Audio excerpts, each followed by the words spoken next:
Hello. Hello. How's everybody doing today? I'm doing pretty good. I'm sorry I'm a little bit late. I was just doing cardio and I started like slightly too late. And then I had to like rush to get up here. But yeah, I'm doing good. I hope all of you are doing pretty good as well. I'm a little bit calmer. I'm a little bit more focused today, a little bit more willing to take things slow and really appreciate the good things of what we got going here. We're gonna try and like figure out a lot of the technical things that were giving me guff yesterday, but yeah. Excuse me. Prom was great. Prom for a 25-year-old man is very bizarre to ask. It was just a little party with family friends, and it was a lot of fun. There was some really good snacks. I gained like 6 pounds, not even joking. Like I stepped on the scale this morning and it was 6 pounds higher from yesterday. So that's just like it's fine. It was like it's pretty worth it. It was pretty good food. There was pizza, there was charcuterie. Did you have us by your sidebar? But yeah, it was a lot of fun. This is crazy. They rented, sorry, I just realized the volume might be a little too high. Hold on.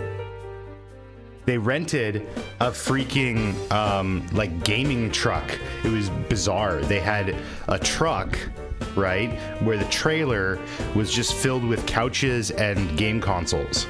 So I went in and I like looked at it a little bit. I'm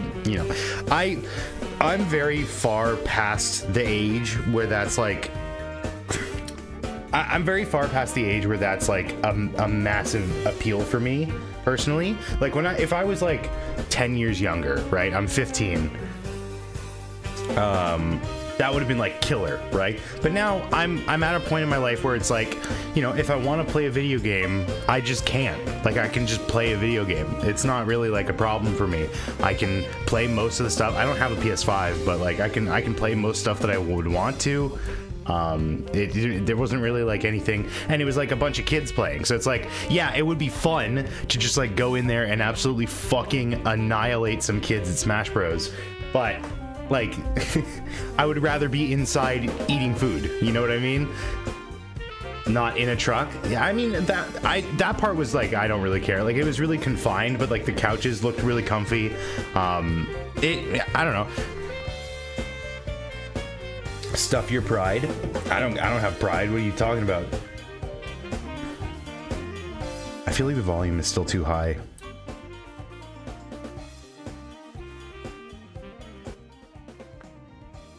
Is that better? I just don't want it to be like, yeah, we're gonna like need to figure out the technical stuff today because we're gonna be doing the call later today. We got about 5 hours, 4.5. Kind of too low, but it's okay. Well, it's not okay if it's too low. What do you mean?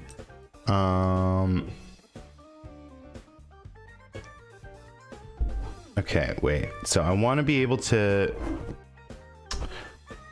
I should go grab my headphones so I can like listen to this from my phone.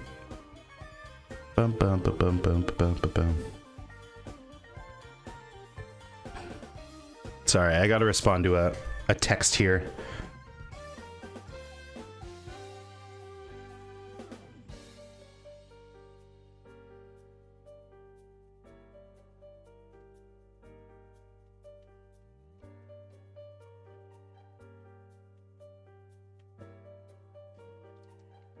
Text stream just for a little bit. I'm debating whether or not I should like send out notifications now on Twitter and Blue Sky and all that stuff, or wait until we have the guest on. You good, bro? No. Okay, I turned off the compressor and the gain.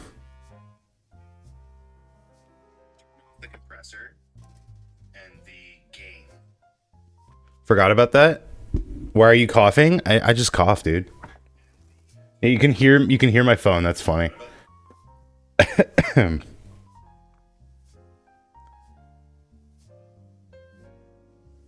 Yeah, I mean, it's still, the noise suppression is still on, so it should be covering like a lot of the stuff, but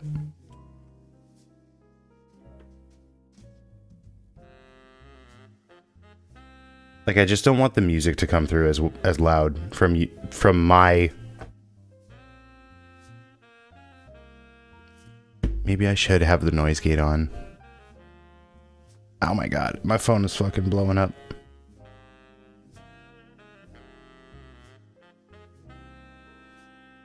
Sounds peachy. That's good. That's good. I mean, the thing is, like, all the fiddling that we're doing here is not even going to be like seen by the guest because Discord uses its own audio, so it doesn't even matter. Nothing matters. But here, like, I can show you what I'm fiddling with right now. I can even put like here's OBS. I wanted to look at Majwit's video. Majwit sent me a video.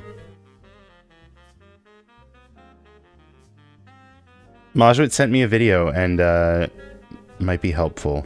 Audio compression.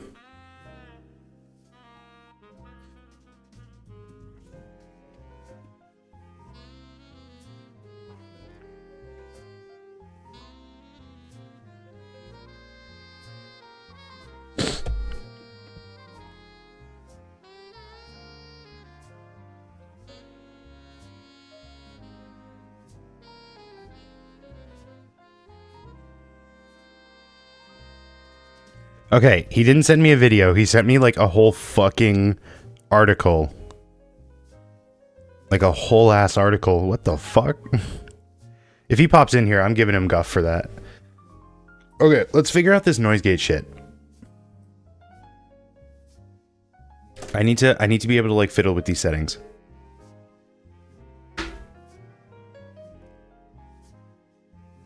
What's your main in Smash? It's been a while, but Dr. Mario, I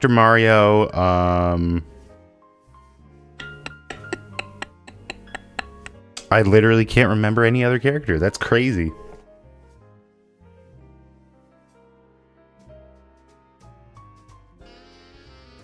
Okay, so the audio sounds like pretty fine.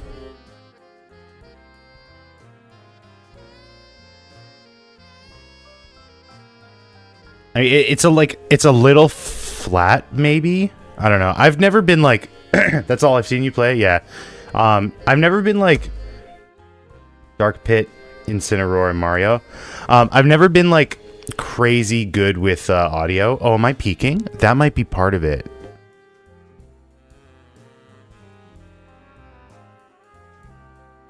It looked like I was peaking at least on the levels. Huh? So is that why I had the compressor on? Hold on. Here, I'll turn compressor on and let's see what that sounds like.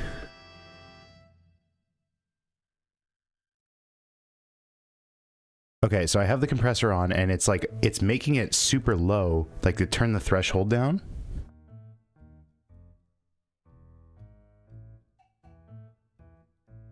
I mean, it sounds fine to me. What does it sound like to you guys? Maybe order matters here. Like if I put gain up, okay. let's think about what I need to do. I wanna suppress the noise first, and then I want to cut off noise that's like too quiet. When do I want to compress it? Maybe compress should be the first thing. No, maybe noise gate, compressor, noise suppression. Aim for the mic in the yellows. I mean, like that's kind of where it was, but now with suppression or now with compressor on, it's in the green. Aim for the yellow. Okay, here we go. Negative 20 decibels. It's like peaking right into red.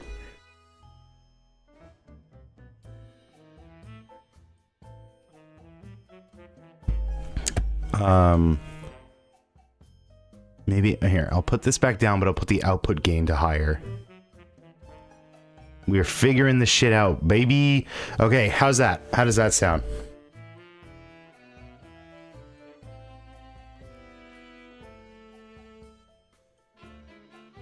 I don't know. It's still, I think I have to like reorder this stack. I'm gonna go grab my headphones. Just so that I don't have to like keep like going back and forth like this. I'll be right back.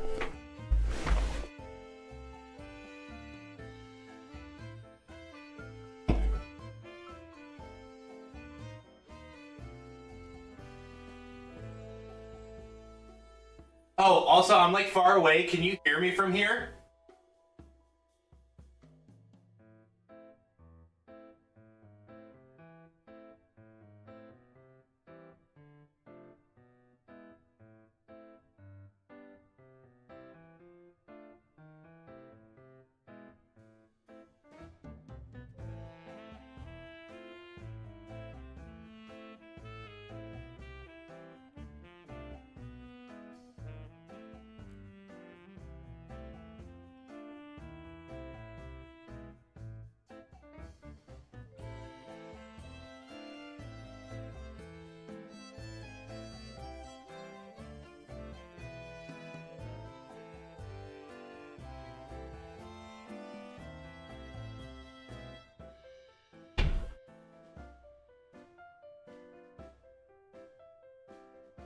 Okay, I'm back.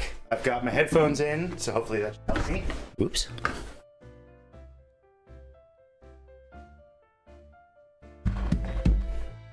I didn't realize I was on the wrong scene here.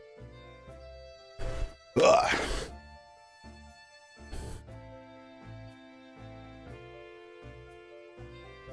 I mean, that sounds fine to me. I can't tell if like the audio is coming through my headphones or the speakers.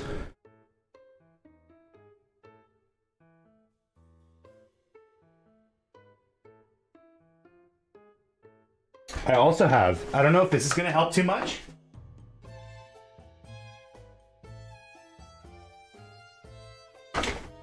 Tons of egg cartons.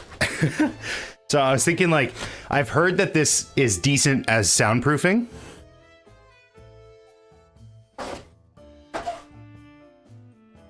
I can paint them black or something to make them look a little bit better and just like hang them up. I don't know if it's better like soundproofing wise. I don't know if it's better to have them like behind me so that the audio bouncing off this wall doesn't go into the mic as much, or if it's like, if it should be around the room altogether. I don't know. I might like literally hang stuff up to like help with soundproofing too. Excuse me.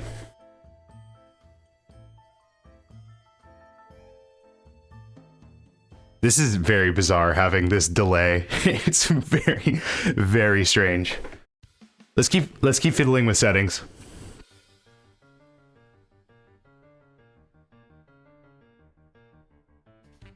Actually, before I do that, I'm gonna send a quick blast off onto Blue Sky just to like let people know that we're doing this.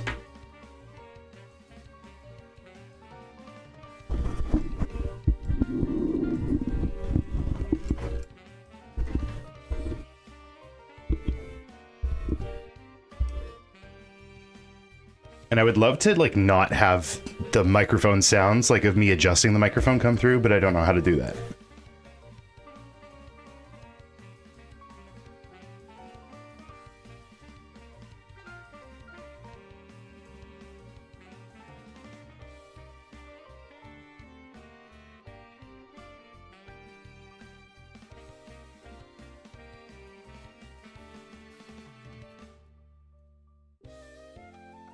Hey, what's up, Gab? How you doing today?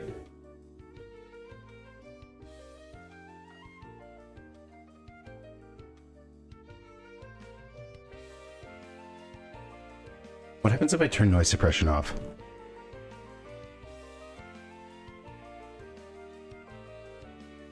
Oh, weird. Why does it make me robot? Huh. That's really weird.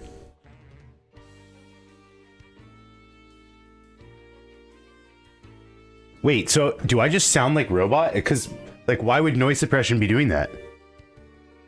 Is it compressor that does that to me?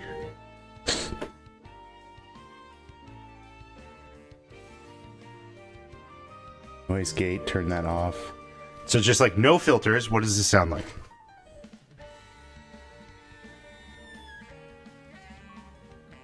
Why does it... dude, this microphone, I think, is giving me major problems. Why do I just sound like a robot?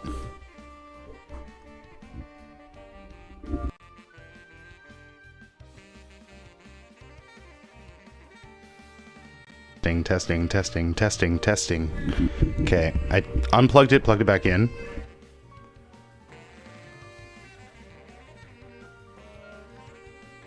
That's so weird. I'm turning all this back on. This might just be like a first time boot thing.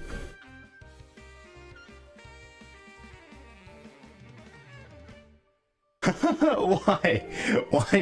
Dude, that's so weird. It just like completely sounds totally different.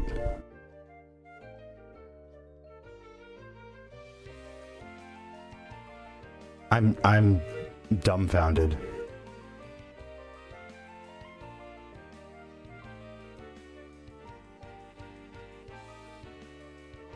Like nothing nothing is hypothetically different from now and when I had these filters on before. Like I just plugged it back in. I don't know. Okay, so without compressor on.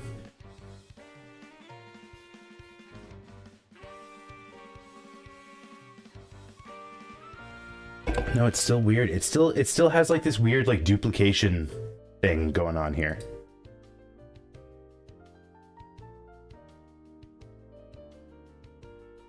Oh, wait, what's this? Is this why? What is mic aux?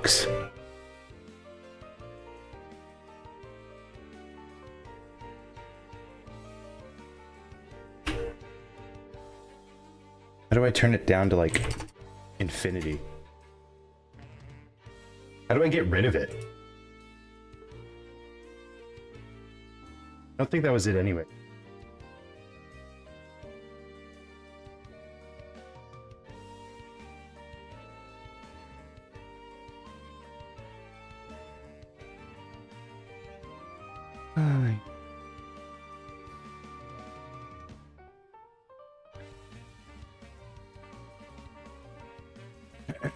Okay.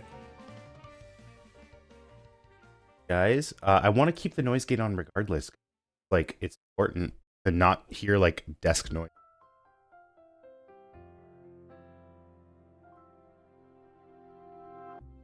But I need to, like, figure out when the opening and when the closing should be.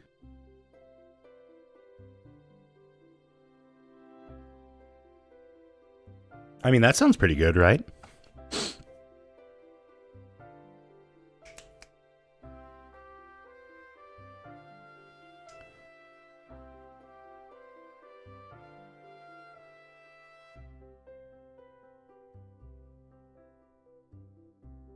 Yes, indeed it does. Cool.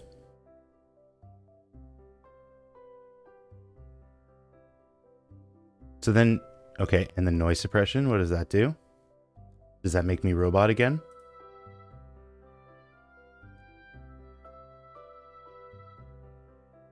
No? Okay, so was it just compressor the whole time? Is compressor the thing?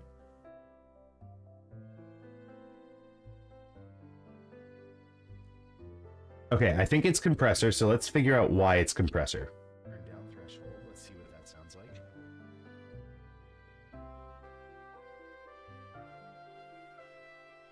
Okay, it sounds very quiet. I sound like a whisper. That's really bizarre.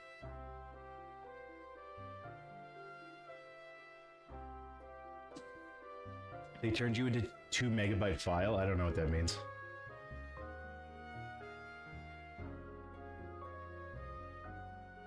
Like I said, it's weird. I sound like I'm peaking, but it's quiet.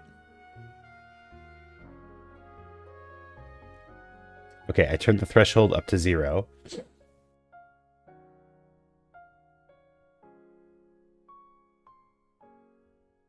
And I want this to be able to, like...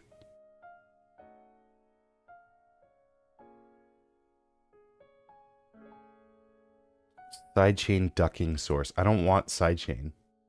What is ratio? I want to be able to, like, the thing is, I want to be able to scream into the microphone and it be fine.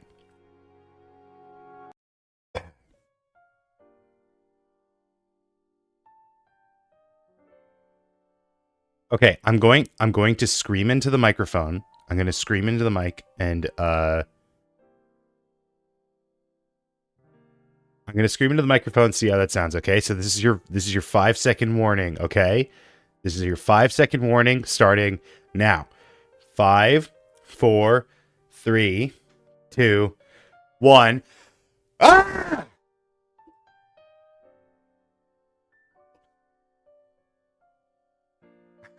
No, it didn't work. I want to.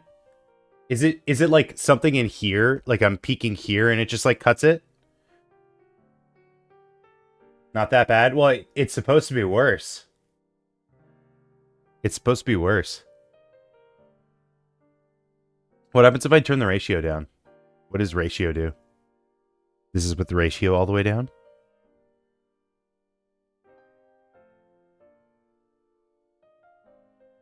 Nothing is different. I don't know. Ah!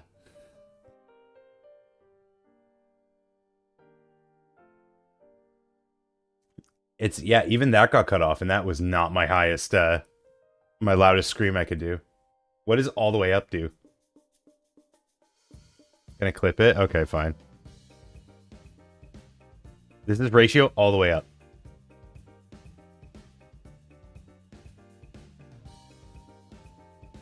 I don't know if this is like doing anything different. Ah!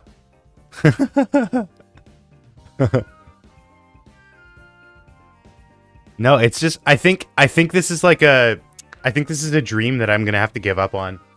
Also, I should probably turn the light on. Like, I think I'll need specific hardware in order to do that.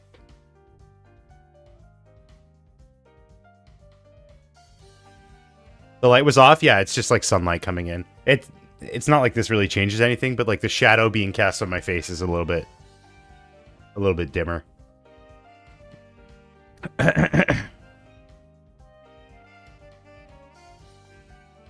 Okay, so if I turn the gain down here, and then I can turn the gain up separate. Sorry, that's probably really loud. There we go.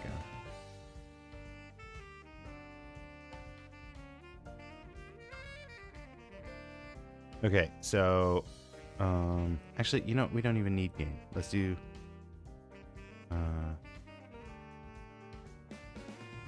yeah, remove gain, put compressor back up, and then I can turn it down here.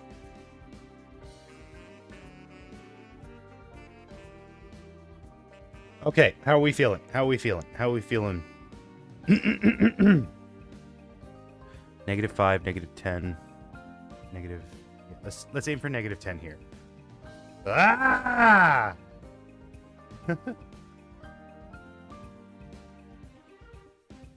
Nope, it still didn't work. Damn it. All right, whatever. Whatever. I give up. I give up. I give up. I give up. I give up.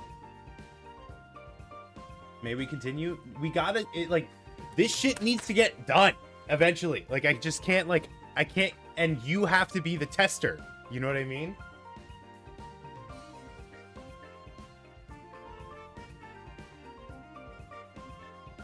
Like, I can't, this isn't the kind of thing I can do off stream as well. Like, I could record audio and whatever, but it's not as easy.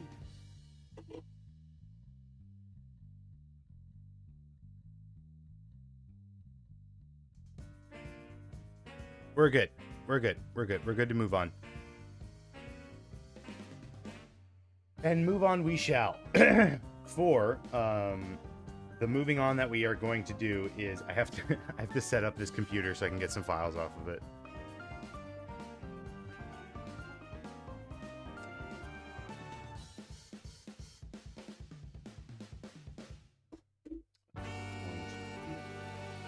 Here, back on your main. Welcome, welcome, Xander. How you doing? What's the best way? Best way to do this? I might hijack this secondary monitor. So it's gonna be something might like glitch out for a sec. Hold on.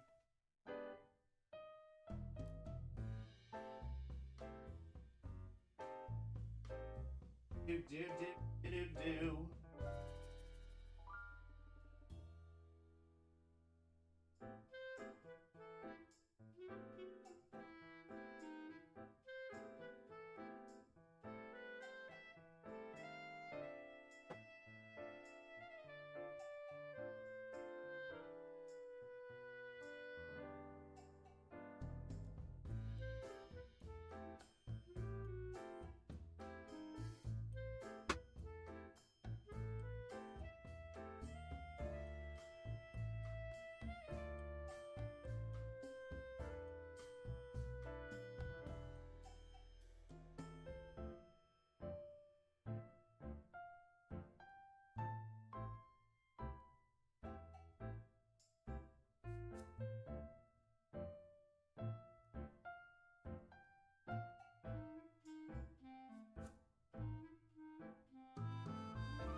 Okay, so what I want to do, because Blender is giving me so much grief, dude. Holy shit. What I want to do is get my Blender files and get my Blender install from my old computer and pop them onto the new one.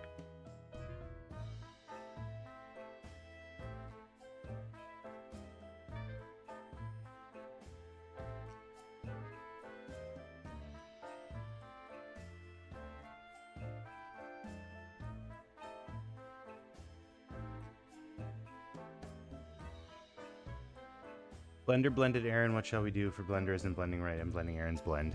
It was not fun. Not fun to deal with.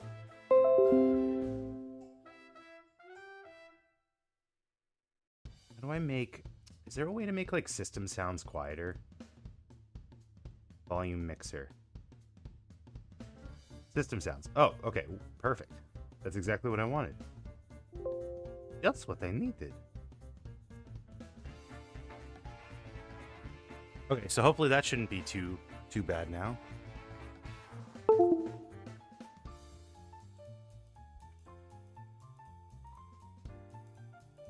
HDMI.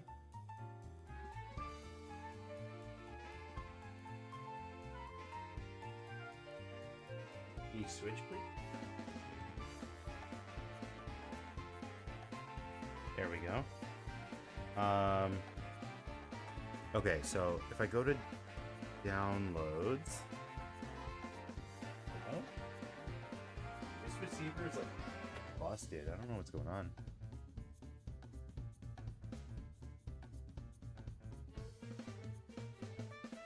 Okay, where's my Blender? Where's the Blender install that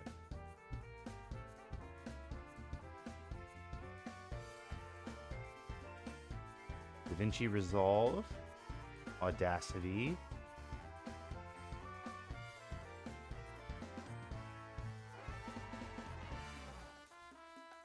Huh. When was the last Blender install I did? File type?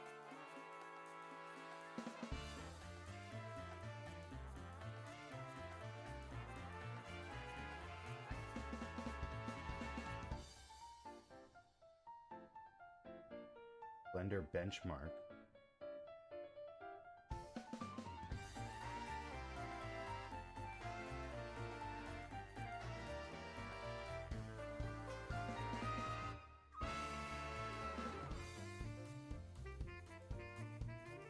A, B, C, D, E, F, G, H, I, J, K, L. Blender 4.2.1. That's the one I've got on here. Okay, so we'll move that here.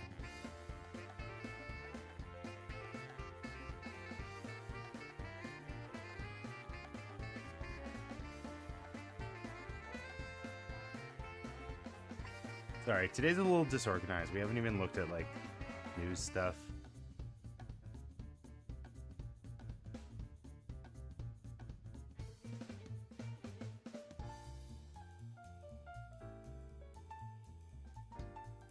Fortnite has confirmed guns with hit scan in Chapter 6. That's insane.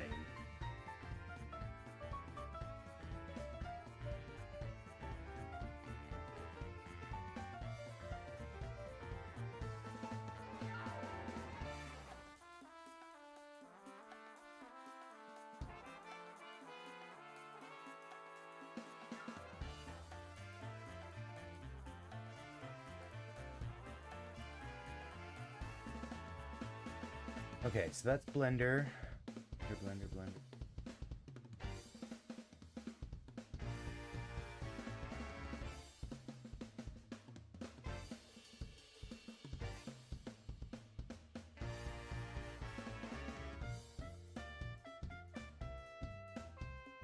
And then how do I get and export like Blender preferences? Graphic art com.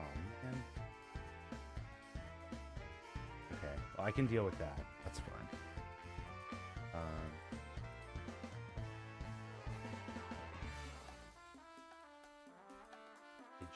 By the way, remember how I told you guys that I reached out to Golem and asked for permission to use the songs?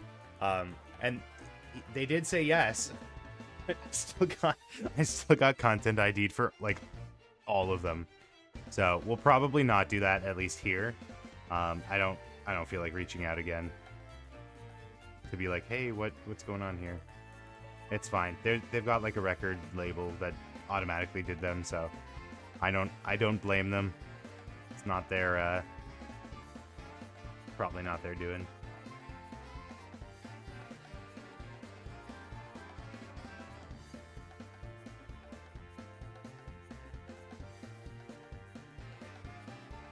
Grab the flash drive.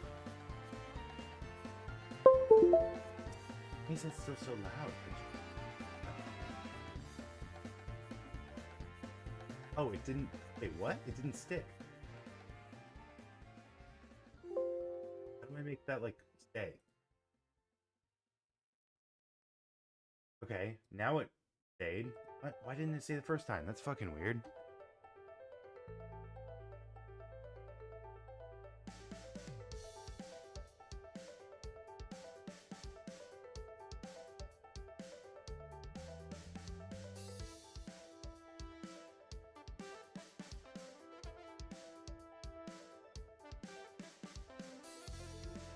Okay, install Blender. I'm gonna have 3 fucking versions of Blender on this computer already.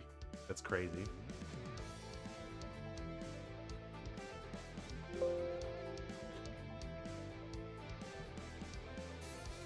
Wait, what? Oh, I have to uninstall every version of Blender on here first. Okay, hold on. How do I do it? Properties. Open file location.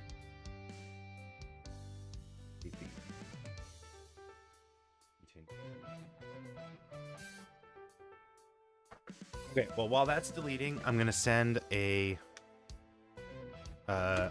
post on Blue Sky, and it's already done. Cool. I forget how powerful this computer is.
Okay, I've uninstalled every version of Blender on here, so now let's run the installation again.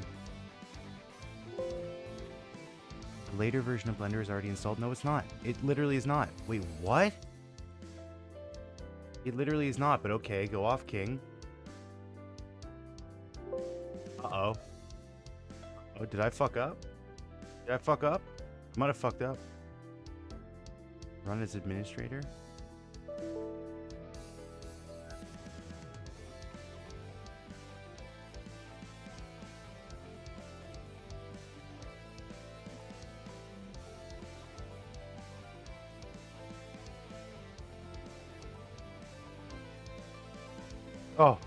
Oh, thank goodness. Okay. Okay. What's up, Majwit? How you doing? How's the audio sound to you? How's the audio sound to you today? I fiddled with it for the first, like, half hour.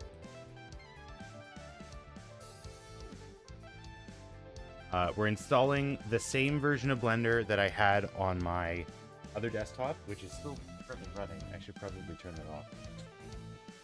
But hopefully that should help resolve a lot of the problems. It's the exact same version. Like, I literally went onto that computer and installed, grabbed the installer. I'm not able to grab my settings because I don't have the right graphics drivers installed on this computer. Settings are relatively easy.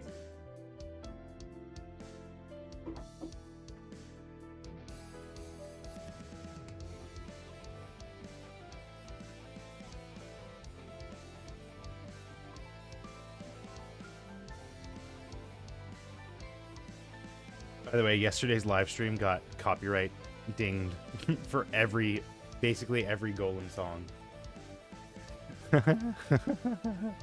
Oh, I'm so cooked. It's fine, whatever. If I have to forego like the 30 cents that it's gonna make, then whatever. It's fine with me. Oh, is this the end of the playlist already?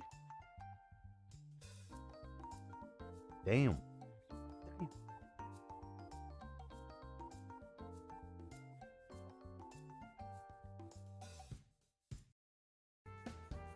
Oops. Oh, I didn't know that would refresh the page. My bad. Okay, so Blender should be installed now. I don't know where the shortcut went.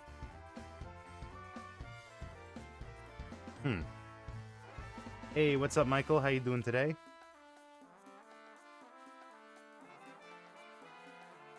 There is...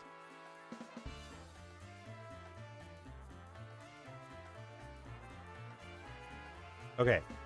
Blender 4.2.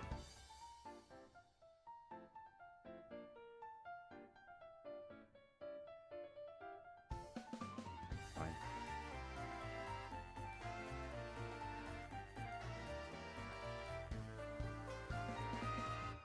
Okay, I'm just gonna pause to see if this works. Are we calm today? No. Yes. Sorry, I forgot sarcasm. I can't do that. Yes, I'm fine today. I will be fine today.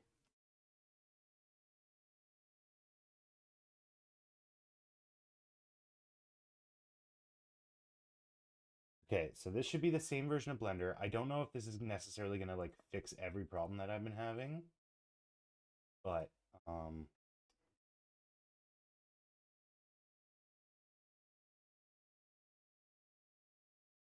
Oh, it just fucking crashed.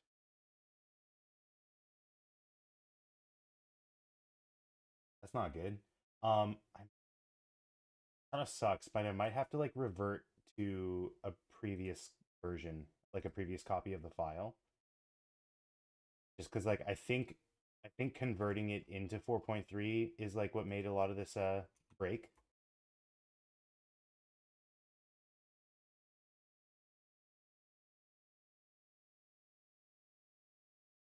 Yeah, like this is just broken. This is just busted. Wait, 0.4, that's the version. Wait, what? Oh, it is. No, wait. Oh, I installed the. Oh my God, I installed the wrong version again. Hold on. Oh. Oh.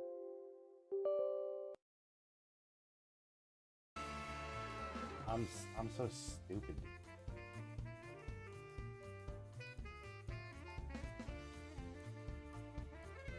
Don't laugh at me. Don't laugh at me. Stop laughing at me. It's not funny. You made pizza again? Nice. You posting it?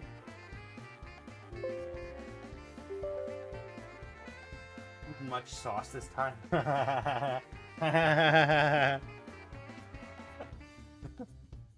Nah. Ay, ay, ay, dude. The fucking... Oh, I want to uninstall OneDrive. Yes, please. The watermark is gone. Does that mean my version of Windows is verified? No. Fucking Maj, it's supposed to be with the motherboard, right? It didn't transfer over. That's so fucking weird. I mean, it never made sense to me that it was with the motherboard anyways, but like, it's so weird. Okay, this is the one that my other computer had, I think.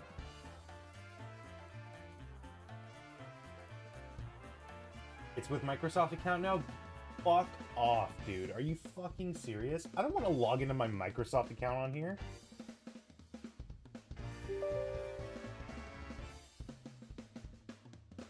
Fucking, alright. Guess we're running unactivated Windows this whole time. That's crazy. I'm not logging into my fucking Microsoft account.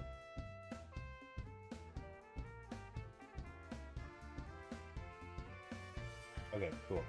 Now, this should be the version of Blender that I'm familiar with. Please just work. Please just work.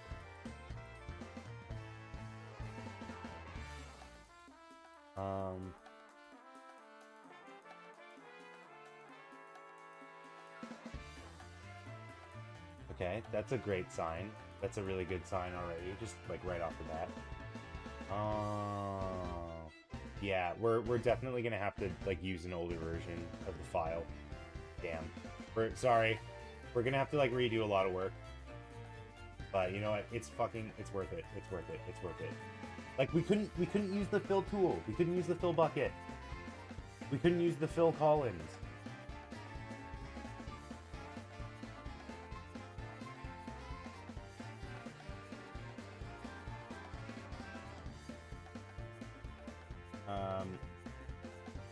Okay, so I'm gonna call this one. Don't use this one. I'm gonna call this one Ruin by.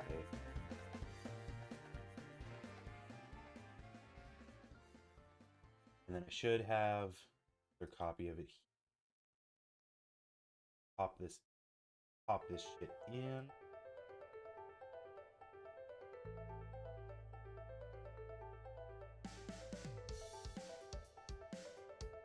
Let's see how far we are in this file.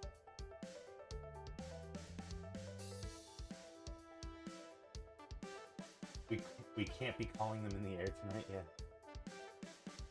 Okay, so we just have to do like a little bit of this cleanup again, and then we have to do Angie's animation again, which honestly sucks. It's not the worst thing in the world. It's not the worst. It definitely could have been worse. Sorry, I'm gonna adjust my mic. It's gonna sound. It's definitely not the worst. It could be worse, but this is fine. I can deal with this. What I can't deal with is I definitely think I need 4 monitors. Like, this is kind of crazy.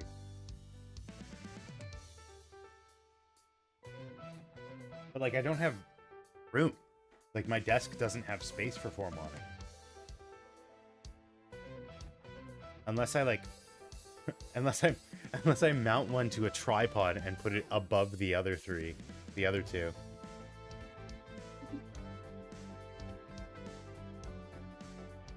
Okay, let's start off with Angie. Let's just start off with Angie first, because that'll probably take the most amount of time. Hopefully we can get all this done, but I think like hard deadline, we're gonna say schedule at 2, just because like we gotta maybe not 2, maybe 2:30. Perfect time for the dentist, because we gotta get the schedule done before we have guests come on.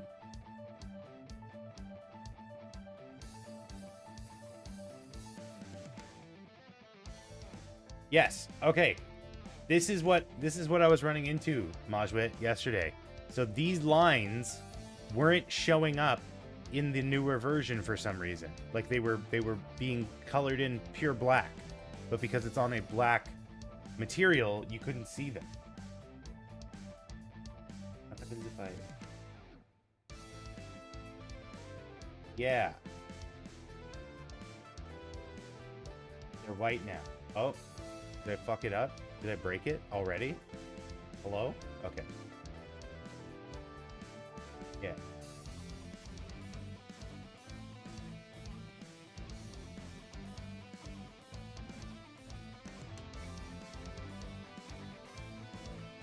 Ay, ay, ay. But, like, that's not the only thing that was wrong. Like, it also, like, the fucking fill bucket wasn't working. Let me just, like, double check to make sure this fill bucket works again.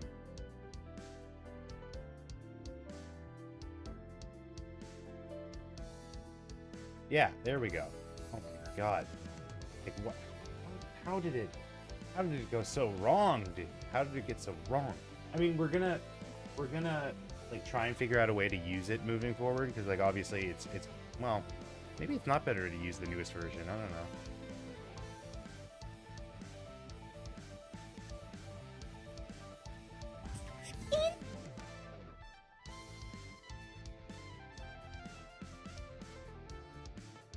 Yesterday was a hell of a stream. Yeah, that was crazy.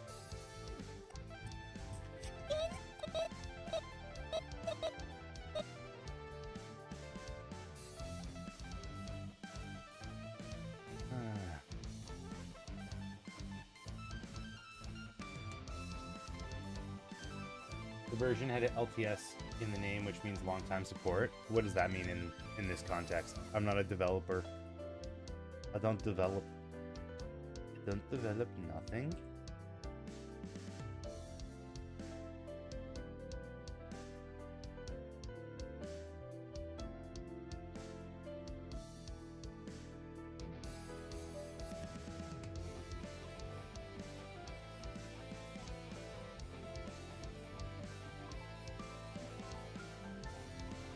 Oh, and look at that.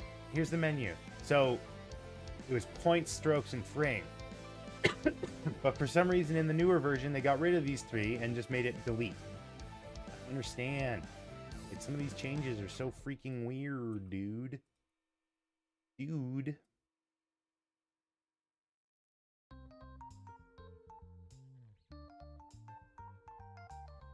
It should work for a long time. Okay. You know what? I probably could have figured out. That's my bad on my end.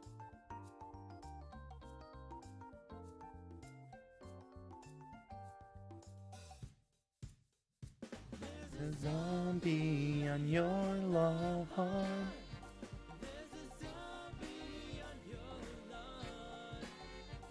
There's a zombie on your lawn.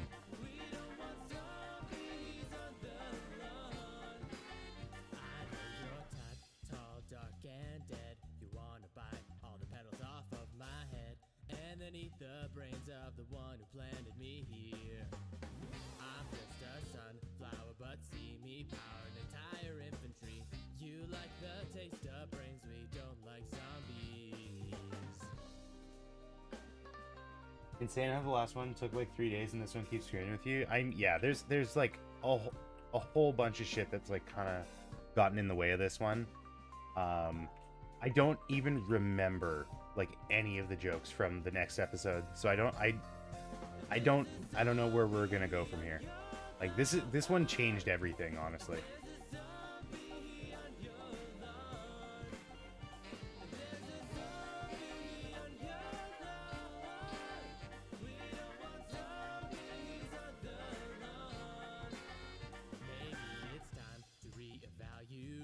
I know you have a lot of food on your plate. Brains are quite rich in cholesterol.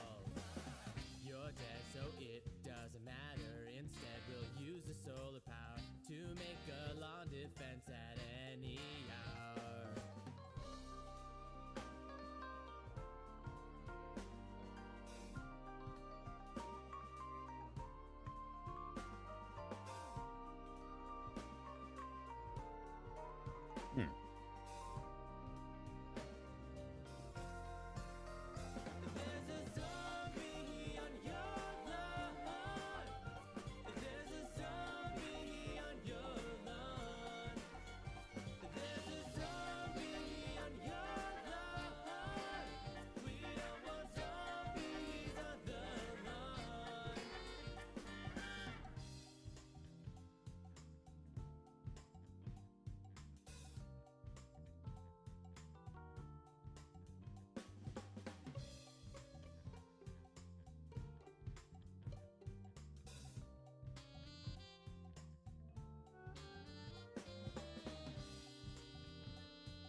Use layers. It's for 4 frames. It doesn't matter that much. It's fine. I understand the sentiment, but it's just like it's not worth it right now.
It's fine. It's fine. It's fine. It's fine.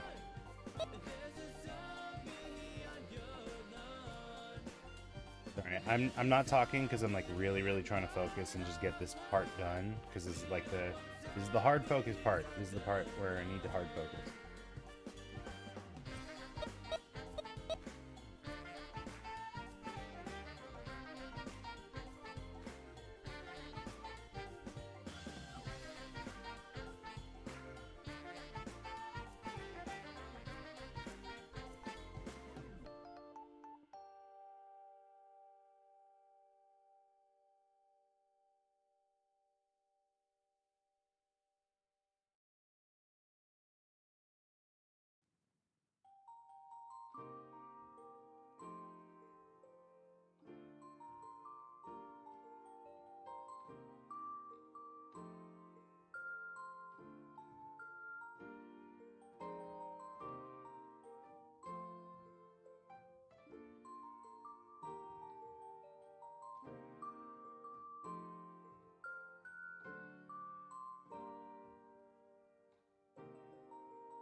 Probably missed the beginning of the collab. That's all right. It's all good. It's not like we're taking attendance or anything.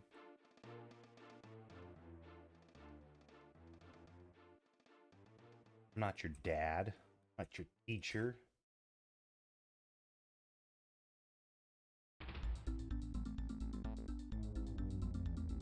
But what if I was? You ever consider that?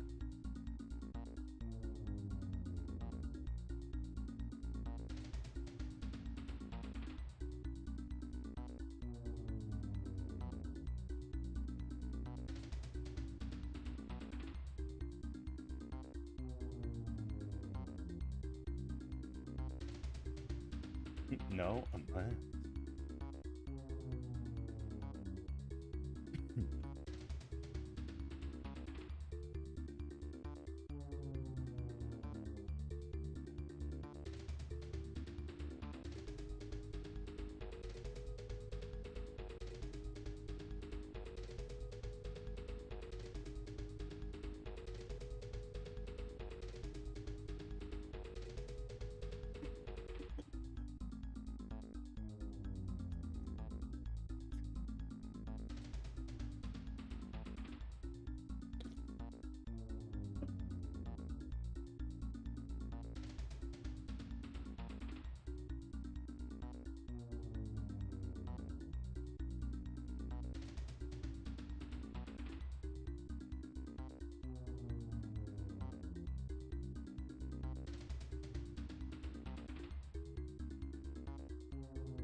Sparking Zero mains are Vegito, Adult Gohan, Bardock, Baby, and Dispo. What's the rationale?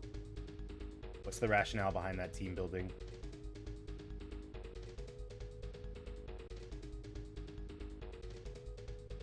Are those just like your favorite characters or something? What's going on here?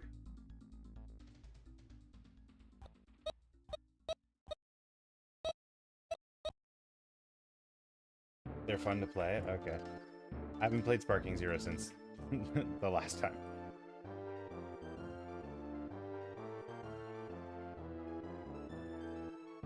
Meta optimized. Meta Knight. Smash Bros. Always back to Smash Bros, isn't it?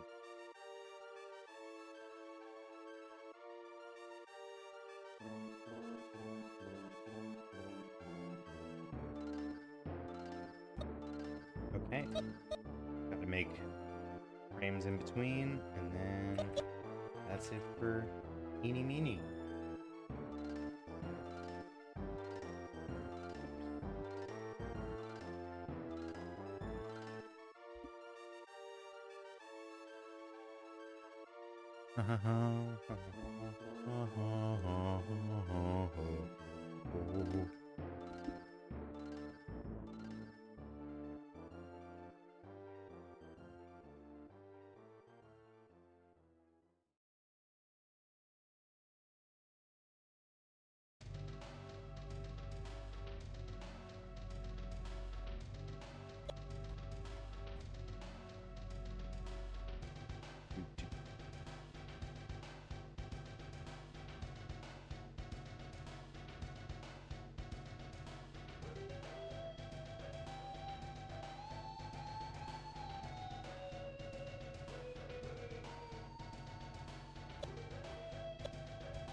Cool.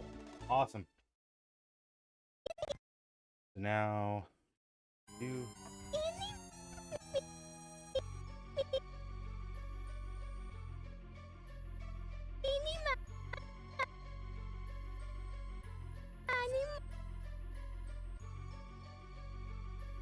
Oh.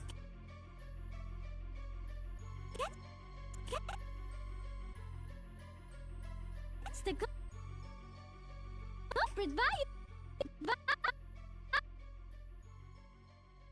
Hold on! okay. I'll fix the hand in a sec. Eeny, meeny, miny, mo. Catch the culprit by it. Cool. And then we just do this. And then that's basically what we had last night. Last Friday night. Except it was Saturday. Eeny, meeny, miny. I love basically just like completely invalidating tons and tons of work that we did because I am a stupid.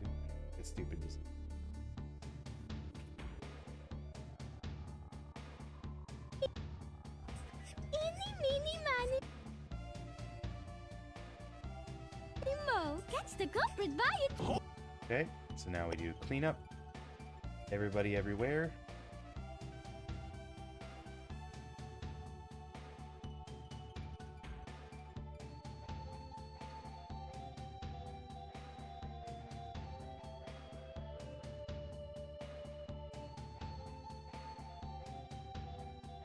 Then we still have a little bit of cleanup to do on Kaito, but it's not like too bad.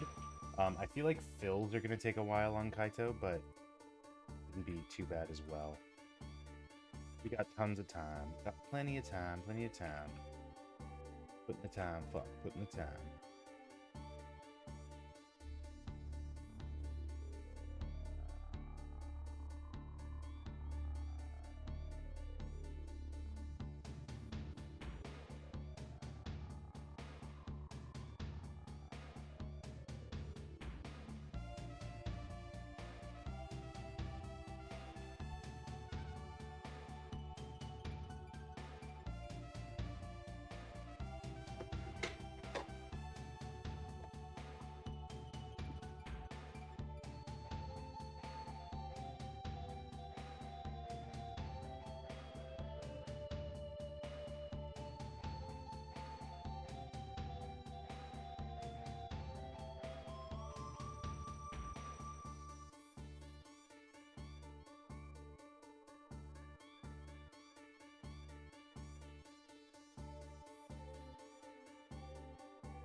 It is going to be real good. It's going to feel real nice to get this animation.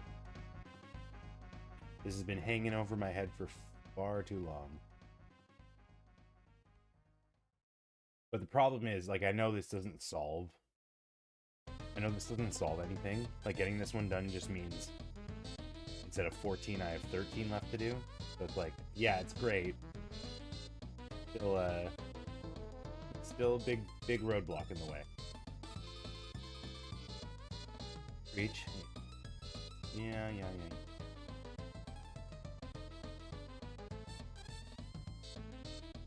It never ends.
Okay.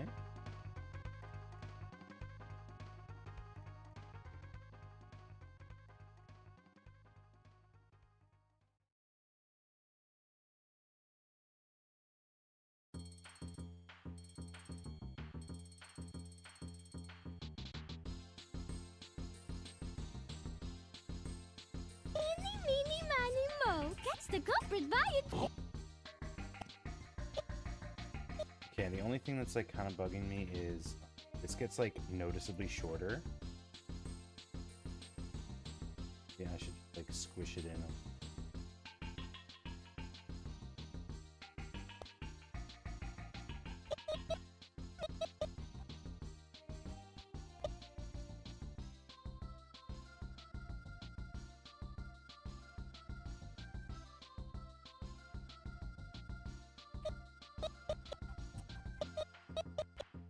Yeah, no, that's not gonna work. It's smaller.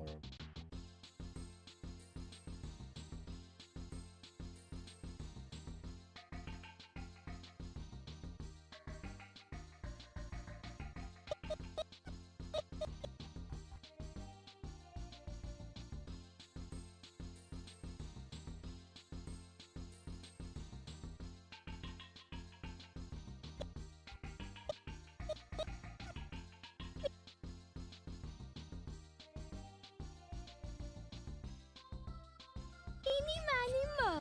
Oh.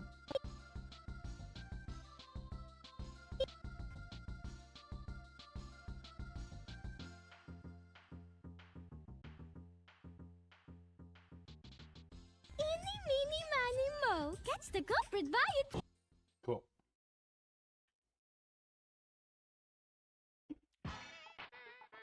Okay, I'm just gonna quickly move Kaito over here.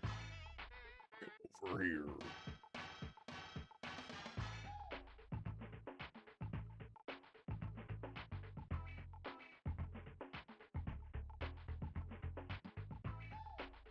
Culprit by its... Hold up! Okay, and then I want Angie's eyes to move when he puts his hand up. Eeny, meeny, miny, moe. Catch the culprit by its... Hold up!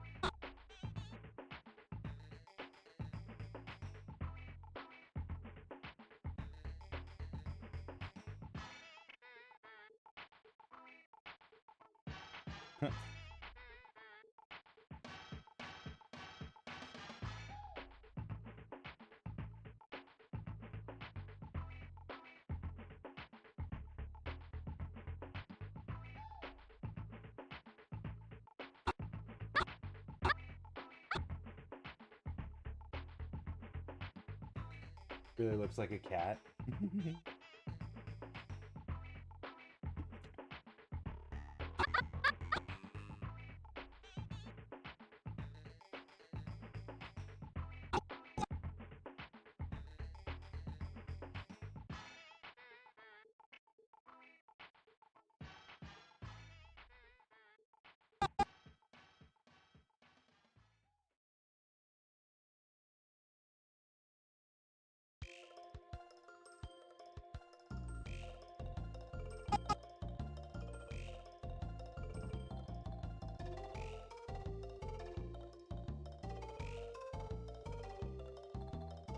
Okay.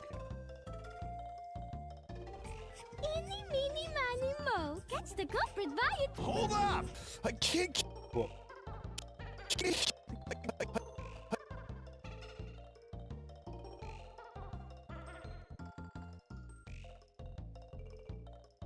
I've kind of lost the plot.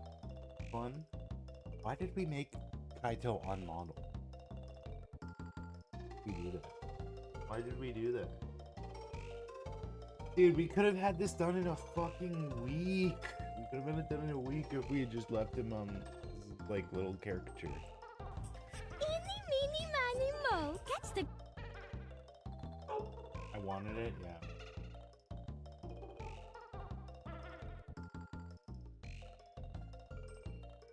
Dog bark.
Sorry about that. Dog wanted to be let out. Oh, stream had no audio. Sorry about that.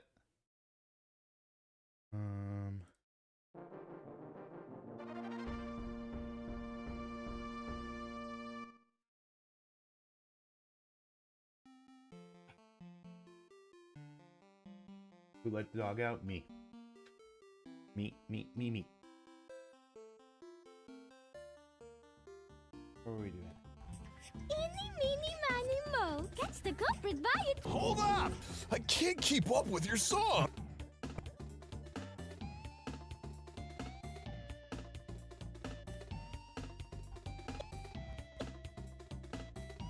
Okay, I'm gonna do the lip sync now just to get it out of the way.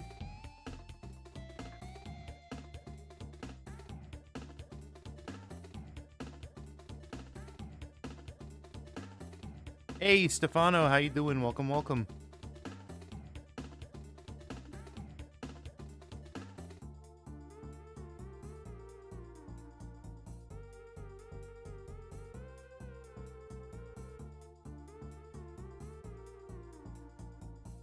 Pretty good. That's good to hear. Welcome, welcome to the party, pal.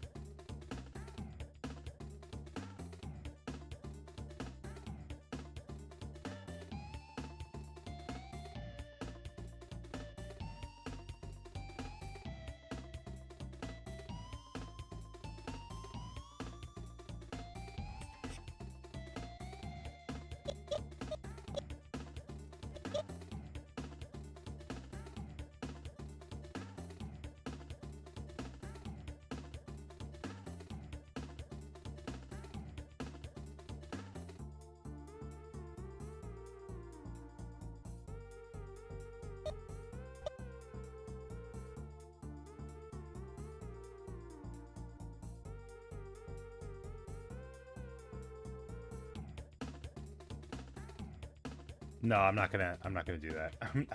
As much as I would love to keep her little cat mouth, it's not worth it.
Meeny, miny, miny, miny,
You'd be able to stay for about an hour and then come back. That's good here, Stefano. Hopefully you'll be here for the collaboration later.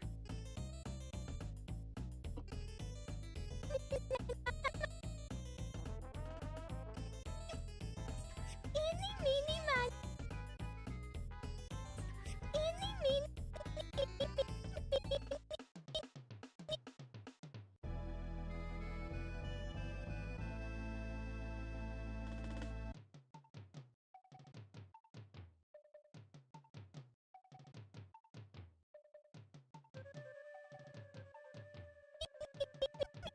meeny, miny, mo.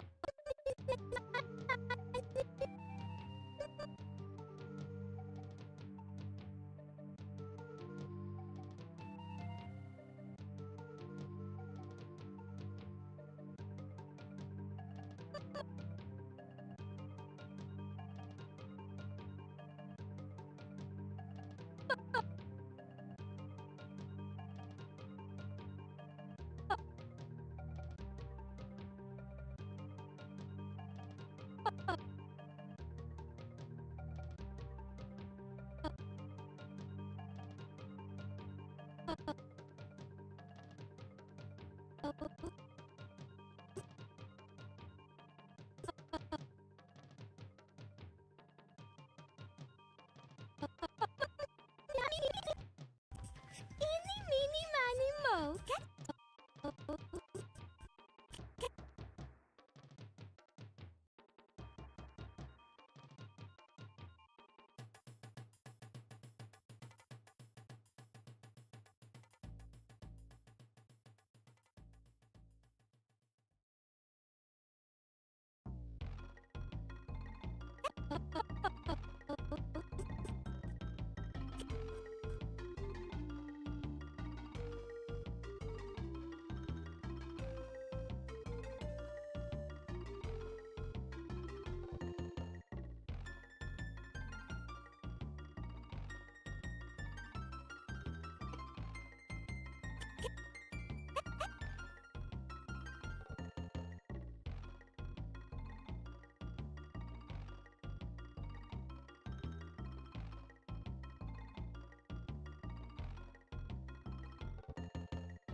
Catch the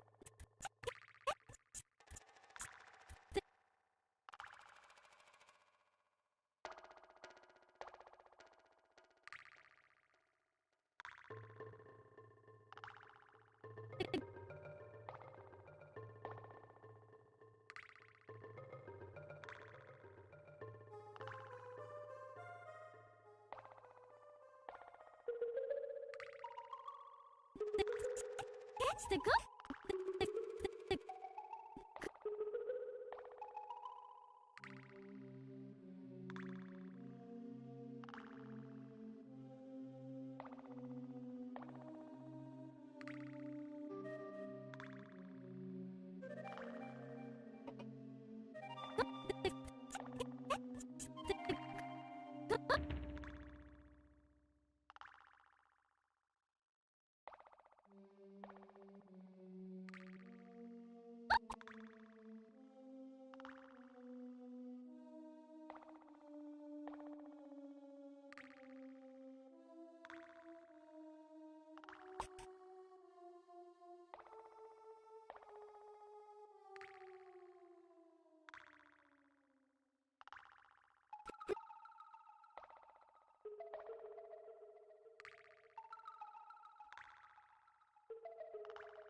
Eeny, meeny, miny, mo. Catch the culprit by it.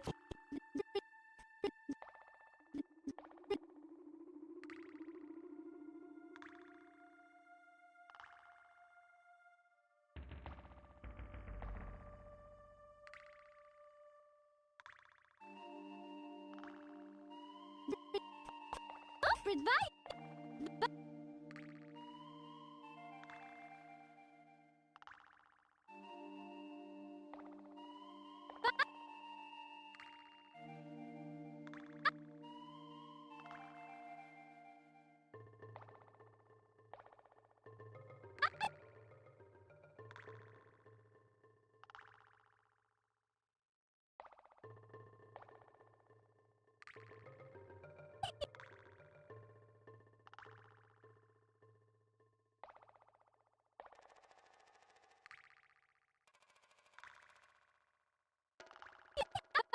By it.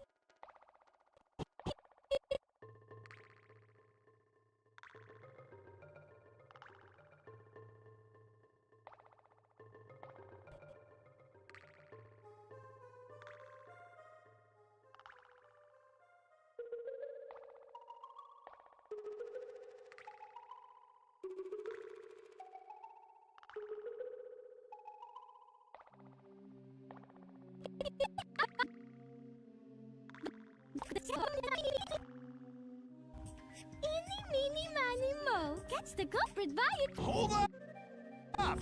I can't keep... Hold up!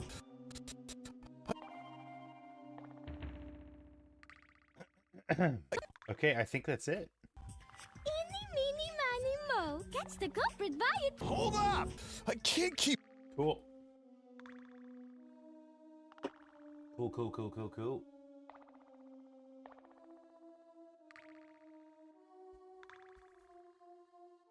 So now we do the fills. That was quick. Yeah, lip sync is not the sticking point for me.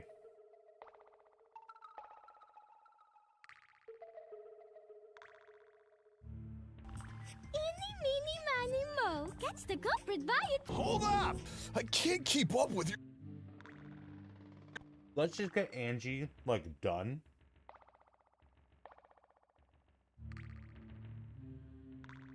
Let's just get Angie like done.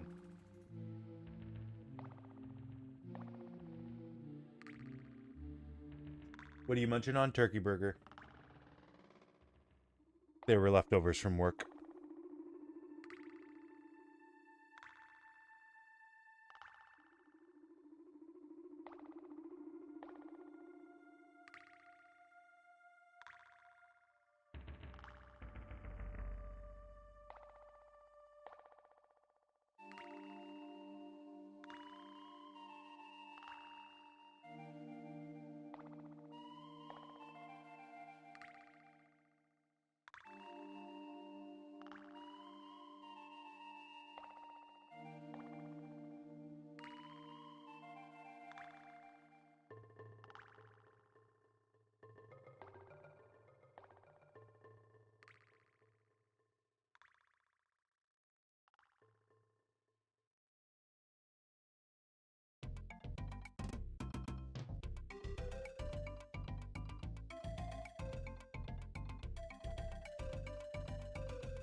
Oh, I forgot to clean up this line.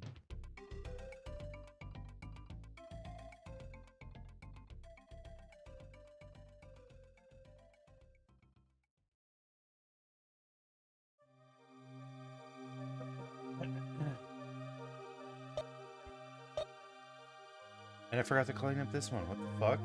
What the fuck? Why didn't any of you call me on that? That's crazy. That's crazy.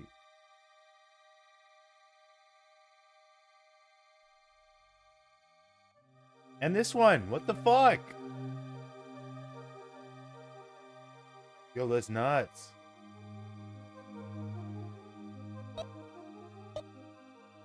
You were doing other shit? Unbelievable. How dare you have part-time work while you're working full-time here?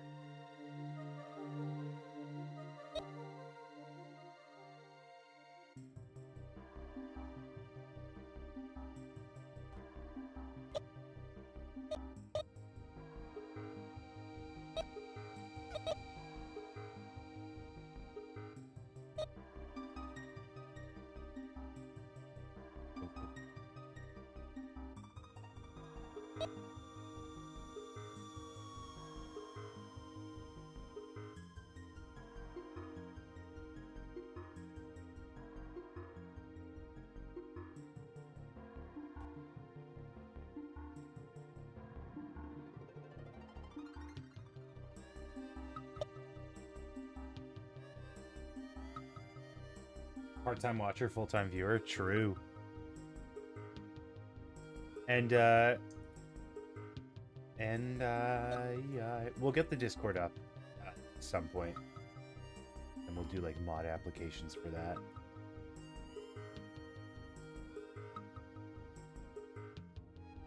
At some point.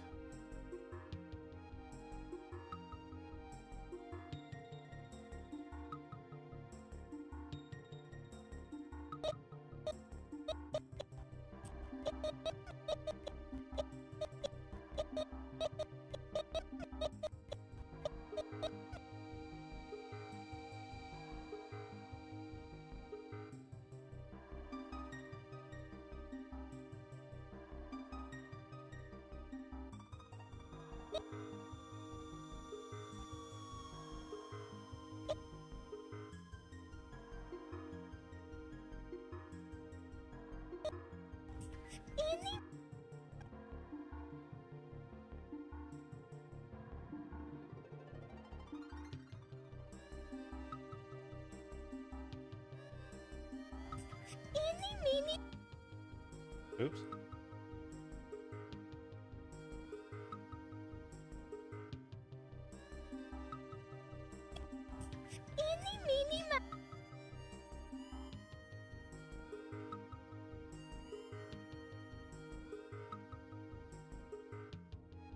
Angie animation looks adorable so far. Thank you. Animo, catch the culprit by its...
Okay. That should be... No, lip sync. Stupid, stupid, stupid, stupid.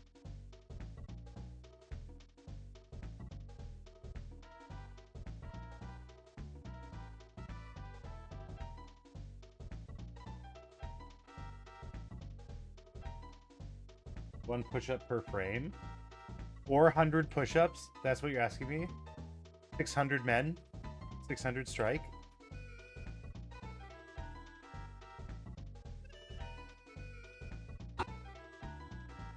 That's crazy.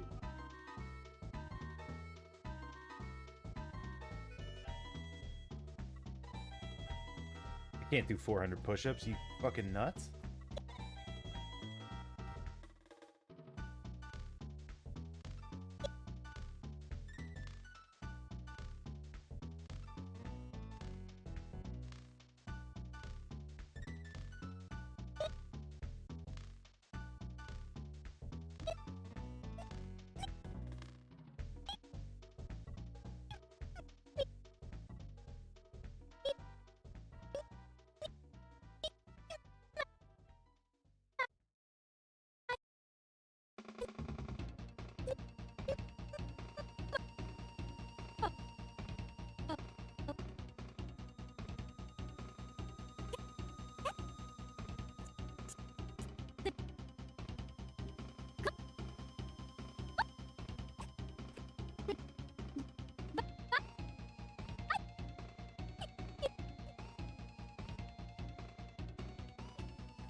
I'm so sad that I didn't have my ice cap today.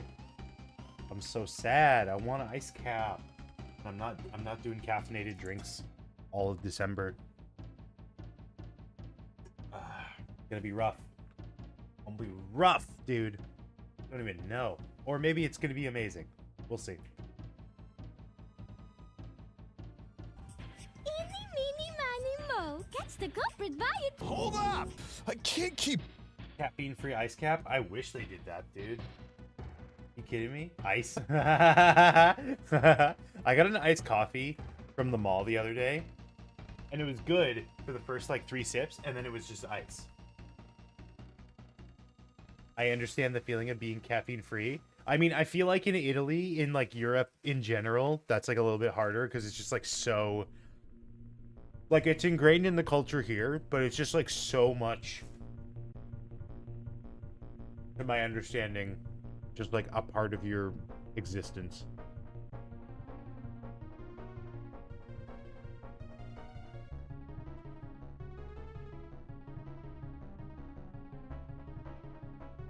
That's Angie.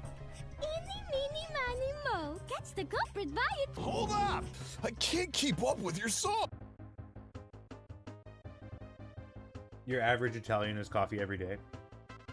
None of us. Well, I shouldn't say none. It's not like as conventional to drink coffee at night. But isn't it like you have coffee, you have like espresso with your dinner?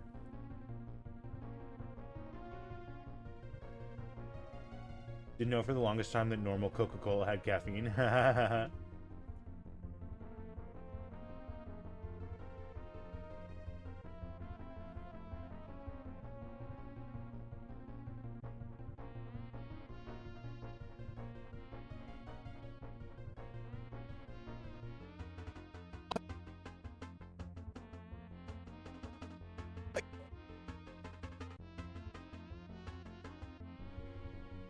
We have coffee in the morning, after lunch, maybe later in the afternoon or evening.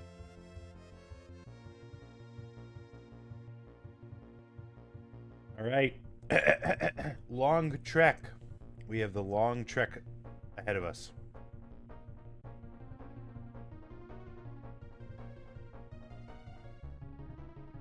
What's the best way to do this?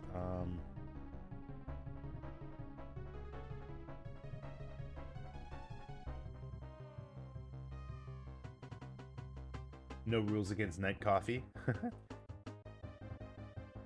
yeah, I wouldn't say like my caffeine addiction had gotten to a point where I was like concerned, but it's just like, you know, I wasn't feeling the effects of caffeine, like what I felt like I was supposed to be feeling. So I'm just like, well, maybe it's the opposite. Maybe I just need less caffeine in my life, and I'll be, you know, because I'm tired all the time. I'm always tired. I'm always sleepy. I'm always like ready to nod off until bedtime, and then I have like a hard time pushing myself to sleep. The average Swede drinks 8 kilograms of coffee per year. Oh my god, dude. It's a good thing you added per year, because I was like, a day? Huh?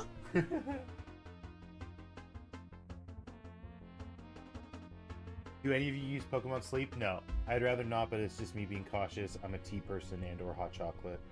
We have, our Tim Hortons has a thing called French Vanilla, which is pretty good, excuse me. And, I remember when I was a kid, my mom used to go to this hair salon, and they would always give me and my brother chai latte, which was really good. And I couldn't, like, find it anywhere else. And then we, like, I think we found it. It was, like, a pre-made mix. And, like, that was pretty good. But the mix, like, went bad really quickly.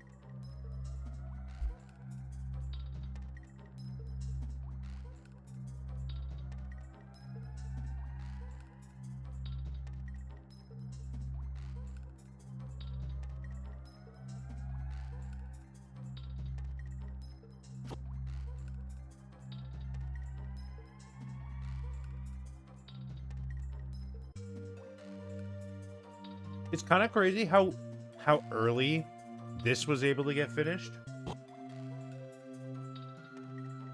And then just like everything else.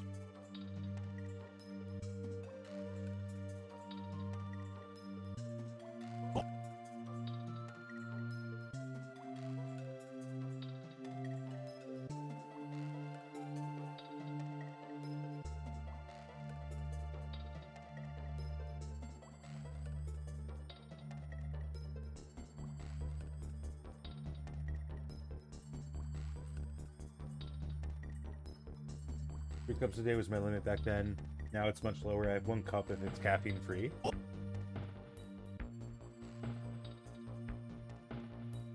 Master of drawing weird hands. What more can I say? We'll do like a big draw pile day where I just like, I'll take a picture of my hand in a weird pose. And then I'll just like have that picture up on my canvas, and we'll just spend the whole day drawing it. It'll happen.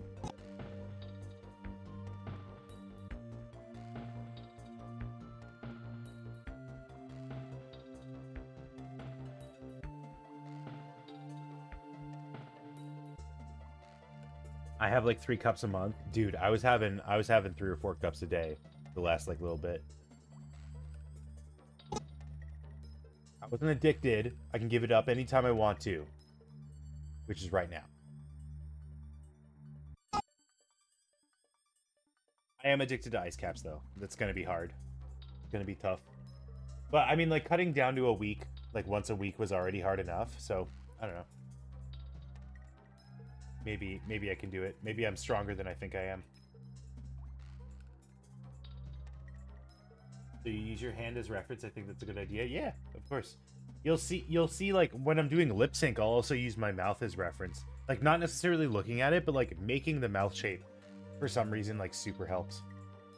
Even if I don't see it.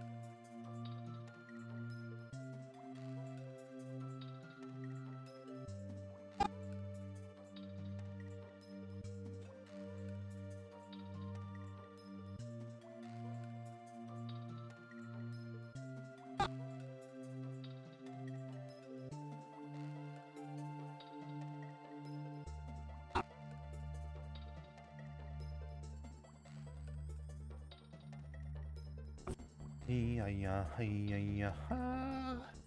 Hey-ya-ya, hey-ya-ya.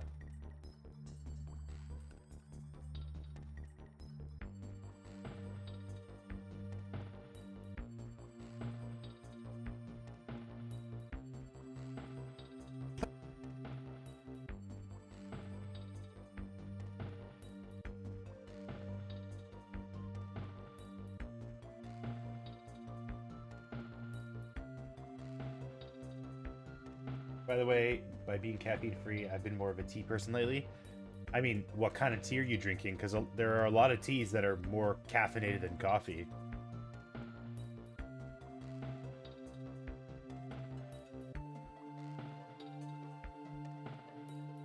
I'm gonna have to draw the sclera. That's gonna be annoying.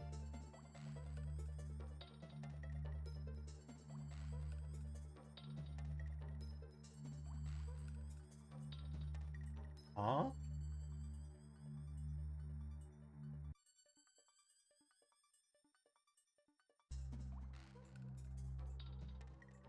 Wait, what?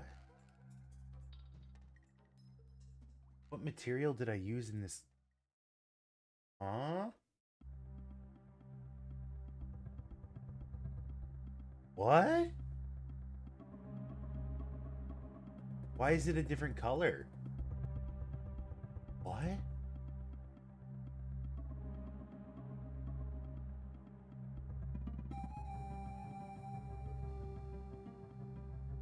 Huh?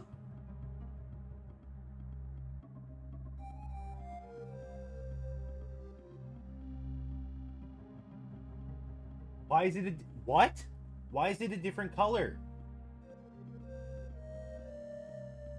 It's the same material. What the fuck?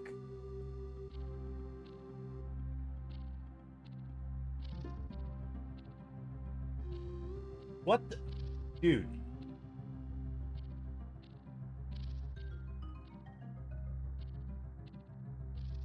I feel like I'm not asking too much. If I draw with the same color on two different layers, why is it different colors?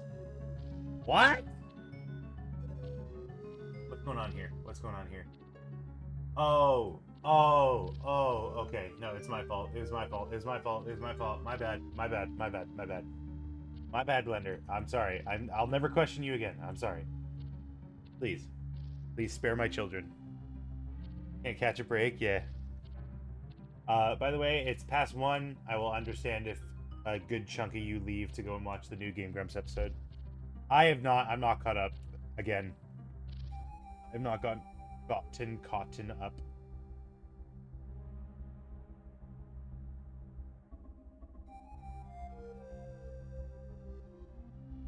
Blender can do no wrong? Yeah. Yeah, except for whatever the fuck they did to 4.3. That's crazy, dude.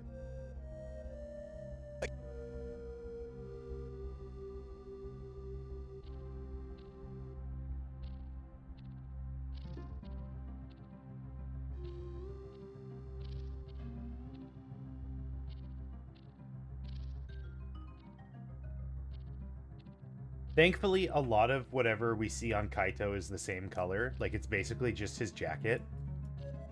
Watch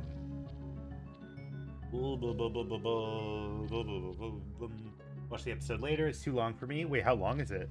What? You got me intrigued. I like them long.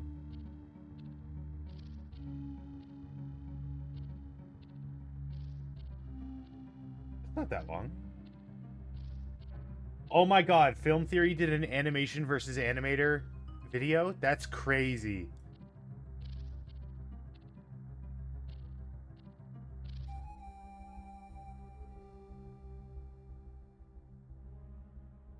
That's crazy.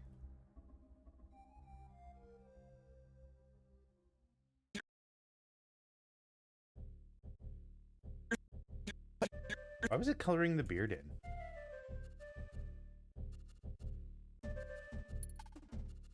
Oh, because no, it's... Never mind. It's my fault.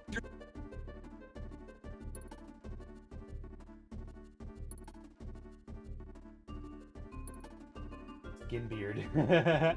The lamest pirate. Arr, I be Skinbeard. Don't touch my... Why do they call you Skinbeard? I was in a grease fire.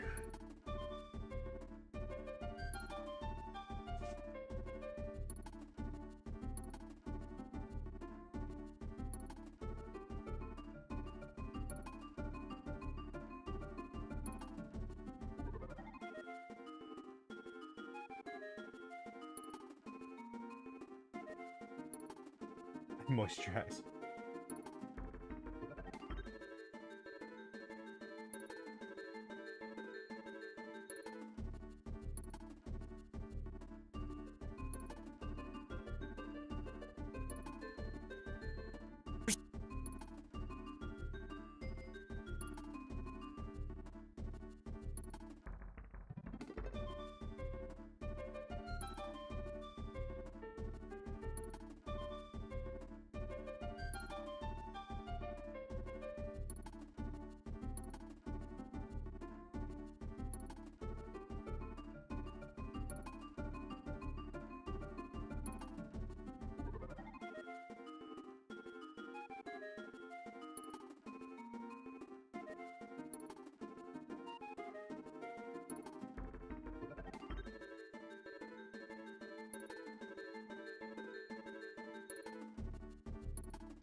Um.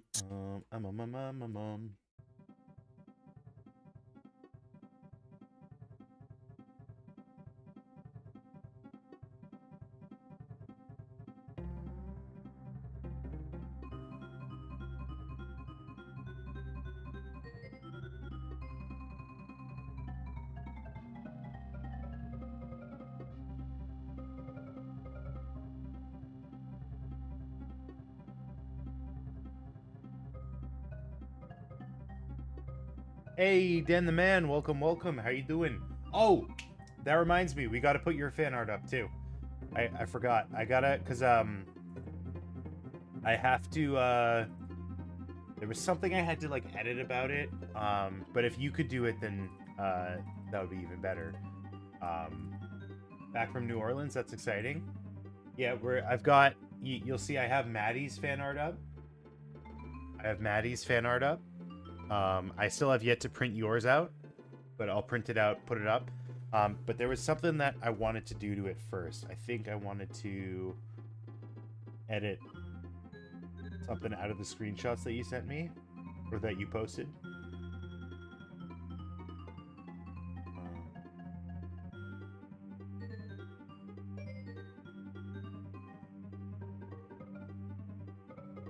Yeah, I was gonna edit out the whatever's going on in the top left. What needs to be fixed? Nothing needs to be fixed. It's perfect. But like I was just gonna edit out the part in the top left that was like from a different drawing.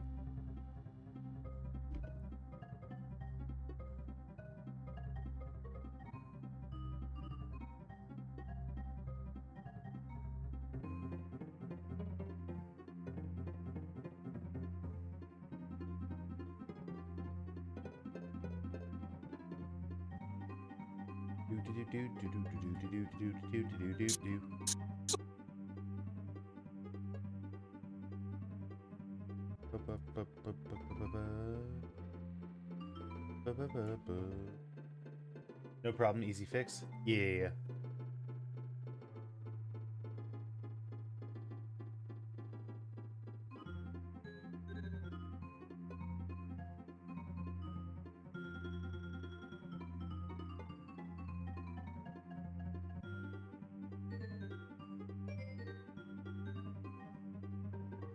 Oh, I just realized we forgot to finish cleanup on Kaito. This made me remember that we forgot to finish cleanup on Kaito. Yeah.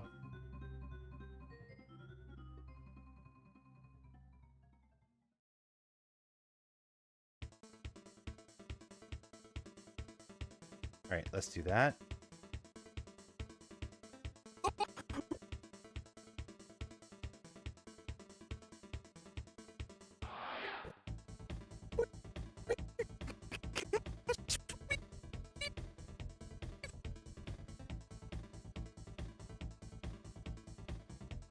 I don't need headphones for this part.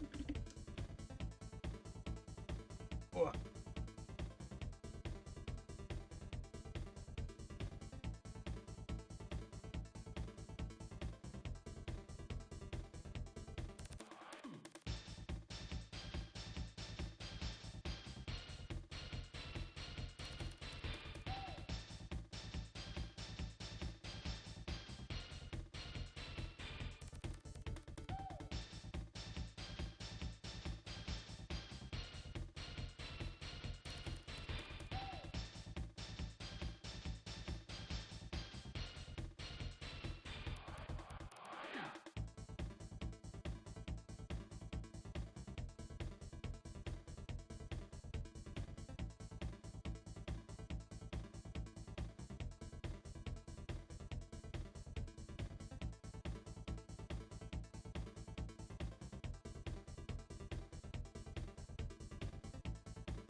Wonder when we're seeing the 1,000 Eenies celebration stream.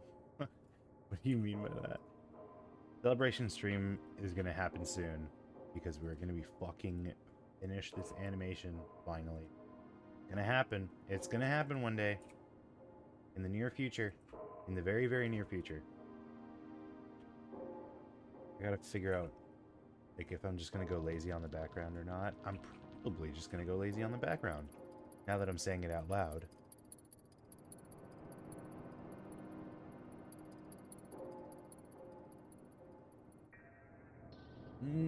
I could use some caffeine right now.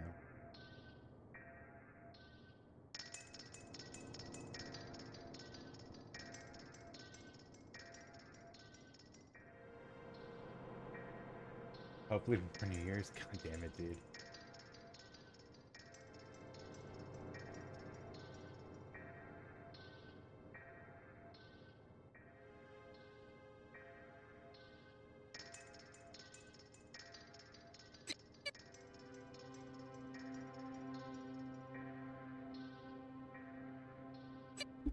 Oh, I miss playing video games.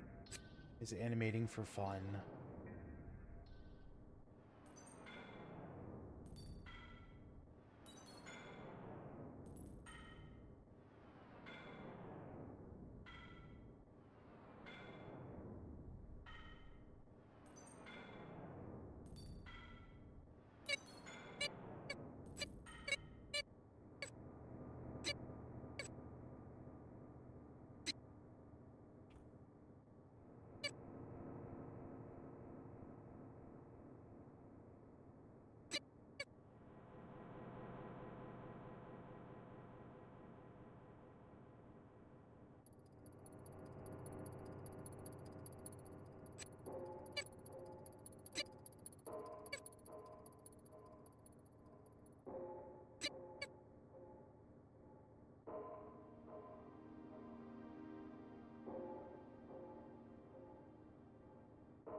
Kaito's been eating those Dippin' Dots. That's funny. Yeah, he's a messy eater. It's just gonna keep looking like that until it's done. That's the funniest part.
Find something to watch on Netflix. Bye. Hope you find something good. Have a good one, Juicebox. Thanks for dropping by.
We're probably going to do like another half hour, maybe another hour of this, and then we'll move on to doing the schedule. This week, I'm probably just going to be big focus on animation, just because, like, you know, we've had a bit of a stumbling block with this one, and so I want an opportunity to, like, try and recoup some space, recoup some lost distance. You know, I'm not saying we're going to be able to get fucking caught up this week, but every little bit helps. Plus, I don't have anything like major that I want to like tackle or anything like that.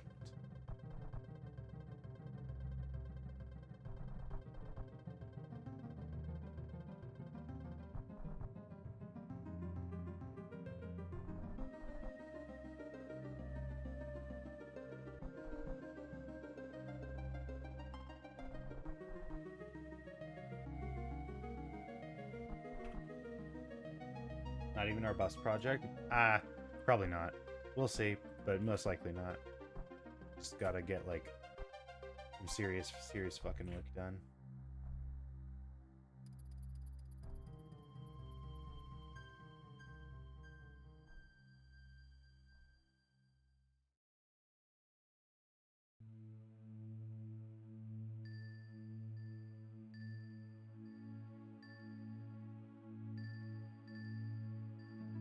Are you being held hostage? Is this the hostage stream?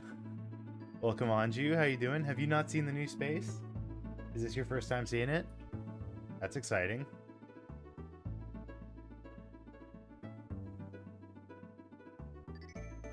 Streams are what I watch most on your channel anyways. I mean, it's mostly what I do. I'm sure eventually you'll watch other stuff if I do other stuff.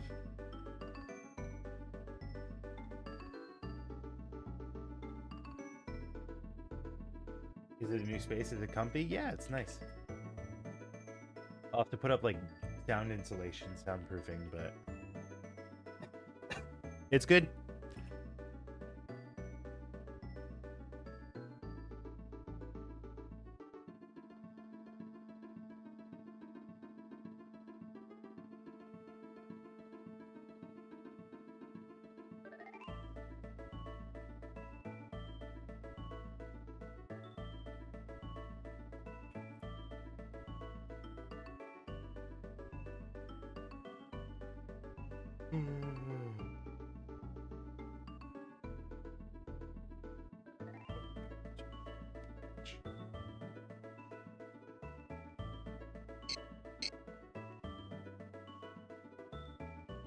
Hey, Shto. Thanks for dropping by, Majbit. Hopefully we'll see you later.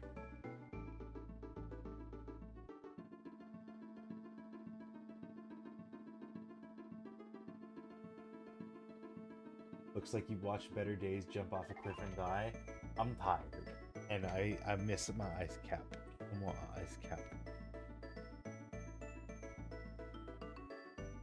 I'm getting my hair straightened tonight. That's gonna be exciting.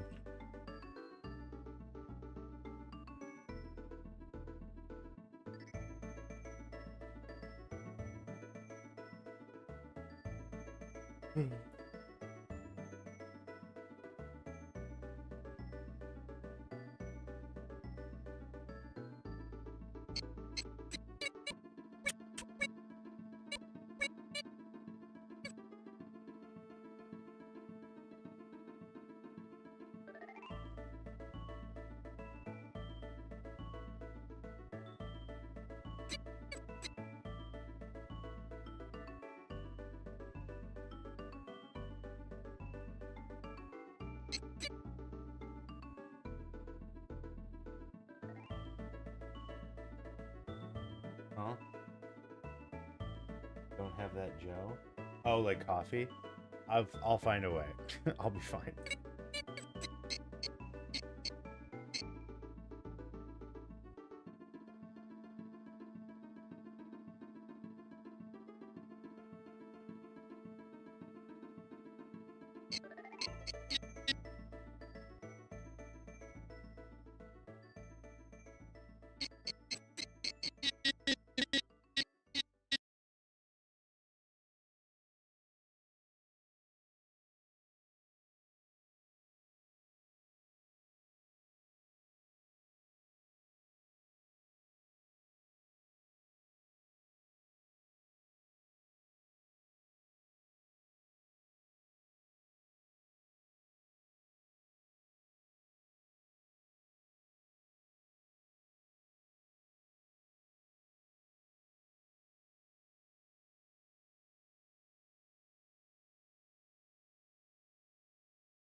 wrote and drew the extra stuff with my finger, so it's shaky. That's funny.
Let's go.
forgot. I have to redo these.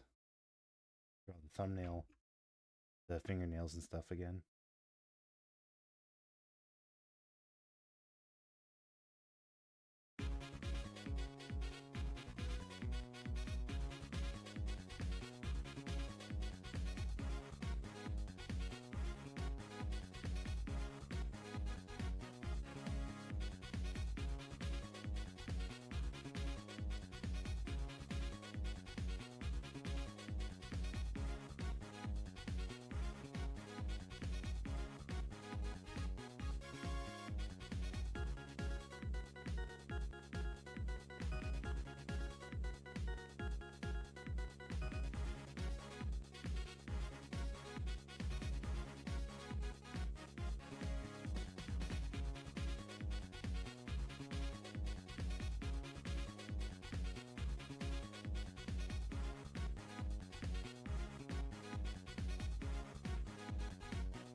Thanks for dropping by, Stefano. Hopefully we will see you later.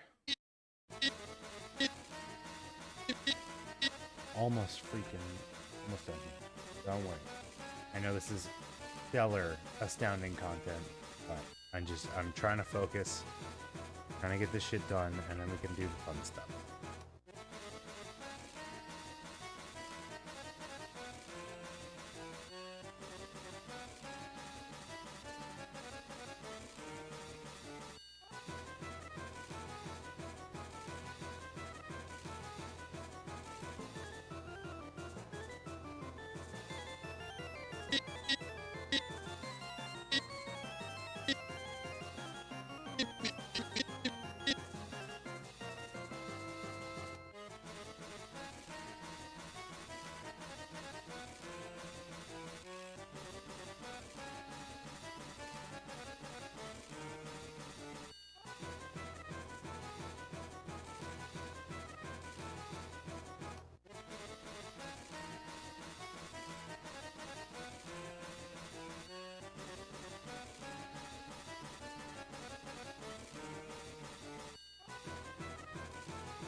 My god, that's it for cleanup. Holy shit.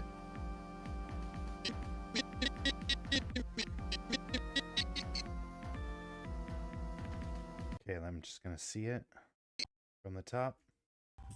Eeny, meeny, miny, mo. Catch the culprit by its... Hold up! I can't keep up with your song. Oh, I need... Okay. Sorry. I know I said see it from the top, but I'm gonna take a slight walk because I need to like stretch out and just like clear my head and something.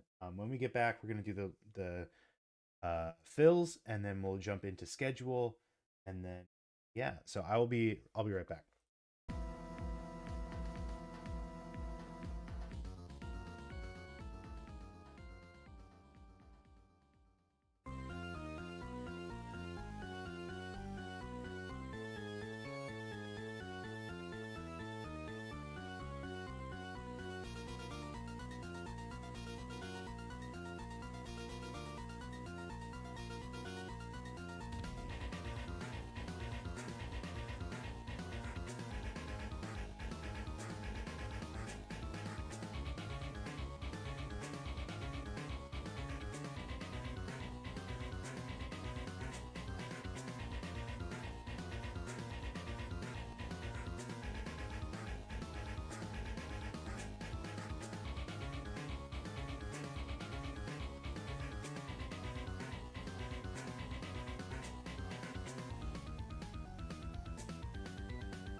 Okay, he's back.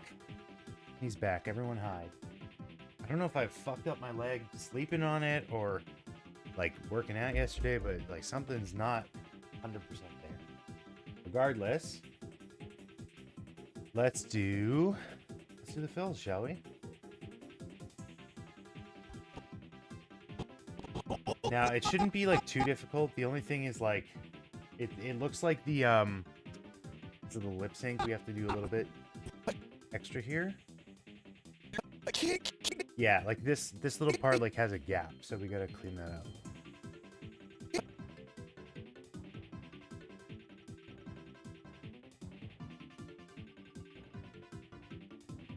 But it shouldn't be too hard because we just gotta like fill this space.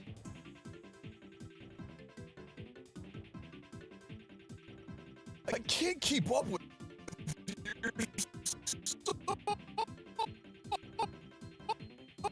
And then we kind of have to do the same for this one.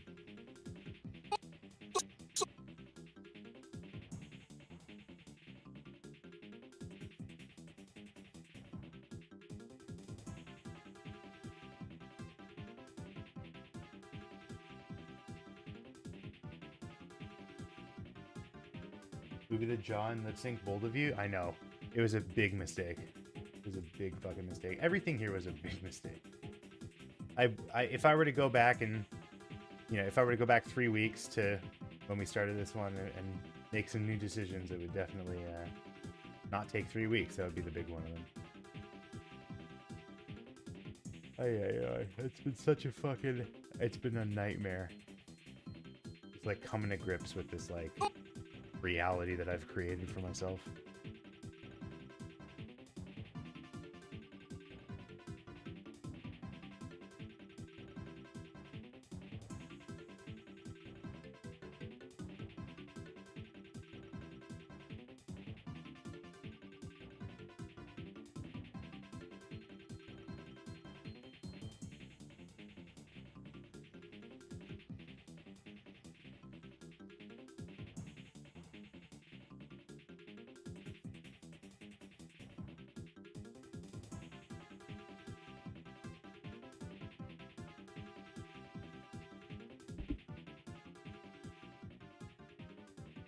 I've been watching the Tomb Raider series, like trying to in the fucking like couple of minutes I have free at any given time. And it's like it started off a little bit slow, but I feel like it's picking up pretty well. There's like a spoiler thing that I called before it happened. It was like kind of obvious. Not to toot my own horn, but I saw it coming.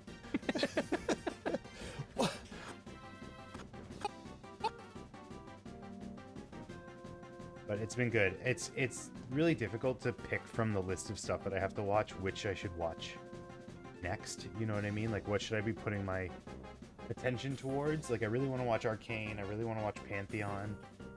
I still have to watch Scavenger's Reign all the way through. There's just too much stuff holding around to. That's crazy. That's crazy.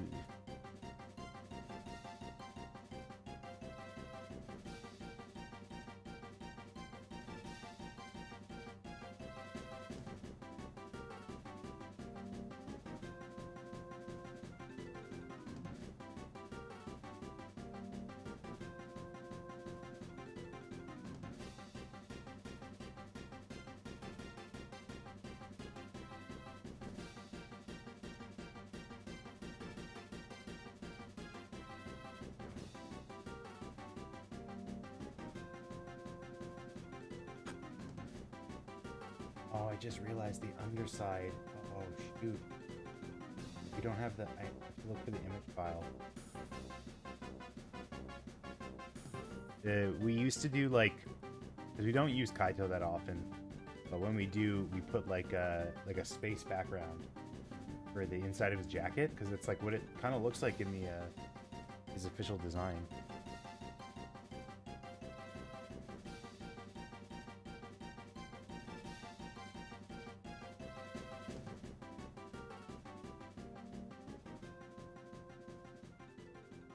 Time is it? Don't say it's time for lunch or adventure time. For me, it's 1:55 p.m. which is very close to Adventure Time.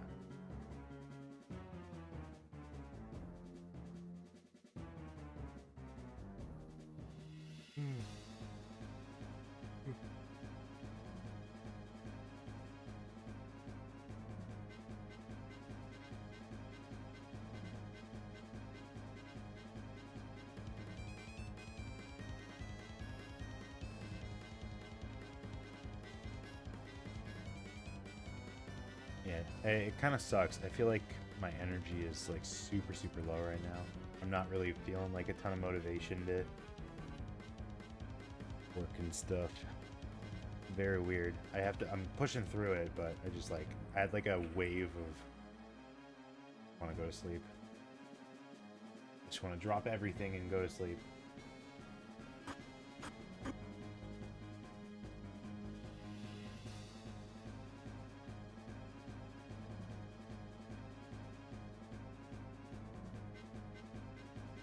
And maybe it's nerves. It might be nerves, because, you know, like, we're doing a new thing today. We're talking to... I'll motivate you do it, yeah. We're talking to a new person today. We're doing, like, a new thing, a new type of content. So it's probably just nerves. My mind just, like, rationalizing it. Like, no, you can just, like, skip everything, go to sleep. But we're not going to do that.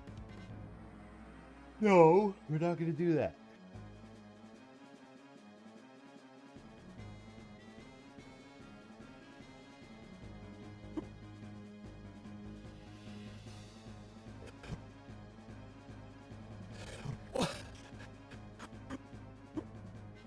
His hair disappears, I just noticed that. No, fixing it now.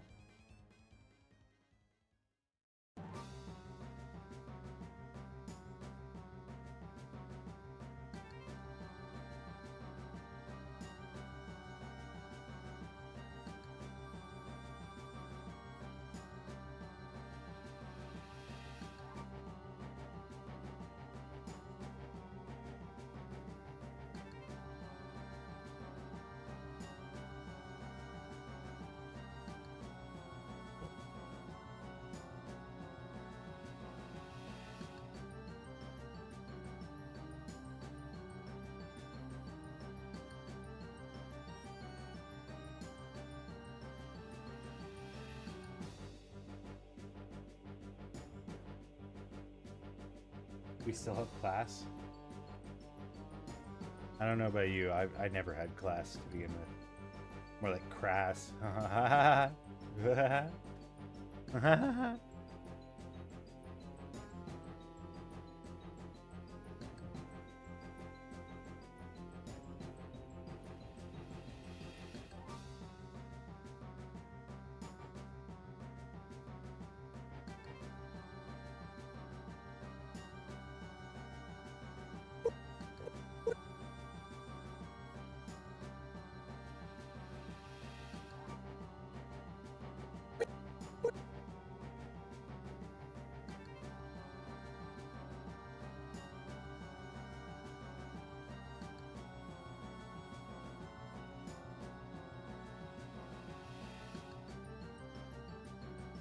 I was talking about after cleanup. Yeah, we're still doing that.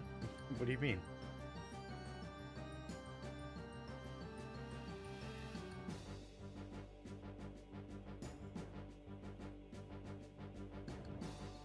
I'm sure my energy will pick like right back up once we start talking.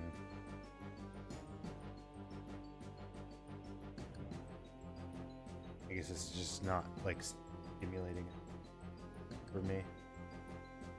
I need to chew some 5 gum. Stimulate your senses.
Guessed when? At 4 p.m. EST, so in about 2 hours.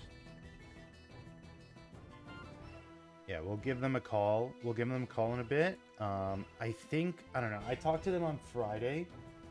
You know, it was like up in the air if they were going to stream their end, like their POV or not. So we'll see when we make that call. We're also just gonna like kind of try and figure it out live, like how to best present it. It's gonna be very informal, but I'm excited to see what they have to show.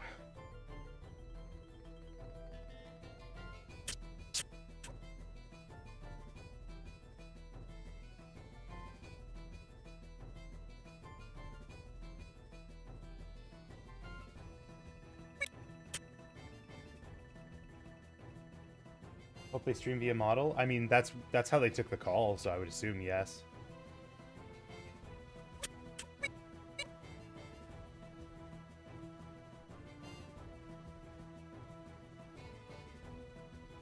Yeah, I had a call with a VTuber. Crazy. It was awesome.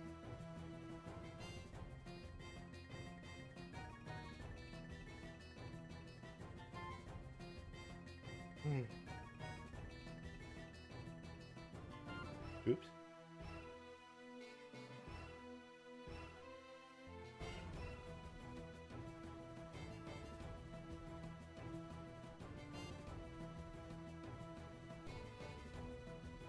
Can't wait for the rant that they are informally gonna do.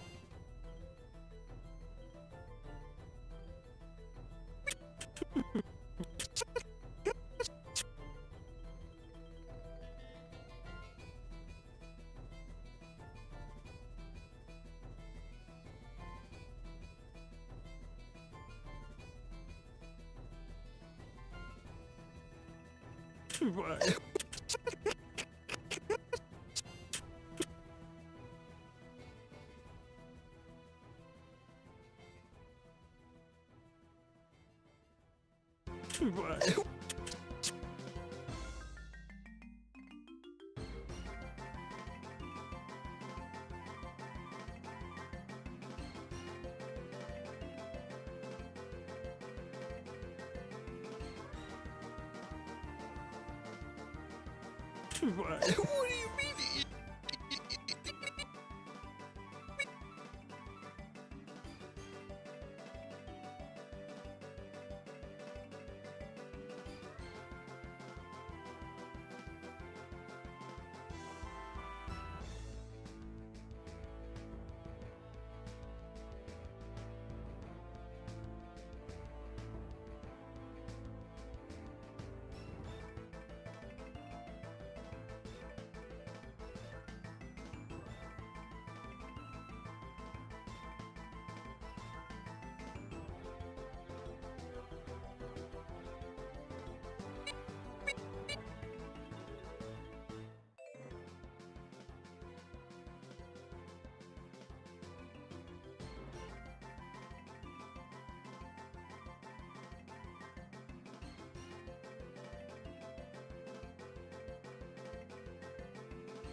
Plan is also that we could potentially turn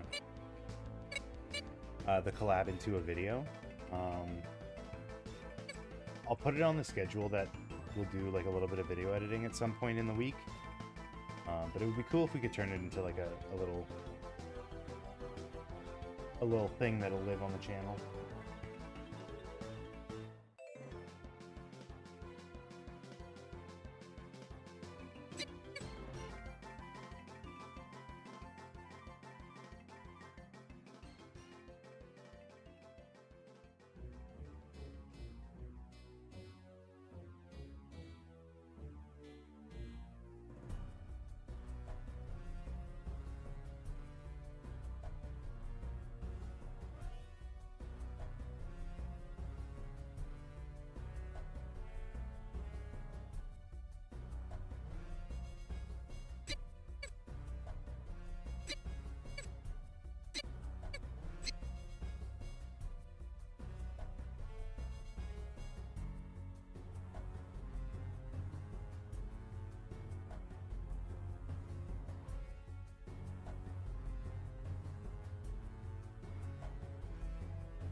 Oh my goodness. It's constantly weighing on me just how much fucking work is left to do on this one. Like, even when we finish all the skin, then we have to do all the jackets, then we have to do the undershirt, then we have to do the undercoat. And then I have to do the eyes, which is going to be its own little thing. We gotta do the sclera, and then we gotta do the iris. Oy, oy, oy. Like, this is definitely I don't even think it's gonna be done today. Like, I'm not even confident in that anymore. Like, I'm probably gonna have to do a lot of this off stream anyways.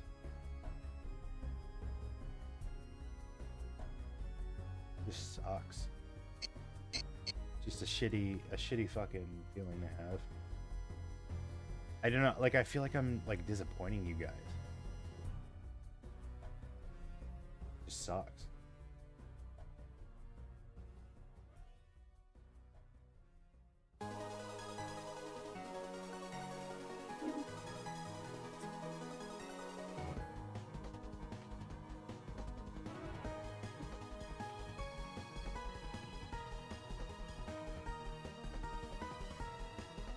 Then I gotta tell myself, yeah, whatever.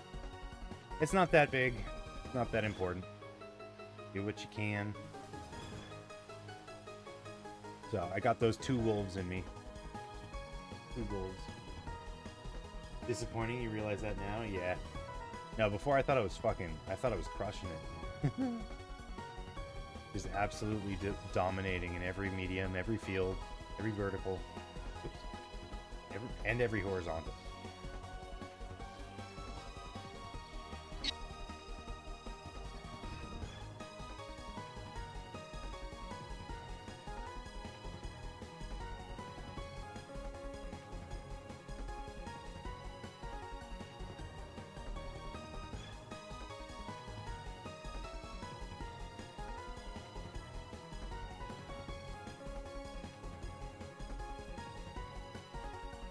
We're not expecting anything from you. You cook, we eat. No critiques here. Thank you. That means a lot.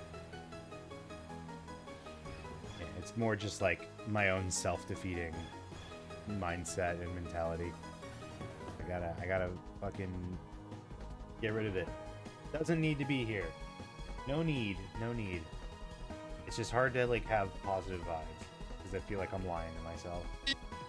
But, you know, there's also no need to like make shit a downer either.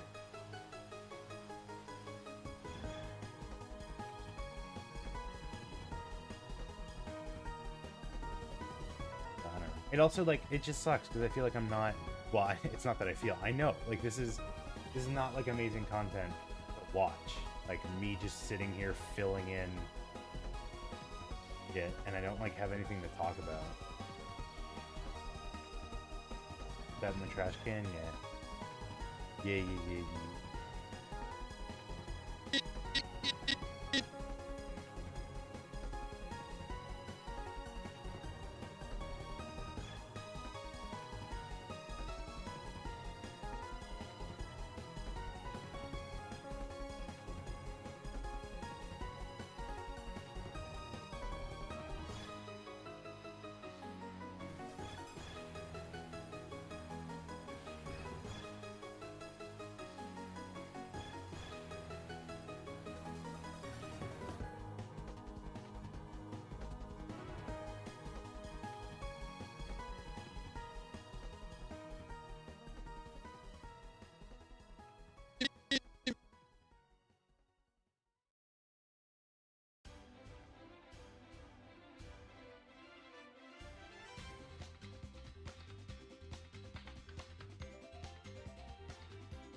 Okay, let's do, after this frame, let's do a change of pace, let's do the schedule, see where that takes us.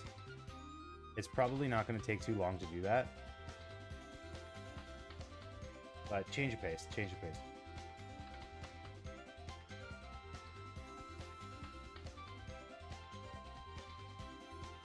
Like your streams, man, hanging out with a friend, both of us doing work. Sounds cool to me.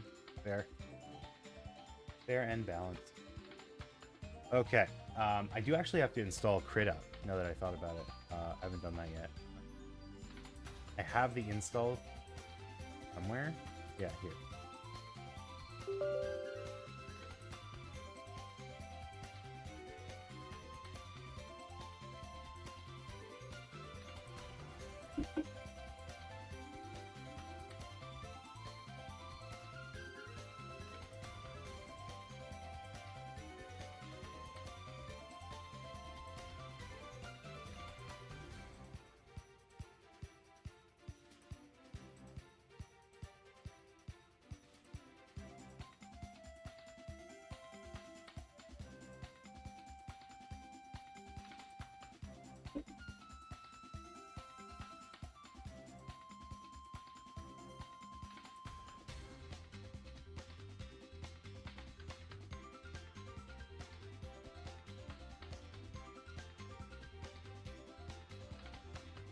Oh, that's a different splash art. That's cool.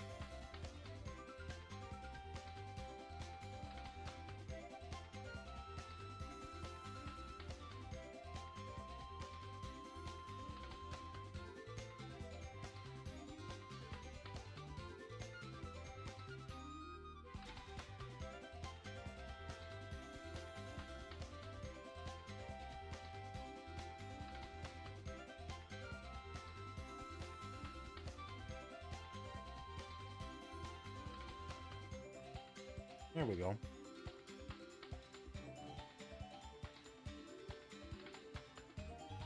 The only problem is, I might have the wrong font. Yeah. Fuck. I don't remember what fonts these are.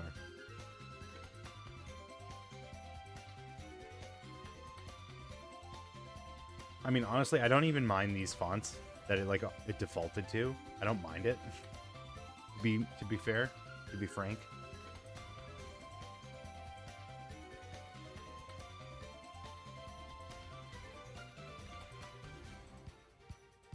But I technically should figure out what font this was.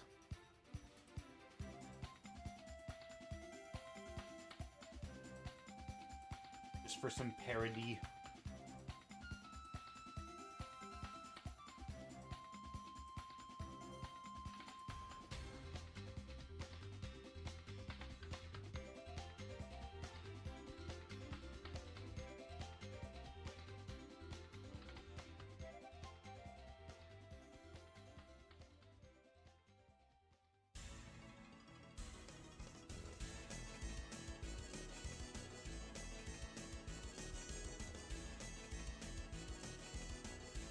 Oh, I am.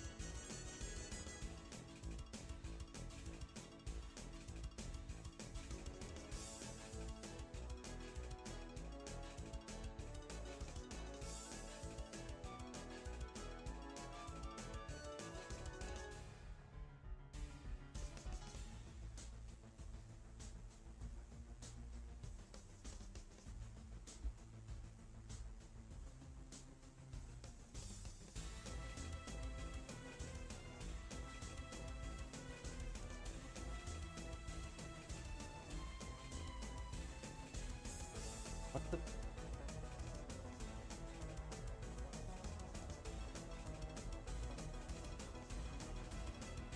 There's a cat staring at you from outside the window. That's probably a bad omen, or it's a good omen. I don't know. What color is the cat?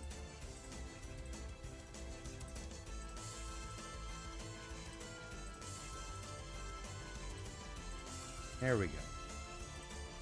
Orange? I think that's a good omen.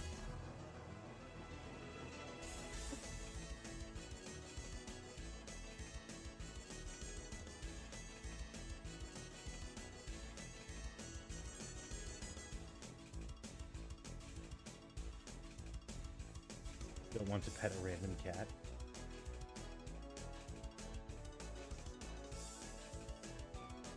Okay, I'm just opening up Krita on my other computer right now. Schedule.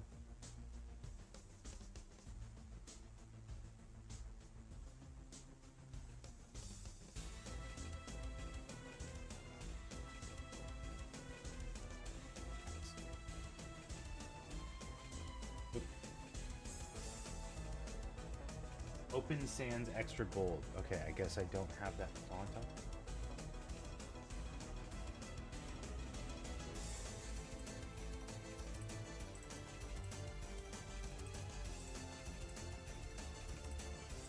Oh, I do. Huh? I didn't. Why isn't it doing it properly? Krita, I like Krita a lot, but the way that they do like letters is very, like the text engine is very bizarre. Isn't? Oh. Open Sans Extra Bold. Why isn't it working?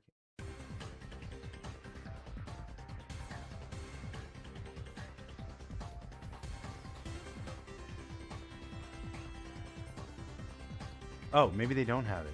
Oh, okay. I have to download it. Hold on.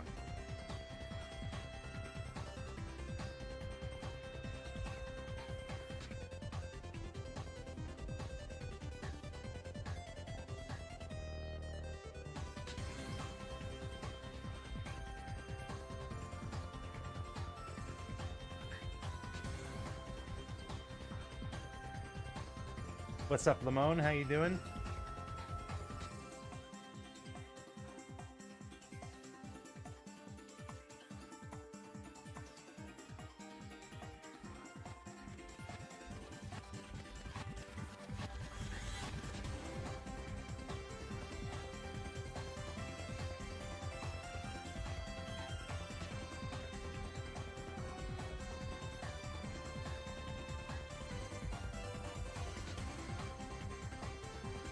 No, I want Open Sans Extra Bold. There we go. That's the one.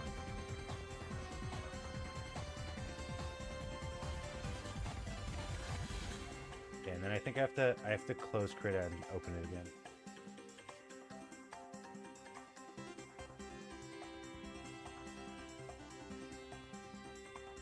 Hey, there it is. Perfect. Didn't even have to do anything. That's it. Awesome.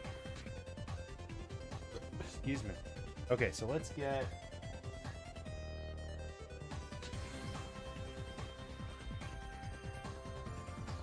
With Comic Sans? No. Okay, so tomorrow is Monday, December 1? 251st. December Ember.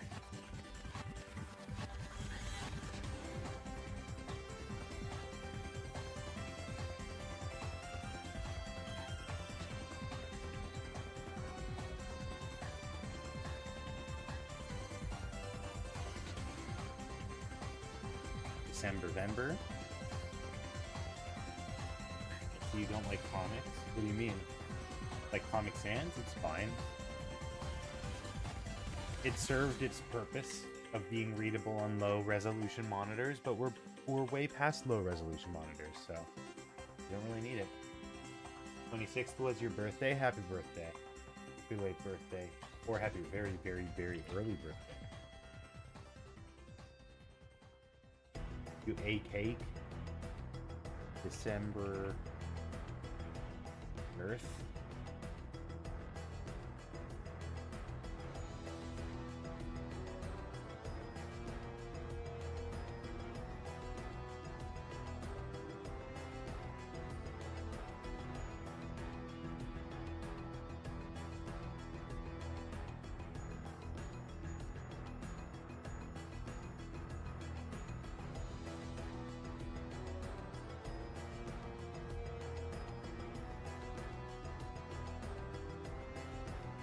Oh, I just realized I have this wrong.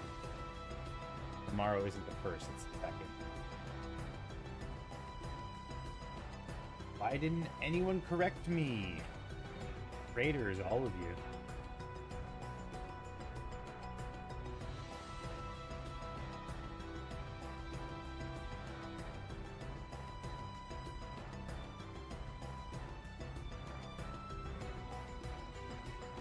Couldn't celebrate it fully doing my job. Dang you, job, you're only good for money. Yeah, no kidding.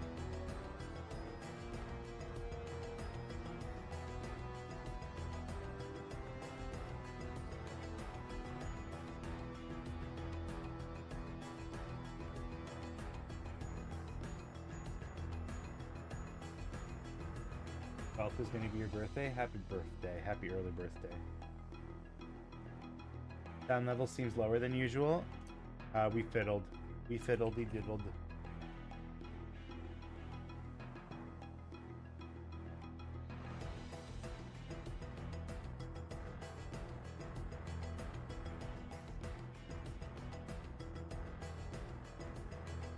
Okay, and then Sunday will be 8.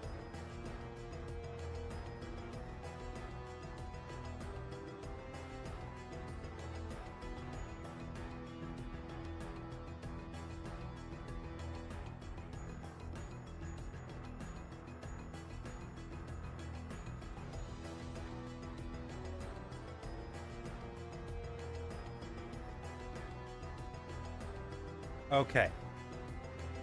Tasks for the week. Tasks for the week. We are going to do animation. We're not doing PC building. We're doing workshop. We're not straightening.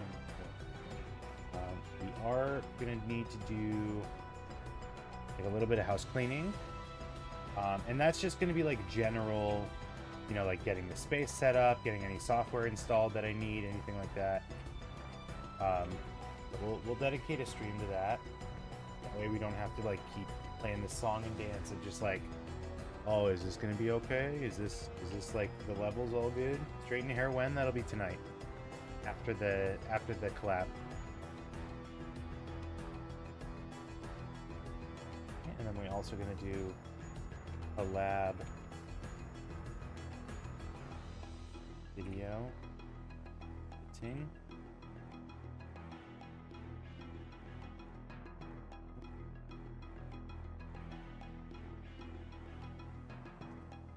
Dang, dang, dang, dang.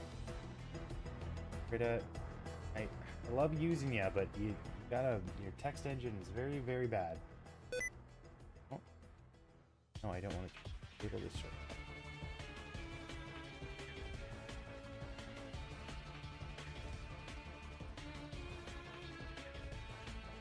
Collab.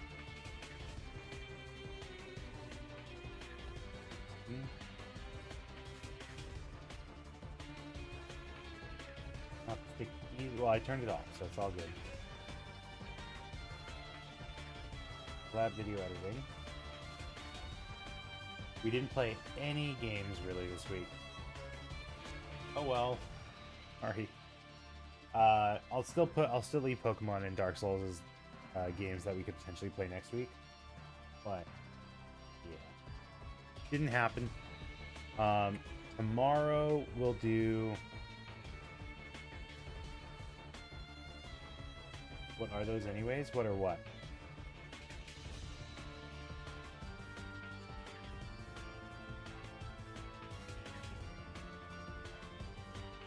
Not house cleaning, housekeeping.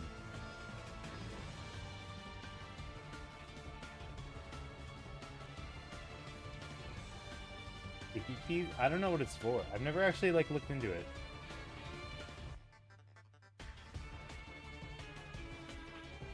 I don't know. If you come up with an answer, if you find an answer for that, let us know.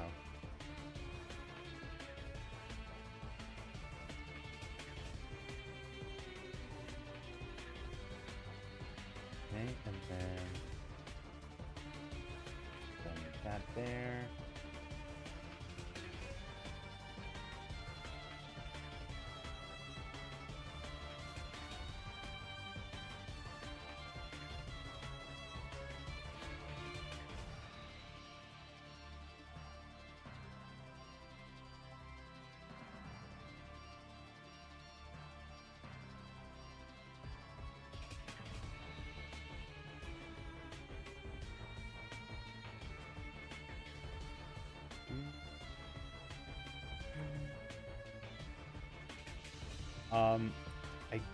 I'm gonna have to like check and see if schedule is fine this weekend, like clear, but I should be able to start my normal time on both Saturday and Sunday.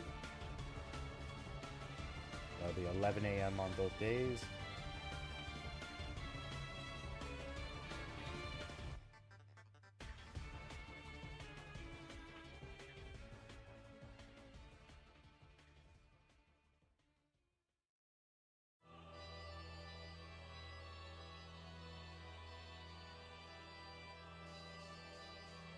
Cool. It's a very homogenous schedule, but we gotta get some shit done.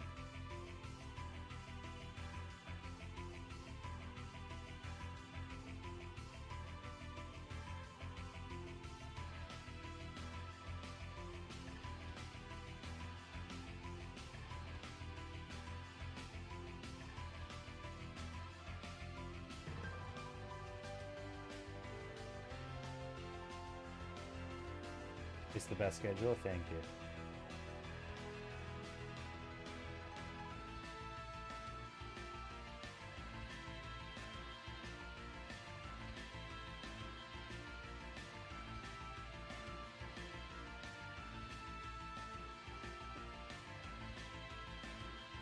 Friday being just for Twitch makes sense, yeah? You think?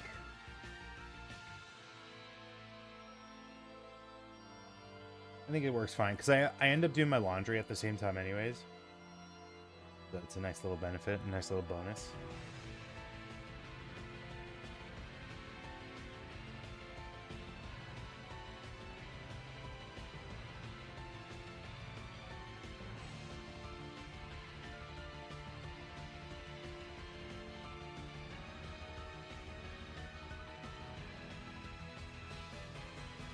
Okay, I'm gonna hit save on this, and then I will be right back.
I'm back.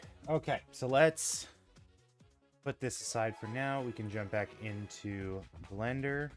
I'll post that schedule a little bit later once I can finalize everything and make sure it's all good. And yeah, we're just gonna do this until Herover is able to jump onto the call, and then we will get started. I do have to think about how I'm gonna send Blast off. It's probably just I'm gonna do the typical Instagram story, Blue Sky, Twitter, that fun stuff.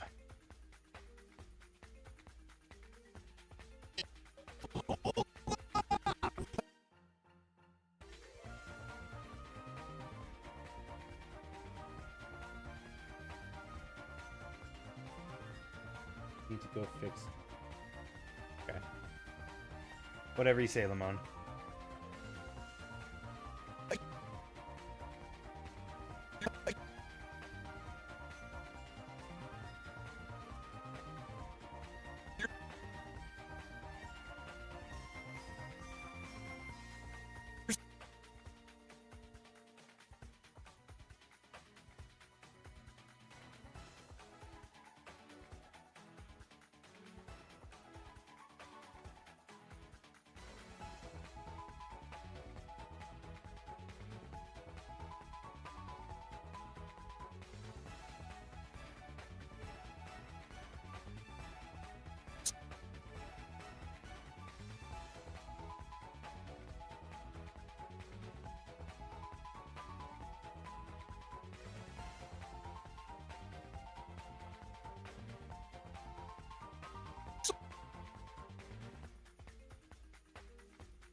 It disappearing, the hair disappears. I probably shouldn't point this out because now you'll see it, but the hair disappears, and now it's a little bit easier because there's less that I have to fill in.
showing a little skin. He's showing a little too much skin.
Another spot that I missed.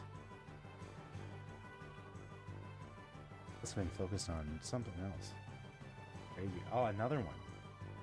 Fucking nuts.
Oh, fuck. I just realized I haven't been doing the beard. I have to do the beard in the same color.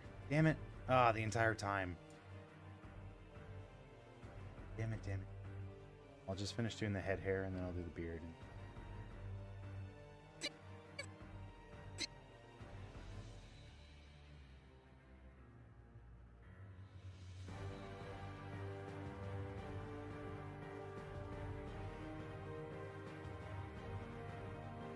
Jacket, the jacket.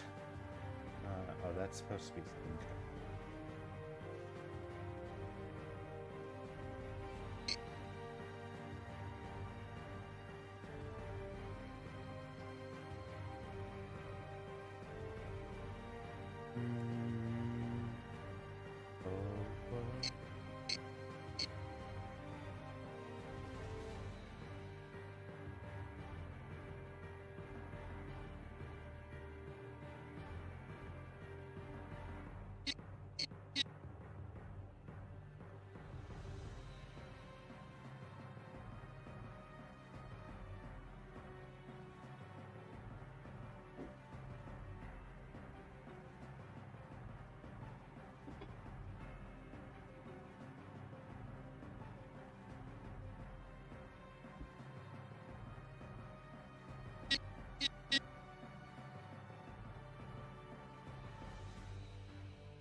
You can finally make YouTube gameplay. That's exciting. Did your account just get verified? Like, are you able to? You're able to post on there. You're able to live stream.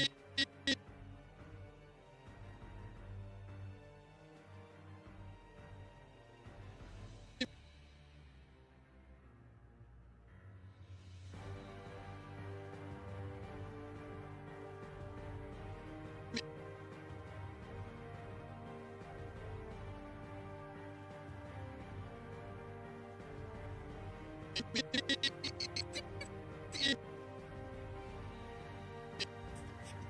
meeny, miny, mo. Catch the culprit by its... Hold up! I can't keep up.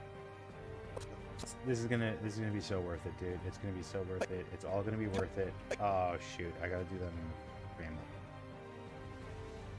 Let's fill. Yeah, let's.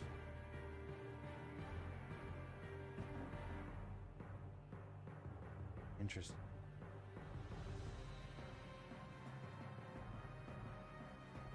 Hmm.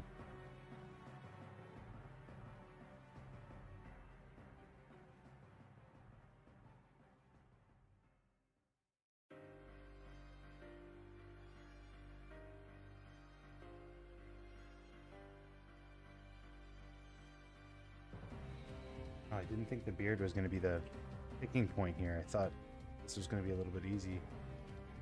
It's got its own complications that I got to deal with.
Huh?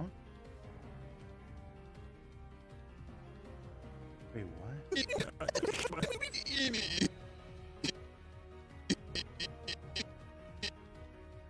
Oh, I didn't realize that the last frame was like so fucked up.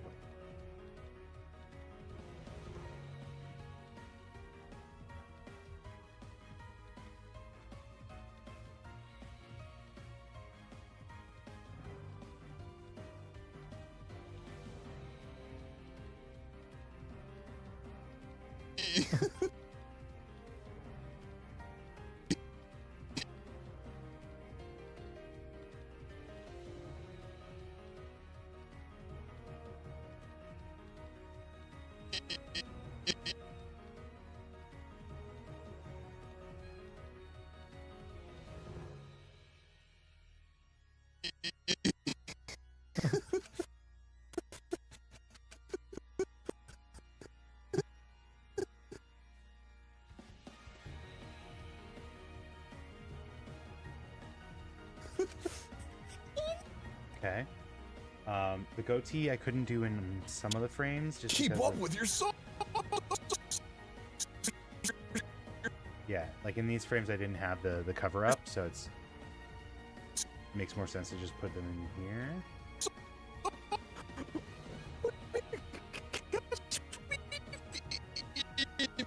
There was another spot, and I gotta watch through I it. can't keep up with your song. What Where can you catch me by? do you mean, Eenie? Oh, right there.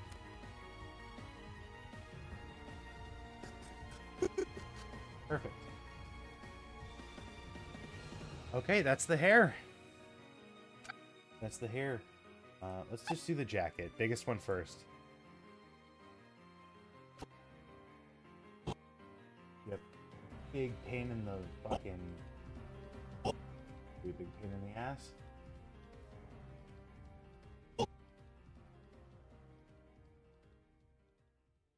Let's go! Okie dokie.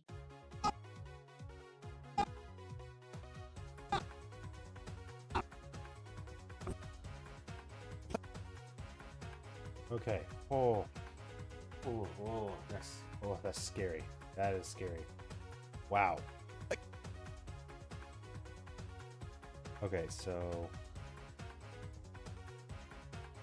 like, I think I gotta have to like close this.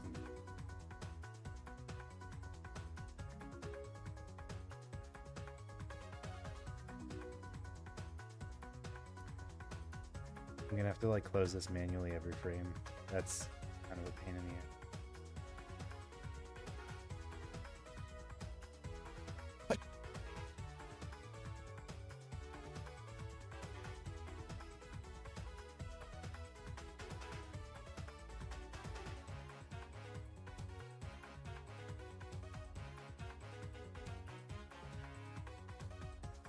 Should be.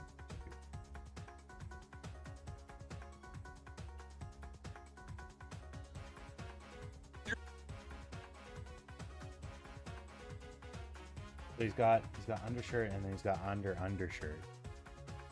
Under armor.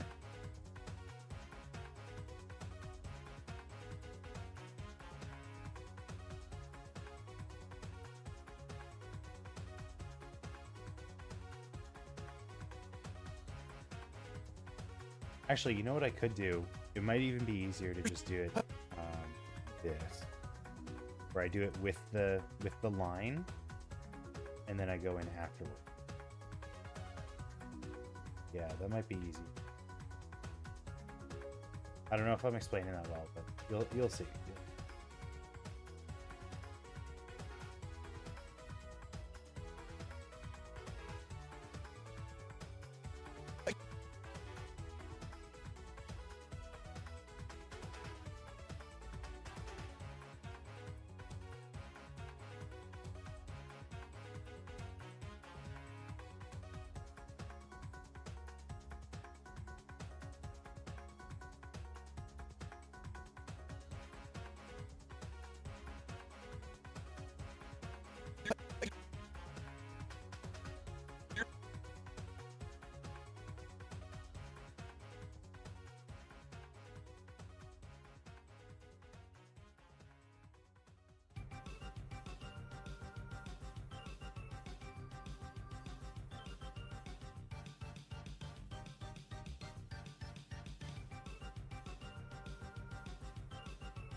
Yeah, this was a smart choice. This was the right decision to not worry about the line. Like,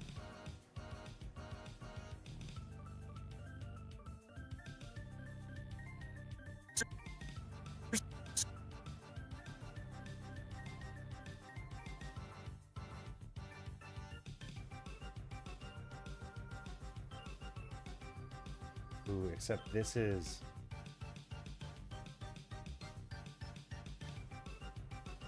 This is supposed to be, this is the outside of the jacket.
Oh, I forgot to do the fucking... Oh, man.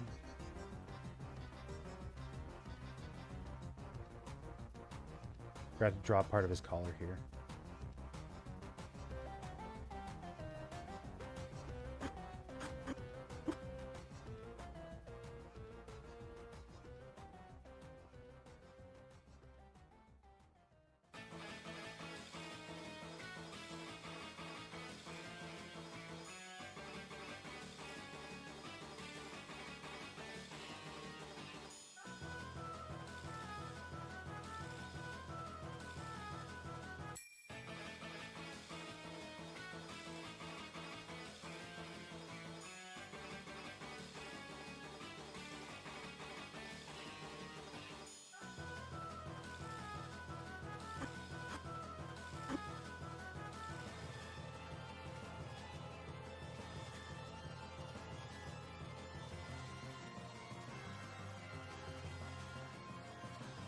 Oops. I'm on the wrong layer. Oh, and I forgot to... I have to put a button here. So says I, the phone guy.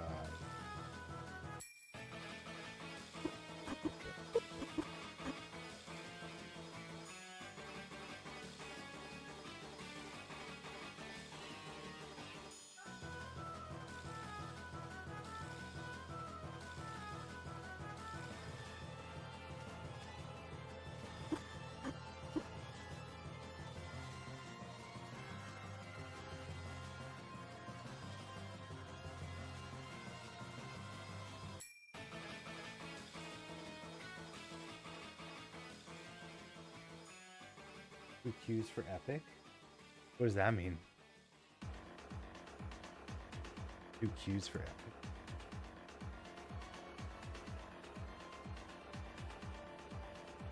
Is this like a gotcha thing? Like a gotcha game thing?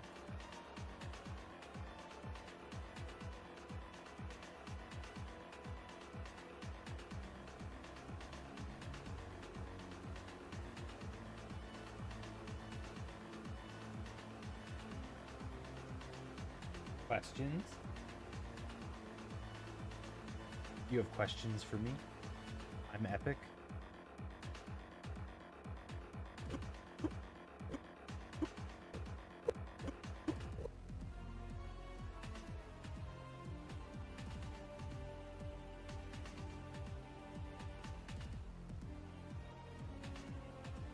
Why is it called Epic and not Odyssey? I mean, it's because like the Odyssey is an epic. Like an epic is a type of story, I think. I don't know, I didn't study literature, but I think an epic is like a type of story. And so the Odyssey is an epic.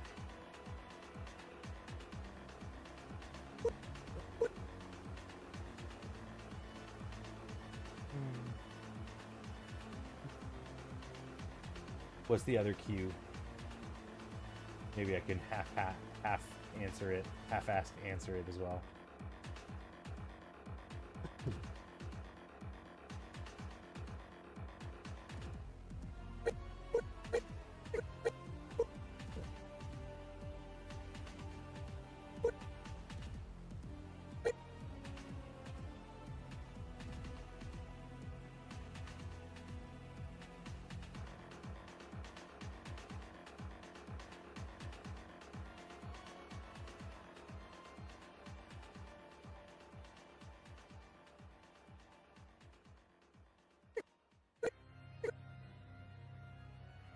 Why does the Siren assume Odie has a daughter? I don't know. My assumption was that that's like something based on like that probably makes more sense in the Odyssey. Like that probably makes more sense in the book, in the poem, than I think we lack context. I don't know. I've never really thought about it.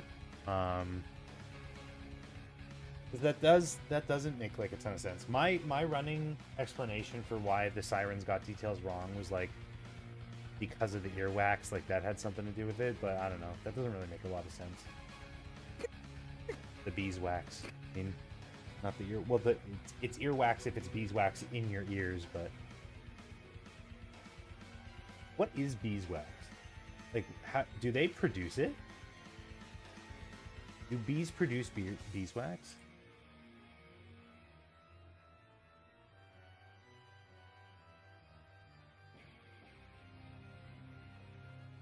Natural wax produced by bees. Interesting. Where does it come from? Like, in them, on them. They have their own glands. The worker bees. Huh. Fascinating. Thought it was derivative. Beeswax is edible. Interesting.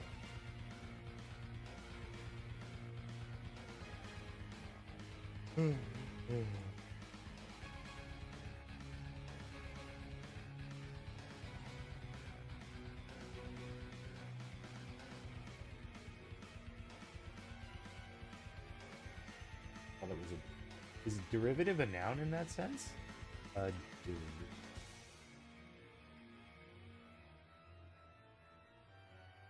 Something that is based on another source. Huh. I didn't know it could be used as a noun. Noun. A noun. A noun hound. Edible. Well, excuse me for a minute. You have a ton of beeswax you want to take care of?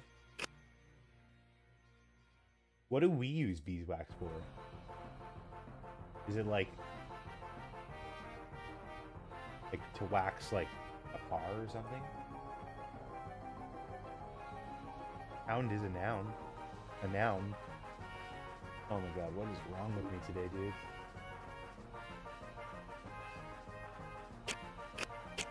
Hound noun. Peter Piper picked a peck of pickled peppers.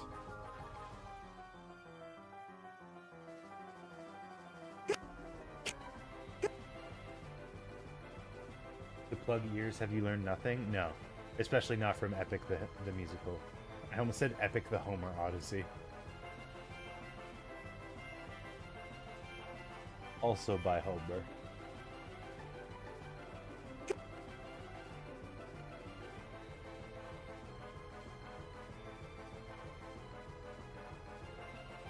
Who's Homer? What was his role in the story? Like this is supposedly is Epic the Odyssey based on like actual who was Homer?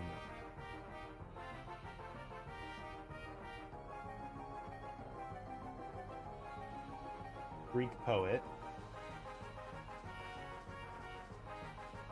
Edited, author of the Iliad and the Odyssey, two epic poems, the foundational of Greek literature.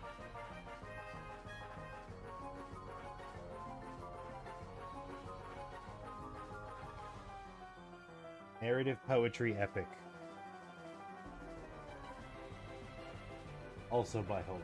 That's what I was asking back then. I don't think I have the answers, man. I'm sorry. I know I come off as a guy who kind of seems like he's got the answers for everything, but it's just like, nope, not this time. Not this one. I ain't an ancient Greek.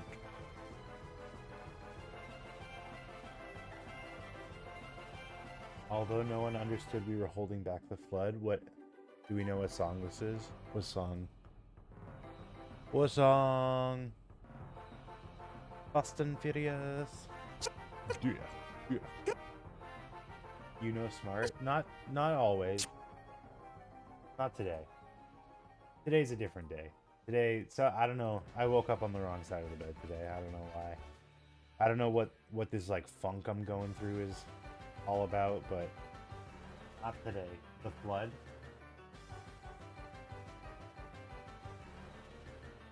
You smart sometimes? I like to think so. I like to. Fuck. No, I like to think so.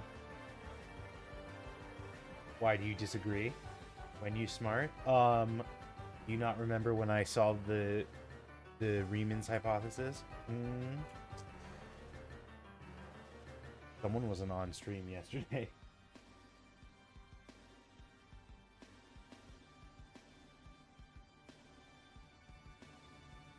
I don't even have. Was a fluke? That was just an accident. Okay. Okay, it's just an accident.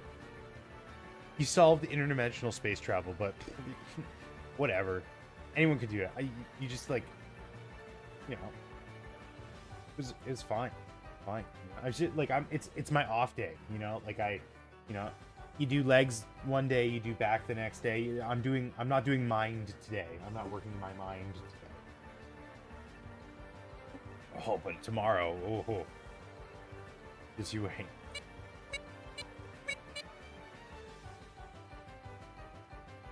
Wee wee wee wee wee wee wee.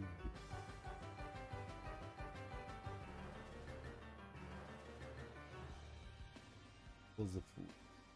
What's a fool? Much excuses you do? Yeah, that's my real superpower. It's not being smart, it's having good excuses. Go ahead, ask me anything, I'll give you an excuse for it.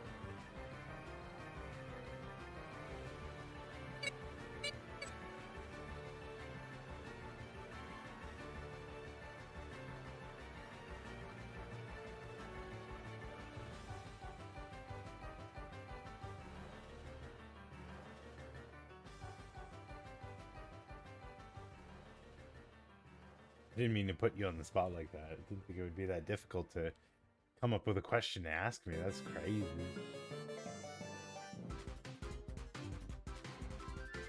Oh. Ask you when you would answer this question. Your mom. There you go. Perfect excuse. 10 out of 10. I think I used that on my principal when I was a kid to get out of detention. Very effective. I do have to say, very effective. Young man, what are you doing outside of class? Your mom!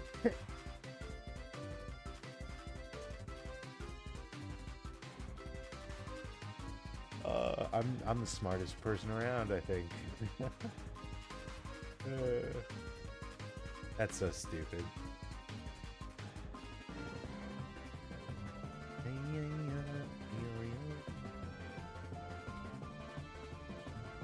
You got out of that situation, I mean? No, probably not. I got into some crazy stupid shit when I was in high school.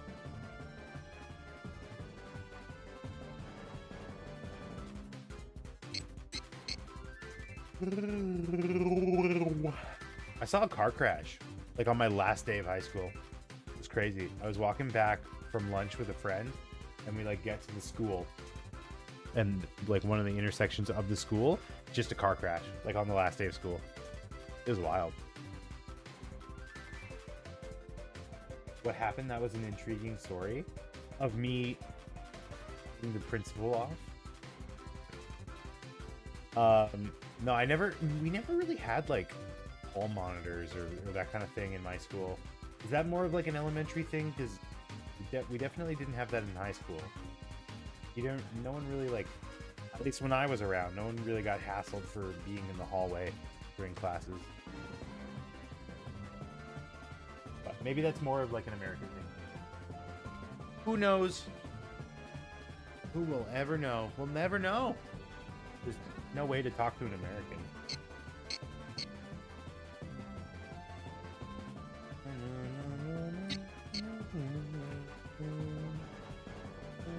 In elementary school for me too. You miss it? What do you miss elementary school? That's interesting. I kind of like go back and forth on this, but it's like the question of would you do stuff differently if you like went back, or would you want to go back? And like I go back and forth on it. Like sometimes I think yeah, it would be cool to like not be a schmendrick, not be a schmuck at my age when I was a kid. Then on the other hand, it's like I like where I'm at right now. I don't necessarily like need to change anything.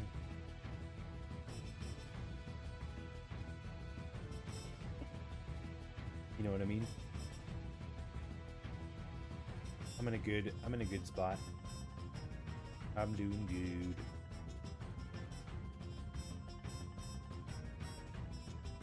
Just kidding. I would rig it so that I have $100 million. Like who you were back then? Is this implying that you do not like who you are now?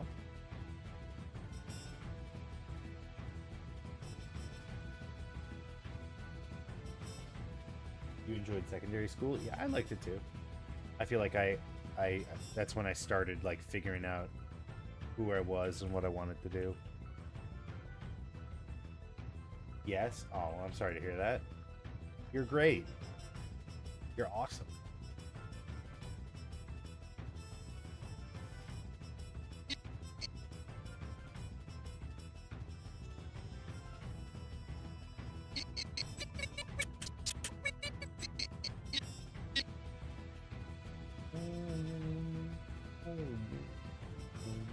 Yeah, I don't have a lot of regrets. Because in my view, like if you have regrets, it means you don't necessarily like the situation that you're in right now. Because I don't really like, you know, obviously there are some things that I wish wouldn't have happened or I wish I wouldn't have done. But like ultimately they led me to here, which is a good spot for me.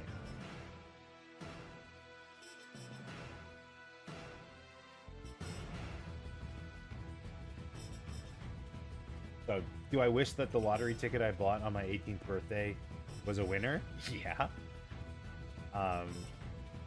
Doesn't really change how I feel on the whole thing, though. Flattery will get me nowhere. I have become unchangeable. I am an immovable object. You guys watching anything these days?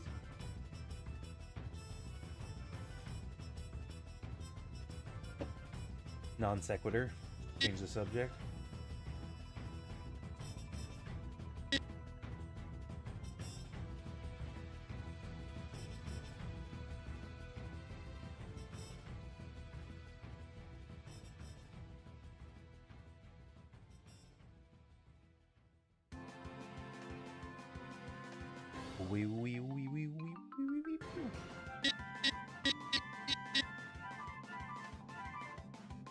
Watching my life go to shit.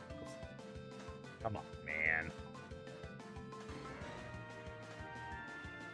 I know work is rough. I know starting a new job is hell for a little bit. Gotta stick through it. It probably gets better, maybe.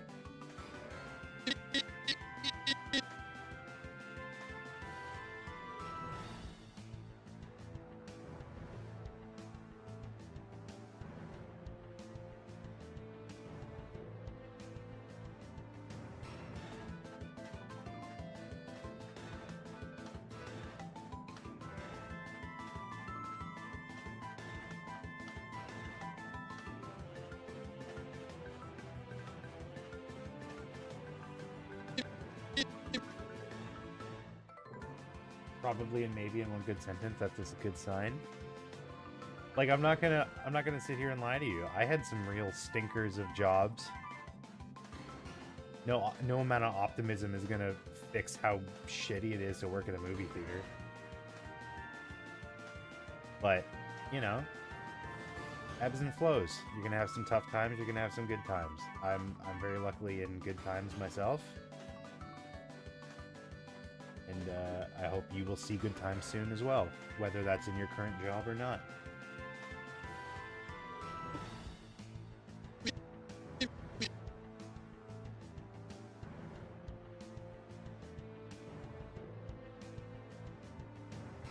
But I gotta tell you, Anju, you can walk away with this.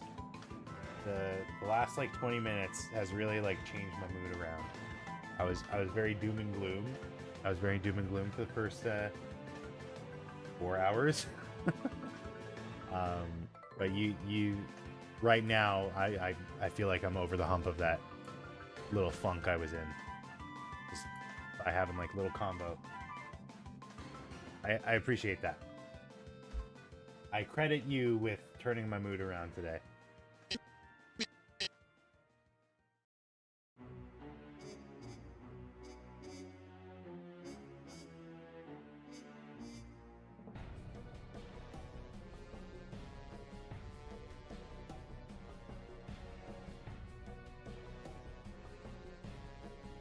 Just kind of a shame that it only happened at 3 p.m.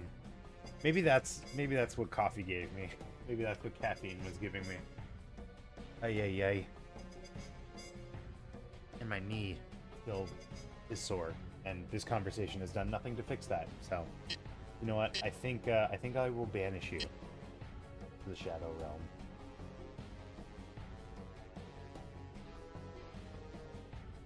That's so nice. I'm glad. No, too bad. I can't hear you. You're in the Shadow Realm for not fixing my knee.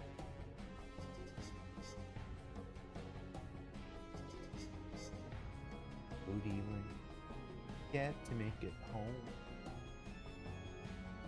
Me? I'm in the Shadow Realm?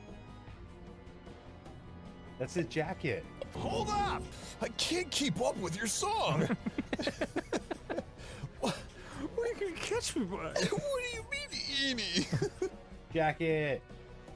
No. I should probably not shout that out, especially if I'm in public. I should probably never shout out the word jacket ever again. That's good. What's good? It's good that Anju is in the Shadow Realm? Is that what you're saying? Oh, jacket's not done.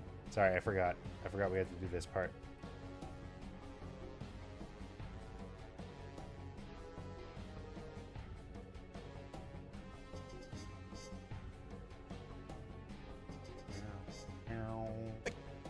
On a no.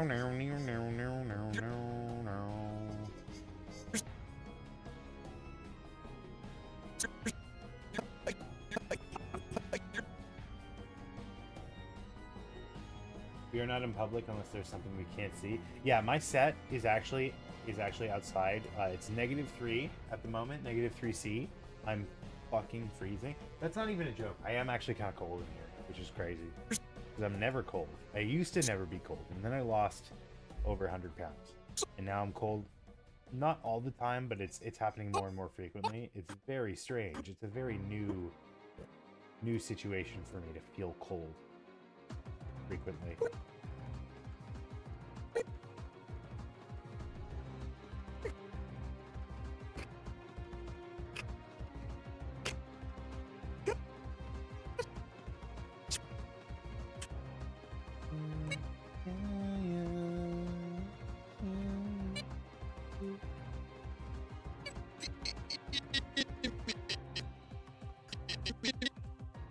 Canada can become colder? Oh, we'll see.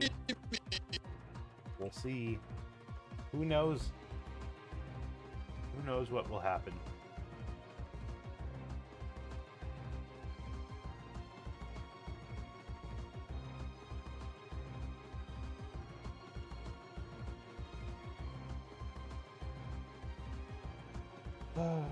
Undershirt time.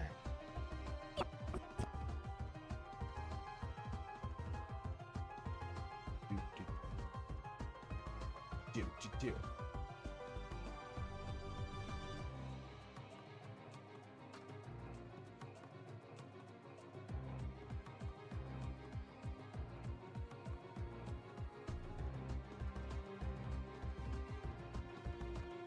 Excuse me. It's coming along. It's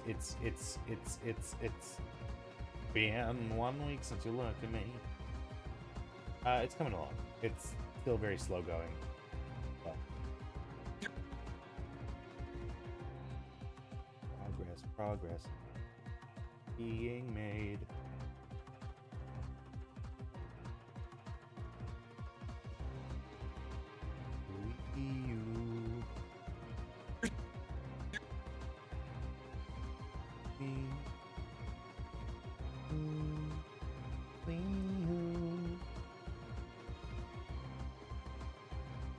Was it Juicebox who said he was watching Daima yesterday? Can't remember. I don't remember.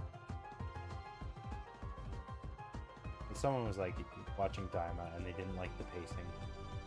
Was it you, Michael? Was it? I don't think it was Anju. I don't think Anju watches Ashin. You might be right. I may be crazy, but it might just take a lunatic. I don't remember. Noel, do you watch Dragon Ball? Not to turn every conversation into Dragon Ball again, but we're totally just gonna talk about Dragon Ball now. I love it. I love it. I love it a lot.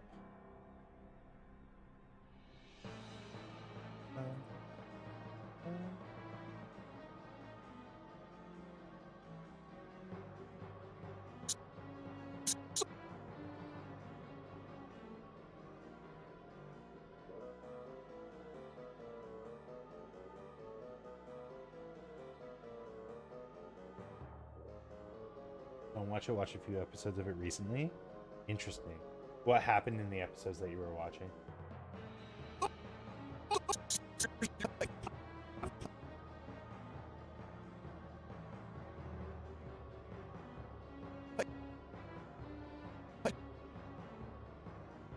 The first Dragon Ball is so slow. Not. It's not the worst pacing in the series. Because like that's what everyone's complaining about with Daima, is that the pacing is really slow. And I don't really care regardless. I just enjoy the journey. But like Dragon Ball, original Dragon Ball, the first arc is done in like 10 episodes. Like Phantom Blood. Character idea: a character whose power is to cause bad things to happen via unlucky magic, but the twist is that they gain the power from their own life sucking so hard. I mean, have you heard of Undead Unluck? That's like kind of what the main character's whole thing is. That she's like, everything around her is really unlucky if she like touches someone. You have not? It's not worth it. It's not worth it. Like, there's some interesting concepts, but it's just like way too horny for my liking.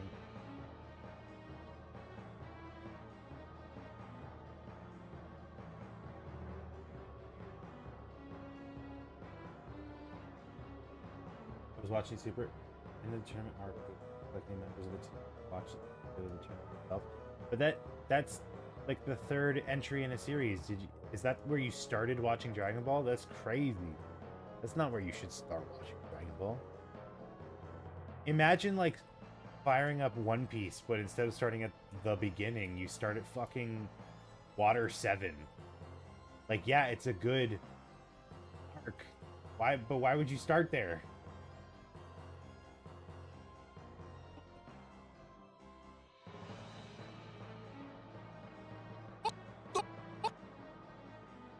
Start with Fishman Island. Yeah, I mean, I'm sure people are doing that because they're remaking it.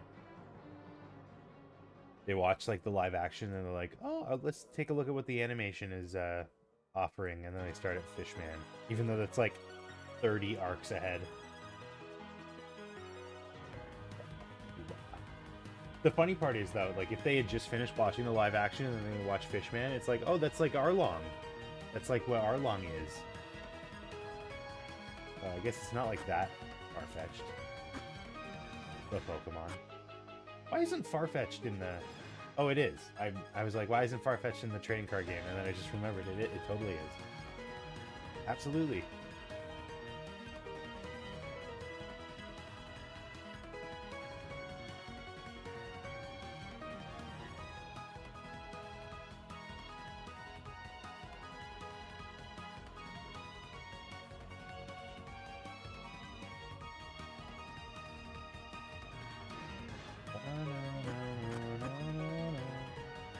Here's the thing, there are 2 Dragon Balls on currently airing, and one of them is 1 and the other is Super. Wait, what? I don't understand what you mean. Neither of those are currently airing. The only one that's currently airing is Diamond. You mean like reruns? Like where you live is showing Dragon Ball reruns?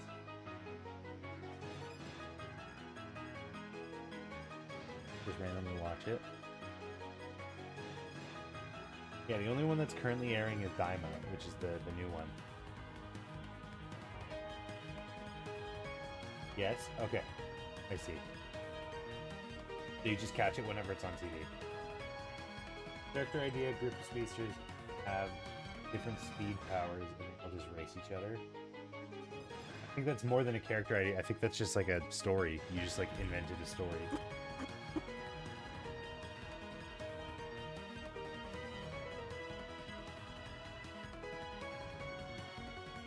what's the interest? What's the interesting thing?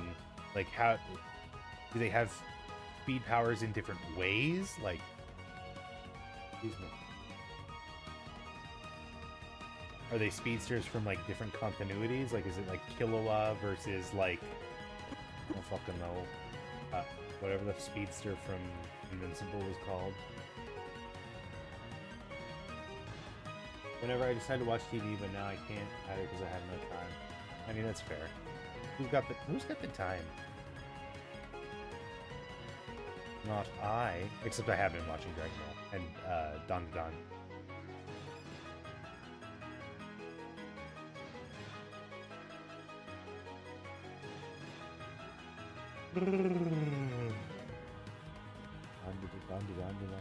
Don.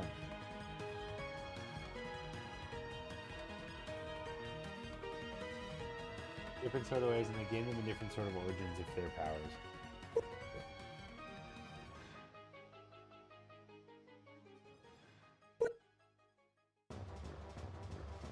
Never gonna take it home. I just mixed up two of the songs. That's crazy. That's crazy. That's never happened to me. I am infallible. I will always remember songs correctly. This is the first time I've ever misremembered a song. I guess I'm done. That's it. Turbine and a Russian man who got shot, who got the power to shoot wind out of his hand after an atomic bomb went off. Is that one of the speedsters? Is that what makes him fast though? Like he shoots air to like propel himself? Like Ida from My Hero Academia?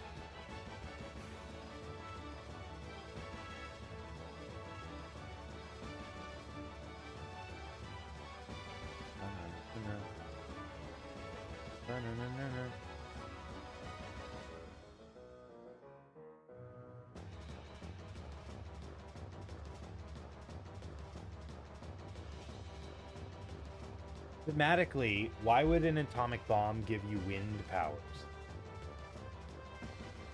I don't know if it's necessarily...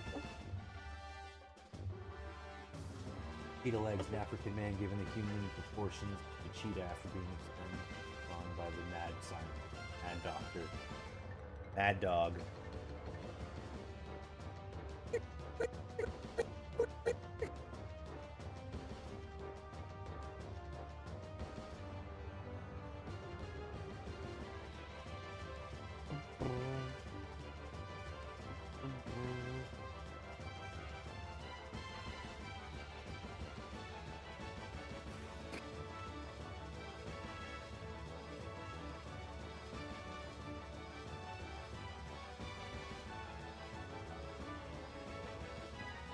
Shadow smacks. Smack. That's some dude who gained his power from evil spell, which allows him to turn into a shadow-like vapor. But why does that make him fat? What's the significance of smacks? What does that mean?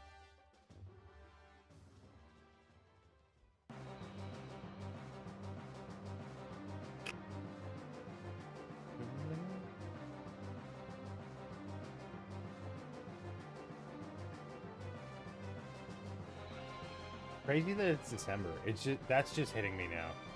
I totally forgot that was like a thing. Because it's December. It's fucking December. Holy shit, dude. Holy shit.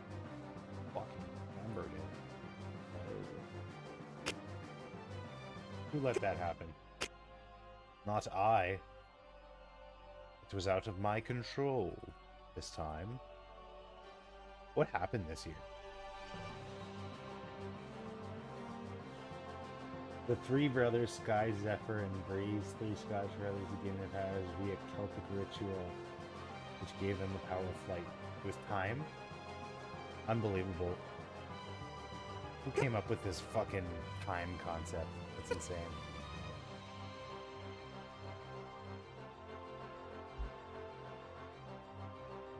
Piece of shit.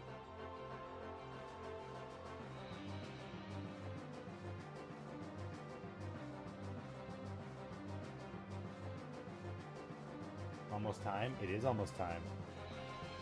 I'm probably gonna run away. No, I'm gonna go like get like a pitcher of water. Make sure like I'm hydrated.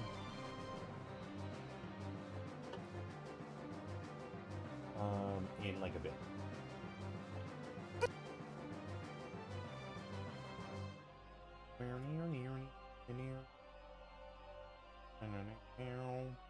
You guys better have good, interesting questions to ask. So here over when they join. You better be on your best behavior. I'm looking at you, Michael. Actually, I'm not. I'm looking at a monitor. Ooh. Finally, Blitz. He was born with his powers. He absorbs speed in his internal clock, which allows him to dash at a massive blitz. Only lasts 5 seconds to almost. Always have good questions. All right, let's hear it. Give me a sampler. What's one of the questions you're going to ask Hero when they join?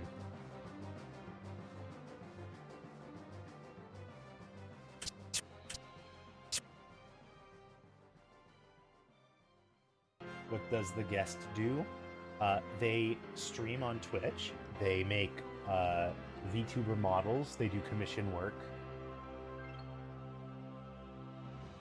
Did you make your own model? I mean, that's a pretty fair question.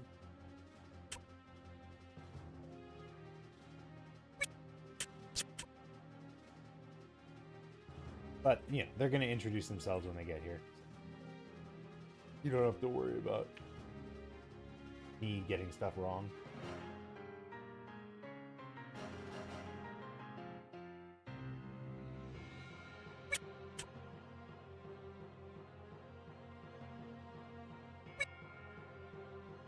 VTuber? No, that's going to be your thing. Overdab.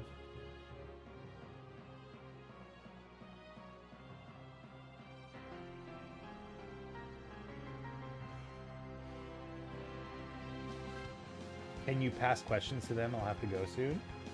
I mean, sure, if you want to leave them, that's fine.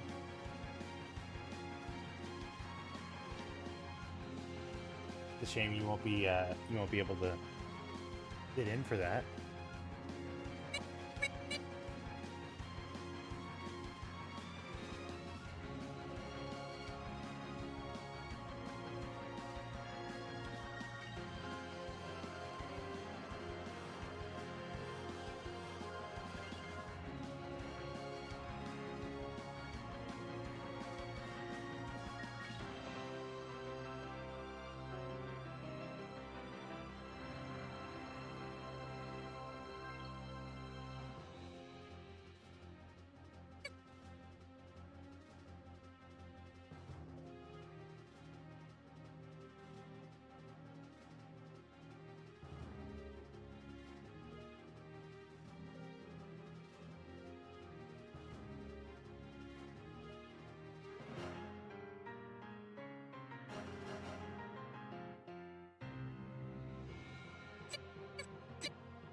Ask them their favorite model type, human ant or chibi mascot. That's a good question.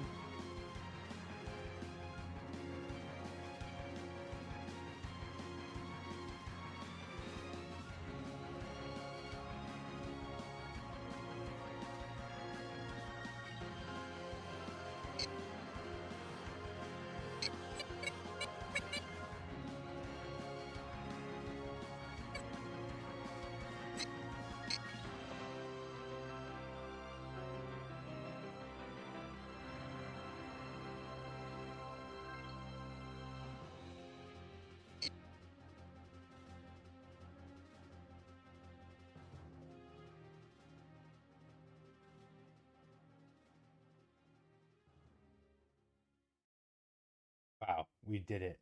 We did it, chat. We made it through the entire freaking playlist. Zelda music time.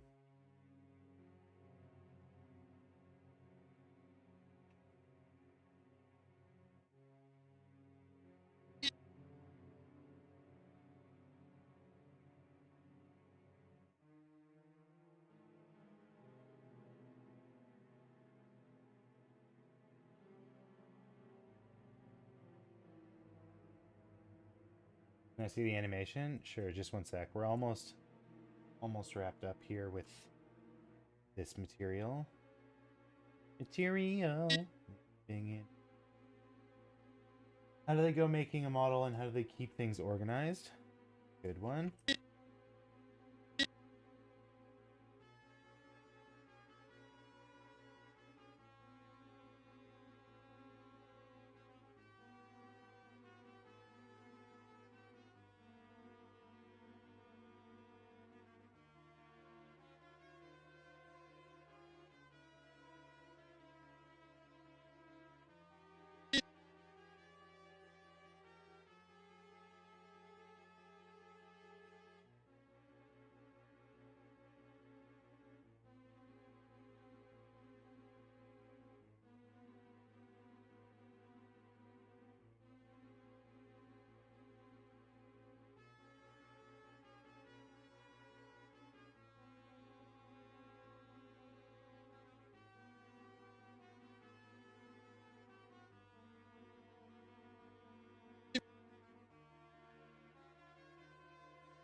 Okay, here you go, Mind Over Development. We're gonna rewind here a bit, pause the music.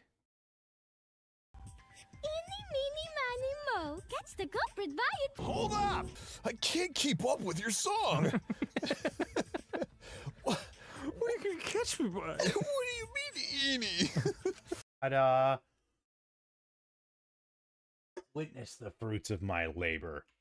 Okay, I'm going to go grab some water, get things ready to get set up, and then when I get back, we'll make the call. So I'll be right back.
Okay, I'm back.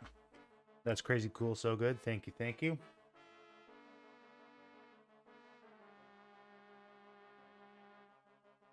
Okay, so I just need to get Discord set up.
Okay. Let's see.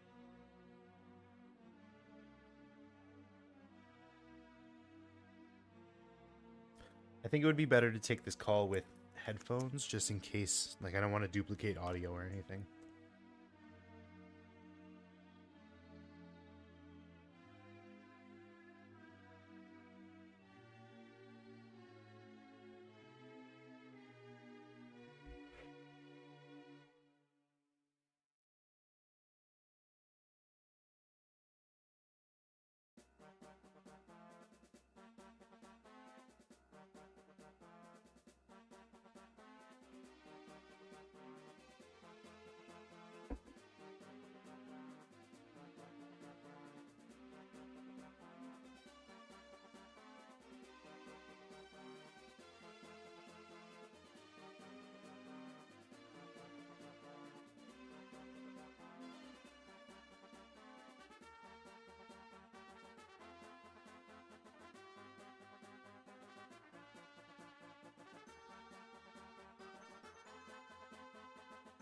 Let's get the title and category and all that fun stuff sorted out here.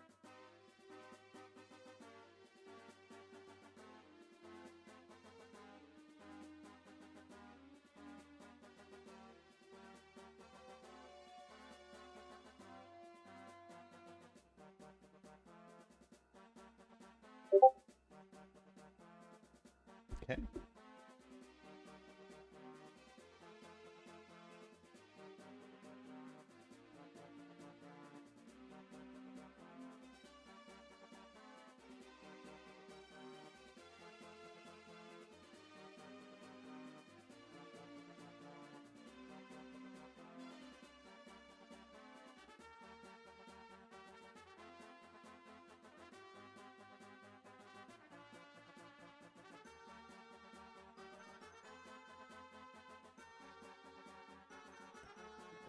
Okay, I am going to hit call.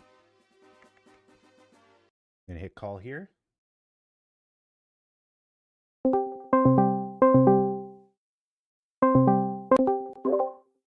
Hello, can you hear me?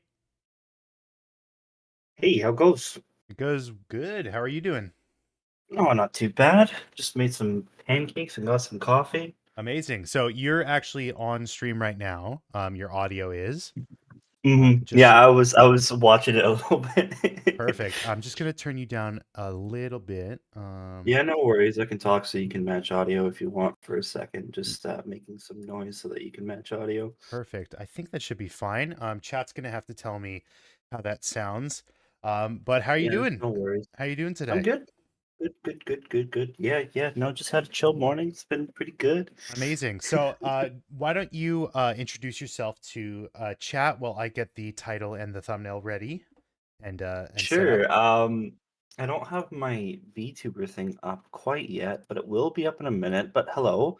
I'm Itzo Herover. I'm a low poly VTuber slash model creator slash I don't know retexture slash animator kind of. I don't animate as much nowadays, but I want to get back into that next year. But yeah, so I focus on low poly modeling, and then also some sort of pixel art, I guess you can call it. But yeah. Very nice. And do you for your work, do you when you say pixel art, do you mostly keep that to textures or do you do pixel art outside of that, like within a canvas and post it as is?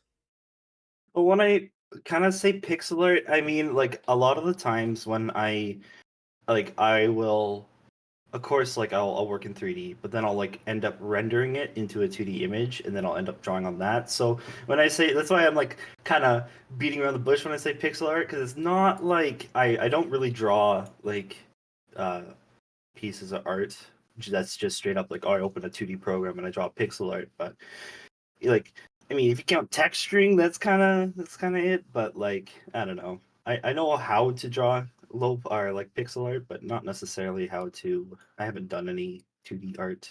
Fair enough. Had a few people ask me that, but yeah. Fair enough. No, like it's totally understandable. You have different metrics in which you can like there's different categories. Like when I say I'm an animator, I'm sure that conjures up an image in some people's heads. Like they might think I do it one way. I get a lot of like, oh, do you work with like claymation and models and that kind of thing? And it's like, no, it's Mhm. not exactly. So I totally understand the idea that like it's tough to label yourself when some people might perceive it one way. But I would Yeah, I would say absolutely. I would say you definitely like fall under that category. Amazing. Okay, so I have your VTuber model coming through on my end. I'm going to Perfect. let's see what I can do here. I want to be able to like isolate just that, but I don't know fully if that's like gonna work. Yeah, I know how to. If you pop out the call chat, Mm-hmm. and then if you Oh, you know what? See, this might be an issue if we want to show both the display and maybe what I will do is I might. Uh, Well, here anyways, we're gonna. I can put you on screen right now, so we got you there. Mhm. But if you pop out the voice chat and then minimize the members, you can then resize your Discord window to my window, and it should work. Though I can Oh, minimize members. just. You could probably crop it to that, and then that'll work. Uh-huh. I was just gonna like pop you over here and maybe make like chat a little bit smaller. Hmm Get this shit out of the way. So I haven't announced to anybody that I'm gonna go live. So I think so. What do we want to do? Do we want to do it just on one stream? I like think maybe because I'm trying to think like if you um like I would stream to you my desktop, but I don't know if you would be able to see both me and my desktop at the same time. Mm-hmm. Not unless wait, I have an idea. What if I, instead of streaming just my model, what if I stream just a layout that has me on top of it, and then you could host that on your stream, just on the upper half or something like that. If that's what you think will work the best, yeah, we can do that. Let me see if I can get that to work. Sure. Yeah, I know you mentioned it was going to be a little um Informal. like Yeah, no, that's all yeah. good. I still have to do like my announcements as well. hmm Um, Plus we're early, so it's fine. yeah. Okay, let me just see. Let me add a quick scene.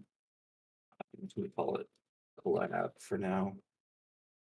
Yeah, because then I could point everybody to your stream, and I think that'll just make life really easy. Mm-hmm. I'm gonna go display capture because I'm gonna capture my desktop.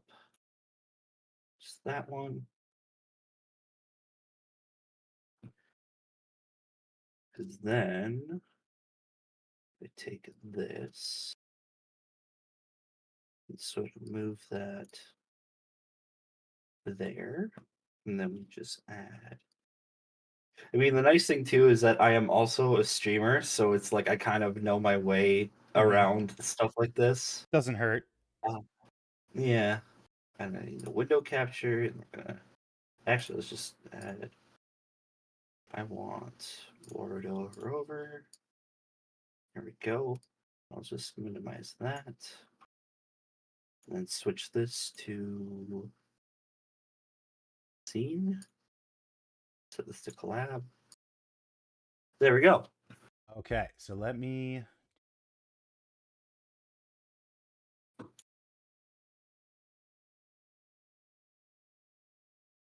I'll pop this here for now. Mm-hmm. And then, because I'm going to be following along as well. So I might like split my view, just like put Mm-hmm. you like over here, and then I'll put mine sort of here.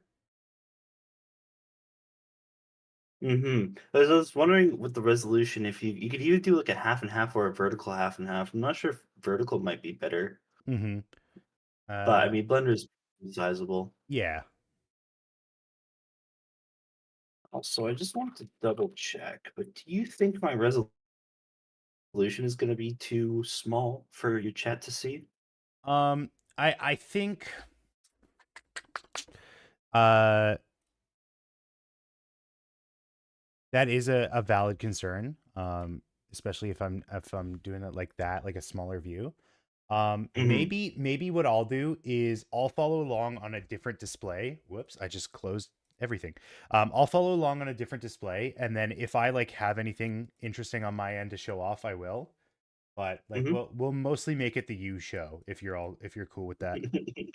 Sure, no, that's fine. I just don't, like I said on Friday, I just don't want to hog, even though like No, it's it's all good. I've been live for the last almost 5 hours. Like I'm cool with a little bit of a break. Okay, well that's fine. Okay, so in that case, I'm just going to link everybody here, and then I'm just gonna post on. Are you going to make an announcement on your socials? Yeah, I'm partially through that. I did Twitter. I'm doing Instagram right now, and then I'll do Perfect. Blue Sky as well. Because then I will just announce to my chat that I am, or my server that I'm live, because a lot of people who watch me are in there, and Yeah, then sounds I'll good. just repost your stuff. Okay, what do I do?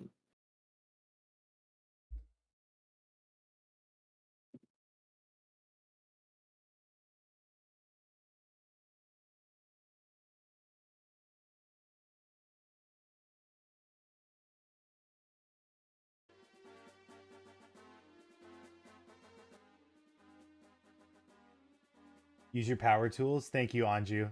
I thought you were going to be leaving by now. Anju in particular had a few questions that they wanted to leave with me, but we can put that off until a little bit later. Oh, okay, that's fine.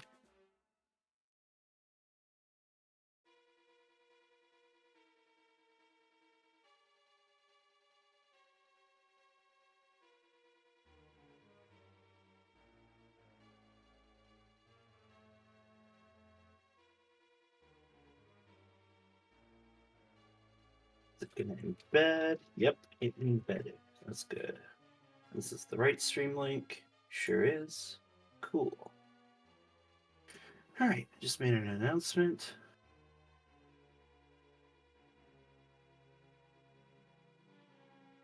Awesome. All my socials have been posted, so I'm good to go as well. Michael, by the way, when I said be on your best behavior, that didn't mean you needed to be completely silent. You can say, you can talk. That's fine with me. Yeah, trust me, I have my fair share of quote unquote rowdy people, if you want to call it that. So, okay, so I'm going to just actually quote you so that. The nice thing about Blue Sky is that people seem to actually respond to quotes. Uh-huh.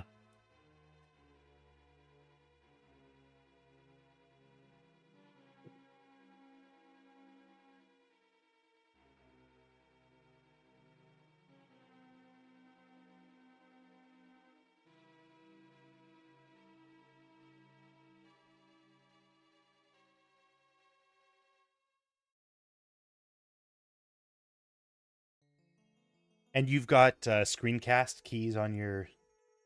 You've got the plugin set up and. Yep. Yeah, I do. I just gotta toggle it on. Awesome. Okay, perfect. There's that. That's that dealt with, and I think I have to do Instagram on my phone. Just 1 second here.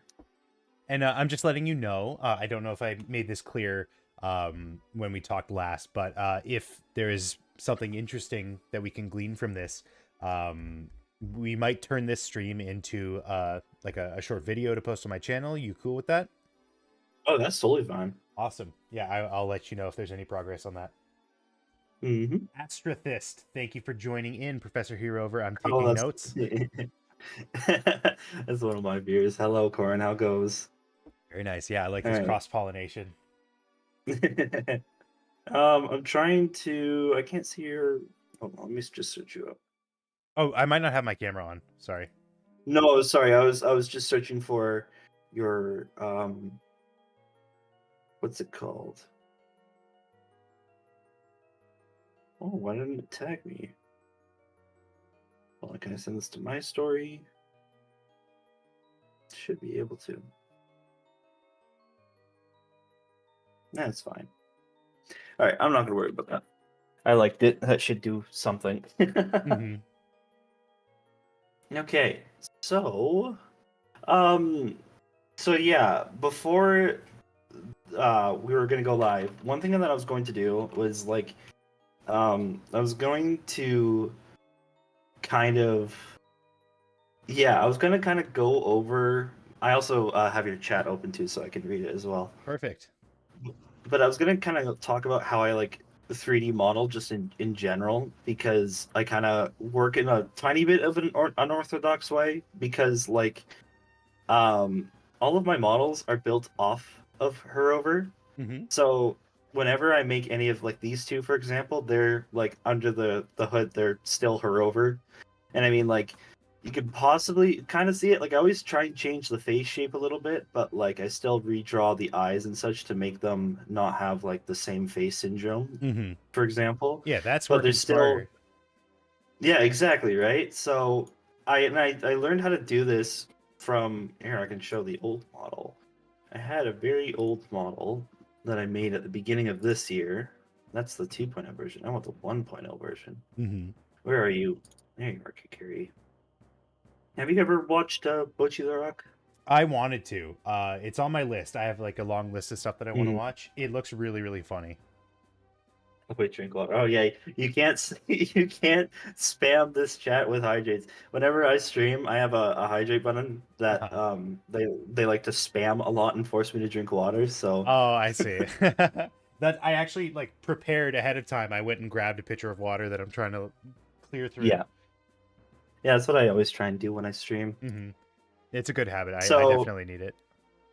Yeah. So this is an old model that I have. So this is Kikiri Hiroi from Bocchi the Rock, and this is actually a model edit of another person's model. So similar to how I've been doing Herover as the base for other models, this model is a base of 1 second. Find this. Nope, that's not the right one. I think it's not the right one. No, it's not.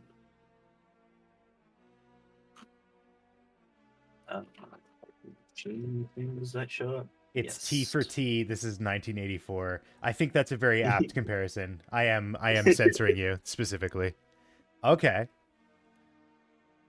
Yeah, so this model is basically built off of this model. So you can see some of the similarities in the face and such, but essentially how I learned to 3D model was just by sort of manipulating this to look like this, and Interesting. that kind of taught me how to just add like small details. Like, 'cause I chose this model, right, because it's got like the sort of the dress underneath with the coat, and so then I modified that into this very blocky, old looking coat and skirt, Mm-hmm. or I guess it's a dress or whatever you want to call it. And so, and then this model is also a mess because it has 3 textures and they're all not very good. But it's an example. a lot of this, I didn't know how to UV unwrap back in the day. Mm-hmm. Said back in the day, but it was like 10 months ago. Where, So you where just did are like we? whatever worked for you. Pretty much. Interesting. Why can't I find the textures? Are they back? Yeah, that's why they're back.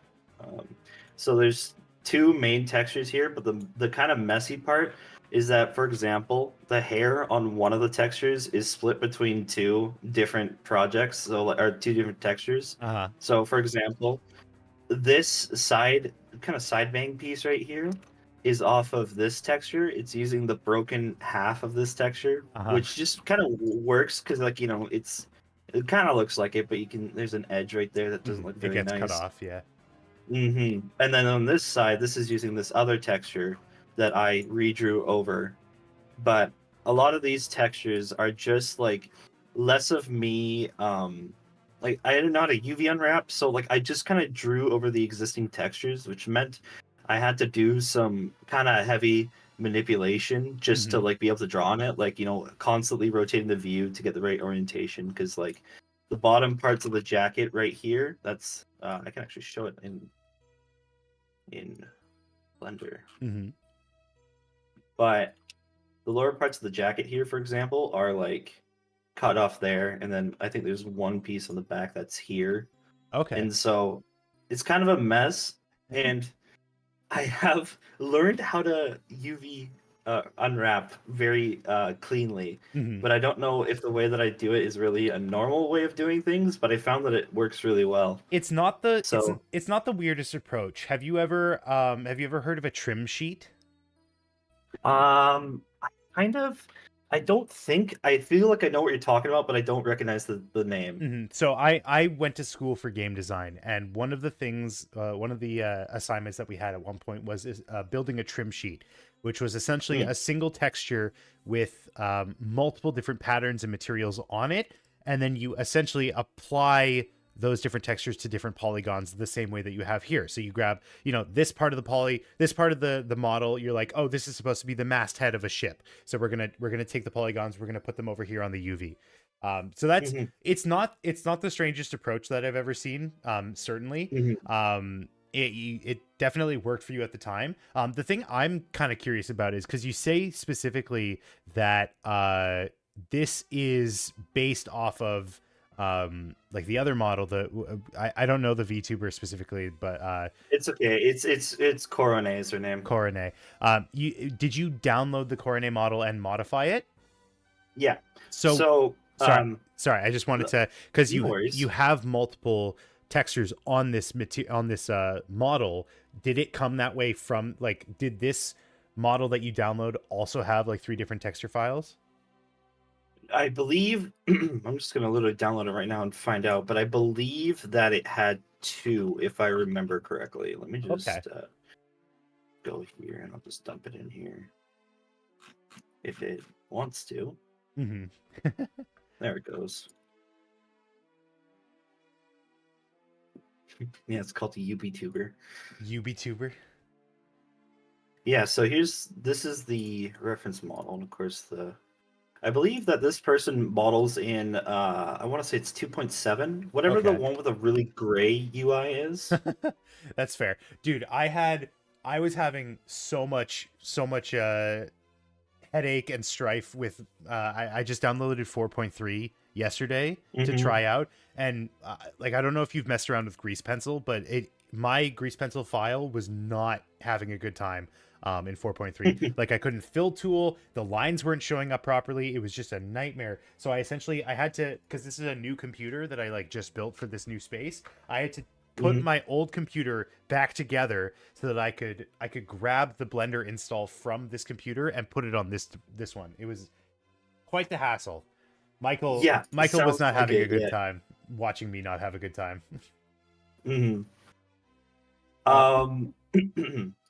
So just to show this off, so this model is like, so this artist is Chain Tan on X/Twitter/ some other spots. Mm-hmm. I attribute like a lot of things to them. They're very kind. I like talked to them and I got like I asked them if I could, basically back when I was first starting, I just kind of did this and was doing a sort of like do it and then ask for forgiveness later. But I talked to them, and they loved what I did with Kikuri, Mm-hmm. and so that's kind of how I got started. That's cool. Yeah.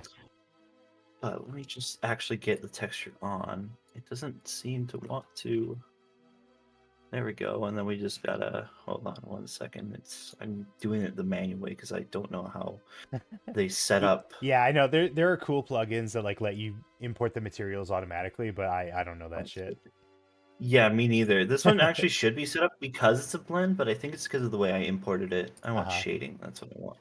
So 1 second. Yeah, Oh, apply a the quick alpha. way. So, this is actually something I can show off. So if you ever want to import a low poly model, Mhm. and also I just read in chat, Michael, if you want to follow me, I'm on Blue Sky and Instagram. If you ever want to contact me, you can contact me through those two spots. Here, I'll It's put just your at I'll put Yeah, it in sure. the chat here. It's just at It's So Herover for everything, basically. But if you ever want to import something that has transparent textures, the easiest way to do that is if you're given the texture file, you just essentially, select the model, go to the material list, you add the material, and then in the base color that kind of defines what the texture is, you just essentially click on it, choose an image texture, and then below it you find it, and then there's this little folder icon that allows you to locate the texture, and that'll apply it, right? Mhm. But then of course it looks very like it's 2D, and it's also anti-aliasing itself because it doesn't know how to treat the texture. Mhm. But the really easy way to set it up is if right below the base color, if you just hit this little arrow where it says linear here, that determines the sort of compression. No, sorry. I'm trying to think of the word that it is. Things like bilinear and like I guess the kind of Interpolation? filtering. Yeah, interpolation or filtering that it uses. Mhm. And you want to set that to closest because what that does is it basically just makes it so that it doesn't do it. Right. So the difference between linear and closest makes it sharp. Like that. Yeah. And so, and then you also want to turn off specular because then it makes it. I actually don't know what specular does, but I think it makes it have like soft glow to it or something, or makes it reflective. Yeah, specular, roughness and specular are two sides of the same coin. Roughness, I Mhm. believe, within a game engine, has more to do with the color, how the color is modified, whereas specular is more to do with the lighting engine than roughness is. So they both have like very similar properties, but you'll often see like in AAA titles and stuff like that, they'll have separate maps for roughness and for specular because they're also like they're kind of inverted. Like one roughness is the same as 0 specular. It sort of. Yeah. It's complicated. Mm-hmm. And then the last things to do are just to you got to turn it on to either alpha hashed or alpha clip. Either one will make it viewable. And then the last thing to do, don't do alpha blend. Actually works too. Mm-hmm. Alpha blend is sometimes it will do it, but it'll make it look a little weird sometimes. So I don't really I usually stick to hashed and clip, and then you just connect the alpha to the alpha. You select the model, go into the shading tab, and then you connect the images alpha to the models alpha, which is like this is like obviously the material slot for it. Mm-hmm. And that controls everything. And then if you go back to layout, There bam, she is. there we go. Very nice. Yeah, so this model uses very very talented artist. I'm very fond of their work, but if we just look at it, it's very tightly packed. So I was obviously this is a whatever you call it, like a 256 FES model where it's like they're trying to make it as low poly as physically possible. So Okay. like You know what the poly I count believe for this it's- one is? this one is 429. Okay. It looks like. Well, that's tries. If I Mhm. go, So about I double think that that's- or half that. yeah, or so. So, yeah, and so they're trying to do that, and then they also have it only on one 256 by or squared texture. Mhm. And so to kind of have that, you have a lot of these textures that are like it's very packed, right? and my skills were not there at the time. So I resorted to doing what's the equivalent of doubling the texture size horizontally, but then drawing duplicates with some space. So like I'm still using the sort of packing method that they have, but if we Mhm. compare it, like Less dense. I've deleted Yeah. deleted some of the textures that were like kind of unnecessary and then just redrew them where I needed. Like, for example, I wanted this earring to be a really big detail for when I do close-ups for the face, so it's technically using this big whole slot right here. Mm-hmm.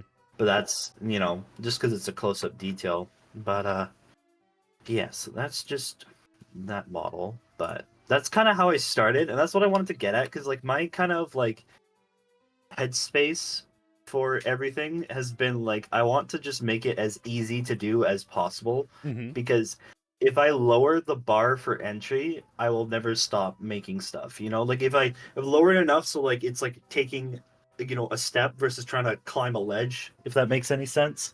Mm-hmm. But yeah, so then that's how I made this model, and then of course 6 months later I learned a bunch of stuff.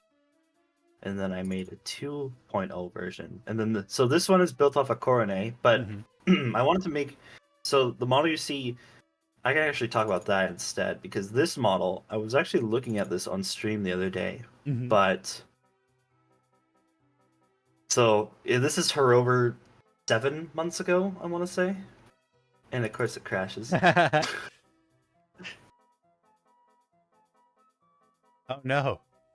Oh no, it really does not like to open. It will open. I will make it open. Third time's the charm. If it's the last thing you do. No, okay, it doesn't like that one. We can go a month later. Which, this one might be too far. We'll see. No, it's really not liking it. Maybe I have to open it in... Cursed 4.1. That's really odd. I've never had a project do that before. Even older projects, Maybe it's really not liking open. Maybe it's my fault. Maybe. Hey, Alright, there it we was go. it was really struggling, but... Oh, it's really struggling. It does not like loading the textures. Mm-hmm. And of course it's missing It's everything. not loading the textures. Oh no. No. So, this is supposed to be... I think this is the... I believe this is a modern version of Her Over. Let me just see if I have an older one, because I was trying to get to the point where I was just gonna say like, what do I got here? And This is Herover based on an existing character, or is this your own original design? So, Her Over was based. So originally, I had the purpose of my online presence was to repost Kikiri Heroi art, Mm-hmm. and so the play is like, of course, there's some people making jokes like it's so Heroi over or hero over, Mm-hmm. and so I was just like, I'm gonna make that my bit, and I'm just gonna repost people's art because I wanted to collect it, if anything. And then that sort of turned into, like I started to make art, and then like that kind of just like it kind of kept snowballing. Like I started making art, and then I started making Kikiri art, and then I just kind of kept the name for me, because over time what kept happening is I kept making art that was more about me than the character, like Mhm. than Kikiri. And so I started representing that through a red-haired version of Kikiri. And then that sort of turned into me wanting to have my own character. So I had somebody help me, and essentially all Her Over is a mix of Monica from DDLC with the big bow, and then Kikiri with the huge side braid, and then of course just messy hair. So it's just an OC, but it's like still like I based it, like I got a drawing of it and then I turned that into a model. Mm-hmm. So Everything's derivative. mm-hmm. Yeah, no, it's Trying to looking see. great. And then that's Oh not looking as It's- good, but no, it's not looking as good. I was just trying to see if I could bring up the old model. I had it working on stream before, but that's okay. I don't know if I have a proper old version. I have a screenshot of it. It's Okay. kind of Like you can kind of see the differences. Like a lot of the hair looks a little bit flatter and a little more gross. Like the tufts aren't as big, Mhm. and then the bow, of course, is white and a little bit smaller. But it was just kind of like I wanted to. Actually, here's like a little commission card that I made back when I was doing it. So here's old Herover. Mhm. And I wanted to build this so that I had my own model, both for like personal like achievement reasons and also because I wanted to be able to take commissions without using somebody else's model because like I both didn't feel like that was right in my head and also didn't want to run into any issues with that. So I went on a quest and I made this model and I didn't end up like fully like diving into it quite yet, but I made this model, Mhm. and then over time I just kept reworking. Oh yeah, you're on this retrace. Hello, welcome to the stream. That's another person I play Splatoon with a lot. Very nice. But yeah, yeah. So I I had this model, and so basically what happens with this model is every time that I learn something new, it kind of gets like thrown back onto Herover. Mhm. So like Just I learned evolves over how to time. rig. Yeah. Pretty much. Like every time like I'm working on something and I do something that works a little better, I immediately go back on replicate that on Herover. Only like both because I want Herover to look like my best model and also because it's beneficial for because when I'm working on commissions and such, everything is based well just even just models for myself. Like it's all based on Herover. So any changes that I made slowly trickle into every other model, you know? Mhm. So um I guess that's pretty much a literal overview of my art journey this year. Your overview, as you might say. Yeah, right. Yeah. Oh my gosh. So Amazing. Yeah. mhm. And what would you say, like, is this where you expected to be going? Like, did you have any aspirations for modeling or design or animation?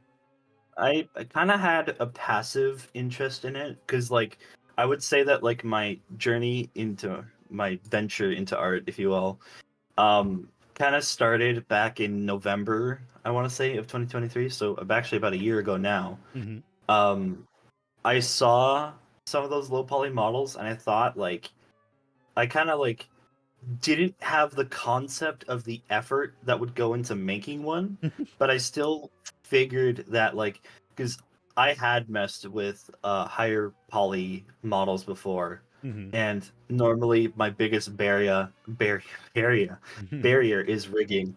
Like I can't do rigging on a big model. I just refuse to do it. I have a tool now that I feel like I could get away with doing it, but Mhm. just for the actual process of it, it's very difficult to me, and I don't understand it. It's fair. It's not the most glamorous part of No, modeling. no.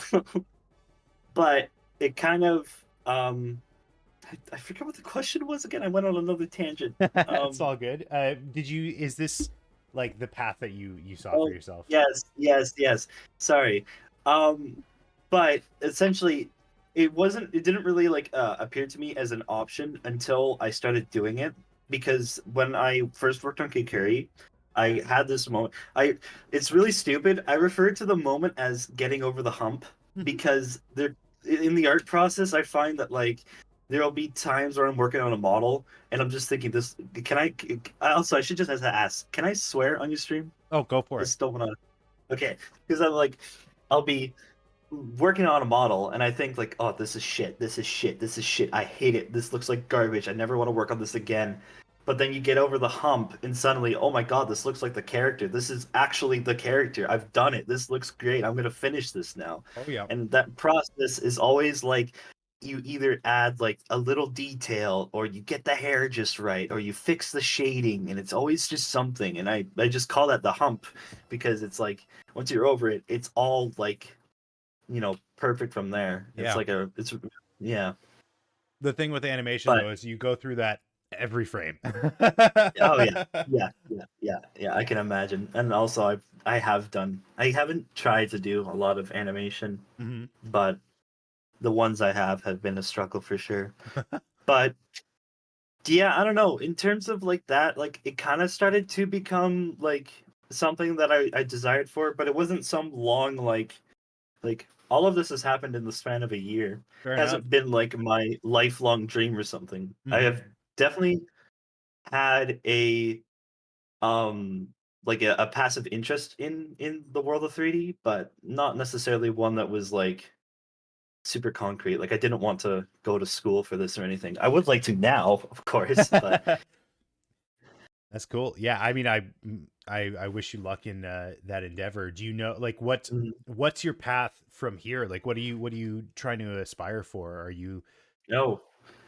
Um, honestly, my one desire is I want to get better at, um, I want to get better at framing and just kind of working cameras better. Like even just a digital camera. Like I'm gonna try and find a post that I found and like basically understanding scenes a little better. Like I have an art piece that I made recently Mhm. that I like how it looks, but I still think it's not quite there because it doesn't like the lighting is a little bit dark. I want this one. My dad just got home. I might have to disappear for like a literal minute or two just to say hi to him when he Okay, yep. gets in. Yeah, But whatever you need to do. yeah, I'll let you know. But I made this piece and it's a very simple scene with a little bit of lighting, but I want to get better at properly like lighting the characters and maybe using like even cycles, the other render engine Mhm. just I don't know for how cycles like this is not to discourage you or anything like that. I personally don't Mhm, know how cycles would like react with this very low mhm, resolution rendering style. mhm. I'd be interested to find out. Yeah, Bonnie, I mean composition. I Sorry, I was just I am curious. No, that's all good. I am curious because you use I don't know how to phrase this. You use like a PBR shader in your scene here, whereas Mhm. in your VTuber model you're using flat shading. Is there a reason for Yeah. that discrepancy? Well, the only reason it is because normally when I render, I do just use like a flat sort of shading. Like usually when I render, it is just the default Blender render with no lights in the scene, and it Hmm. just kind of outputs an even color that looks nice.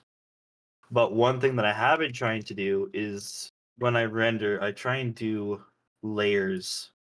And so, oh wait, that's just that. I want to do that and then just so normally most of my renders look like this, where they are unshaded and it's just relying on the actual texture shading of the character. Hmm. But then another thing I have tried to do is if I just do this real quick. I've been trying to learn how to shade by using lighting layers. Hmm. It kind of works sometimes and it kind of doesn't work other times. Just give me 1 second to just set this up. Sure. Because the technique in that one, oh no, I set the object as the camera. I don't want that. Camera, set object, viewport render, image copy, and then paste. I'll also turn on screencast keys because I keep forgetting to do that, That's all good. even though I am mostly just clicking the mouse right now.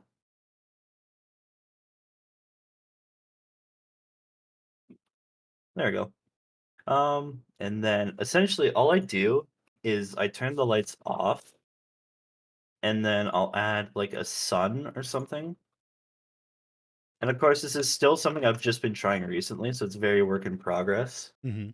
But the idea is I add a simple light in the scene so that it looks really shaded, but then I don't like light it to compensate. What I instead do is I render this image and then essentially put it on top on another layer and then add transparency to it Interesting.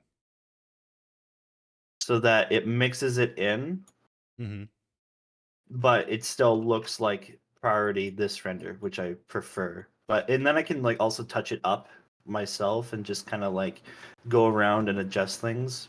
I'm still trying to figure out what way I want to do it, but that's essentially how I built this render is like Hmm. it's an unlit version of it layered underneath a transparent lit version of it. Essentially baked lighting, yeah, pretty much. Yeah, that's an interesting approach to it. Hmm. I wouldn't have thought of that myself. No, and it's like a little bit lazy. It's a little bit like cheap, but it's still, I don't know. Like that's kind of my motif. Uh-huh. Yeah, and I'm sure this will evolve over time as well. Just like Hmm. your other aspects of your work. Um, very cool. So Hmm. what did you prepare for us today? What do you have for us to work on? Well, I had a couple of ideas. Now we can do whatever, but one thing I was going to do initially was I was going to um. So what I do when I normally start 3D modeling a new character is I'll turn her over into what I call hero start, which is essentially all of the details clipped off of her over, and then just like sort of reset back to normal so that the model is symmetrical and mirrored, and then I will start to draw off of that using the UV editor. Okay. So I was going to set that up and then provide it for your chat to use if they wanted to, but I don't know if that's too complicated to start with. Because the other thing I could talk about is like how I just make simple props and such, I which think I that think might might be a little. yeah, I think that might be an easier thing Mhm, for us to mhm. wrap our heads around. So, because the way I make my props is pretty relatively simple. Hmm. So essentially, what I like to do for that, we can just start with that. Um, Okay, so what I like to do is whenever I want to make a prop based off of a real object, I'll of course go get a reference for it Hmm. because I tend to actually size them up depending on what kind of model it is I'm going to do. Whenever I'm doing this, I always think of like the detail that's required. If it's something that's like either important to me or that is going to show up pretty close to the camera, I'll tend to detail it like kind of like I give it a bigger amount of detail. Hmm. But for example, a model I made that is just like a box that's been extruded. I made a drumstick. Nobody's ever going to look that close at a drumstick, so you don't need to spend as much time uh, modeling or drawing it. Fair enough. But um, one thing I was gonna do you think a bass guitar is a too complicated object to model? No, I think Because we I've could been do that. putting it, yeah, because I've been putting it off forever. But Sure. Yeah, let's do it now. Get it done with. sure. So what I was thinking of doing, actually, you know what I want to do specifically. So a lot of the times, like Google is the best resource. I just go on Google Images or whatever, or Pinterest, whatever your favorite flavor of things are. And so we want sort of a straight on reference, right? Hmm. So this one is pretty looks pretty good. And I always just make sure like whenever you're getting references that you try and just like make sure it's a good resolution. Google tells you at the bottom right, of Hmm. course. 800 by 800 is fine. You can also visually look at the reference too, and if it looks pixelated, it's pixelated. But for example, I'm going to copy this image. And what I like to do before I get into actually bringing it into Blender, I usually bring it into whatever my favorite, um, Photoshop, Krita, and mine choice is Paint.net because it's really simple to use. Hmm. Um, and I just kind of like if it's not already transparent, I prefer to just like choose one that has a simple colored background like this, and then you can just kind of crop it out. Usually just use the magic wand tool and then just like, low tolerance and then just very simple. If there's like jagged edges, that's fine because we're not going to be using this. Hmm. Um that's another thing I should talk about too. I actually have something recent. Just really quick. Right now I want to actually model a bass guitar, but in a previous render what I did was, where is it? It was, give me 1 second, this one. So in this project, another method that I did. So this is that same base, Hmm. but this is only a flat image. And the one thing Okay. I did too, because it's low res, right? So you're not really gonna see that it's super flat. One thing I did to give it some depth, though, if you look at this project, so I use images a lot in my stuff to either represent objects that I don't want to detail or just for simplicity. Fair I enough. kind of gave it a little bit of a depth effect because it's actually two of the same images overlaid on top of each other with transparency. And so then that kind of gives it the impression that it is sort of 3D, but not quite. It just is a little better than straight up holding a flat model. Mhm.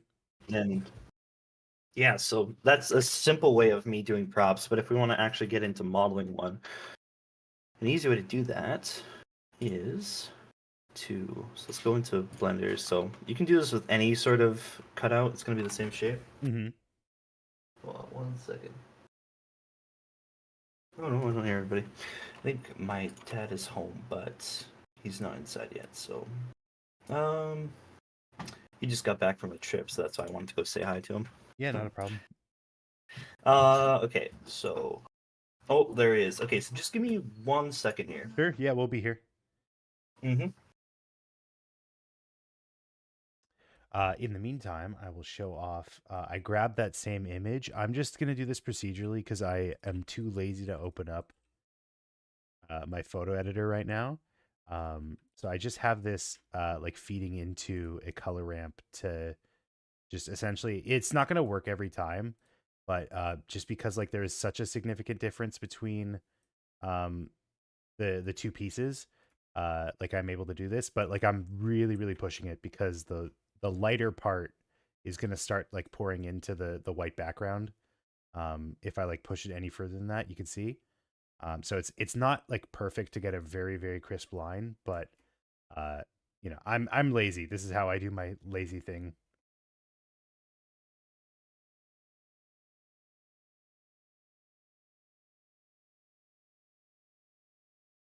Is that a dragon tail? I don't know. I don't know anything about instruments. I'm sorry. Also, I never had a chance to say it, but welcome to the Herover chat. Do you guys have a name for yourself? Hello, I'm back. Welcome back. I don't really have. We don't have a name for our community, so it's all good. Bullshit. Oh my god, telling on yourself. Hey, Maddie, what's up? Maddie's a longtime chatter for my community. How are you doing today? Oh, that's cool. Yeah, I don't really have a name for them. I was gonna say. I think they're giving you a name that. Oh no.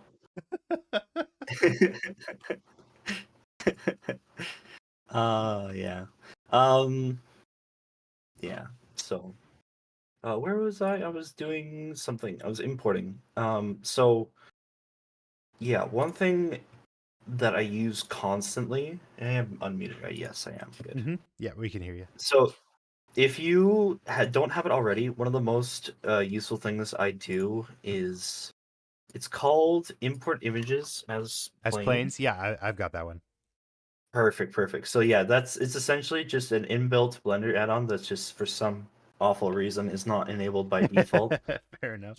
But because the normal process, why am I static? Is it not tracking me? It looks That's like you're not good. moving. Oh, I see what you're saying. Yeah, my You mouse haven't- is moving. You I haven't think idle animation yet. yeah. Oh, you know what it is? It's because the sun is reflecting on my camera. That's just gonna go in a little bit. Okay. Mm-hmm. But yeah, the previous way to actually import images would be to actually make a plane and then just like add an image texture to that. And I had done that for quite a while, and it was a pain. But if you actually just like go images as planes and then just the default should insert transparency, so you shouldn't need to actually touch anything. The one thing you can do is I always like to still use closest. It's in the texture settings on the right window there. Isn't add reference a thing you can do? References in Blender are different from image planes. They function a little bit differently. They're more like if any of you ever use ZBrush, it's more like stencil. It's essentially like an overlay on the camera as opposed to like a physical object in the scene. Physical, quote unquote. An overlay on the camera sounds actually pretty useful, though. I did not know about that. Oh, okay. Because a lot of the time, Yeah. yeah. I think I used references very briefly at the start before realizing what their purpose was instead of what I needed them for. Mm-hmm. And so I could dive into that later when we're talking about scene composition. But yeah, so just essentially you can turn on closest. It's not mandatory, but it's useful. So Mhm. I'm just gonna quickly grab that base that I had. Just 1 second here. Also not sure what speed to go at with here, but I'm just kind of like talking at a kind of a slower pace, Mhm. not trying to speed through things and repeat stuff. I mean, it's fine. However long it takes is how long it takes. hmm So once you import the image, of course, it's gonna be probably vertical. So I just rotate it to. I like to work on the flat plane, just Mhm. like that. Sorry, I'm just 35 gonna out of it. address Maddie. I said this collaboration starts at 4. I've been working on other stuff until then, but uh, we brought here over on at 4 o'clock. That's what I was referencing. hmm Thanks for hanging out, Retrace. Appreciate you showing up.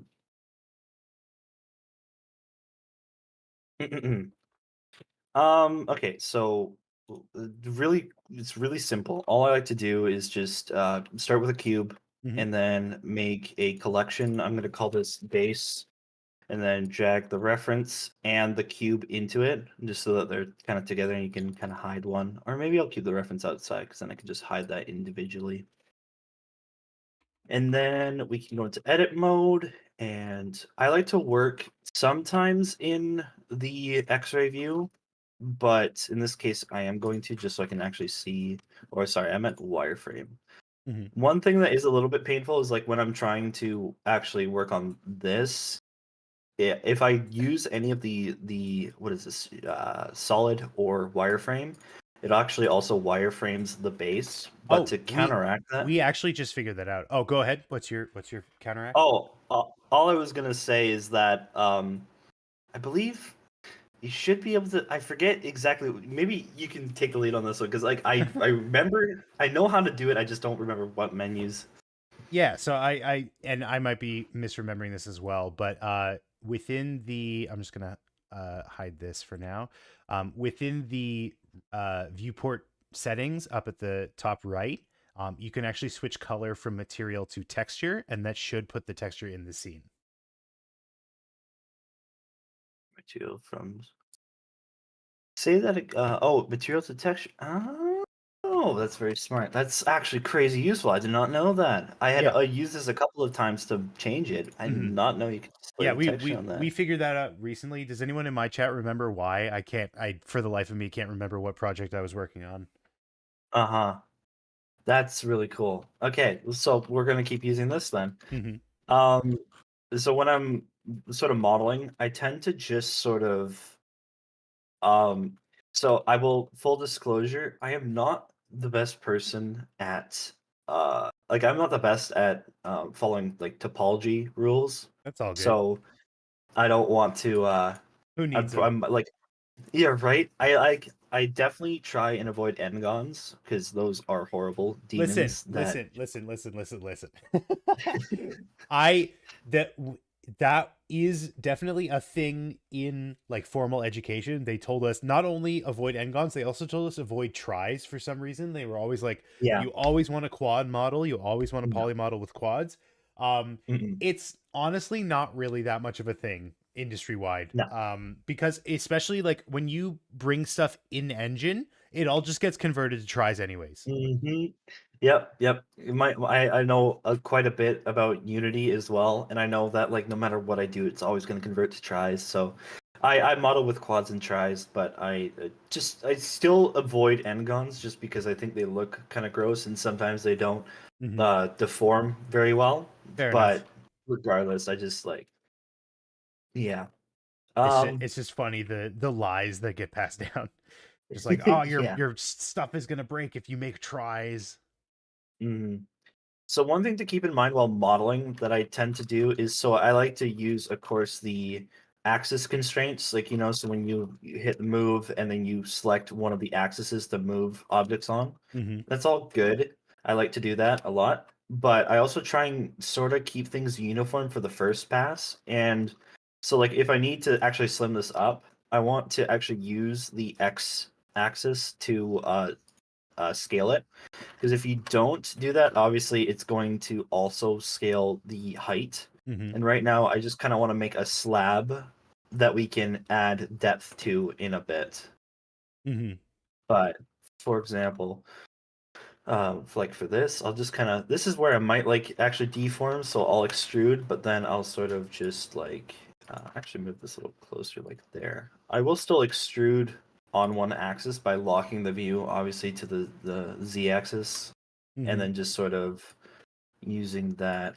So what I might do actually is I might, so for this, like, you can always work on the actual like you can trim stuff out later, so just kind of getting the broad strokes for the first pass is not that bad.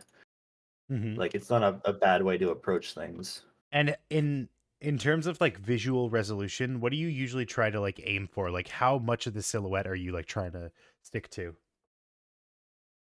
For visual, Because like kind just of, for yeah. example, like this big curve under the logo, like you've given it 3 Mhm. polygons. Is that like normally what you would do for that kind of?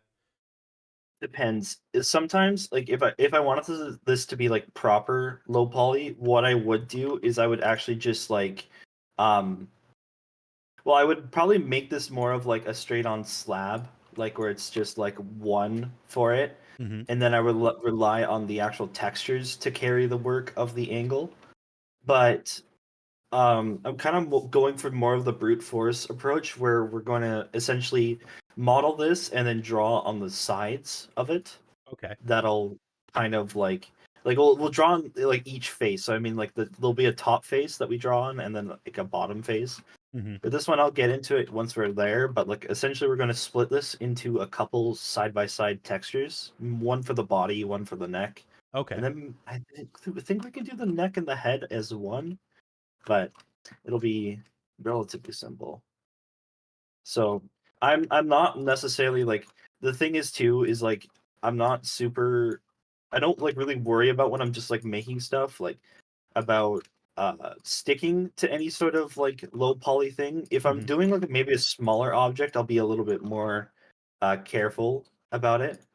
But when Mhm. I'm just doing something like making an object like this that's supposed to, I want to like look nice, sacrificing, I guess, like what do you want to call it? Like sacrificing the poly count for visualness is more important to me, if that makes any sense. Fair enough. Yeah. So I just kind of like outline the neck like that, pretty basic stuff, and then same deal here. I'm gonna essentially, I'm not gonna worry about actually modeling the individual parts of the like the neck connection. That's not gonna be a 3D object. I'm gonna be texturing that, Okay. and I'll kind of show that.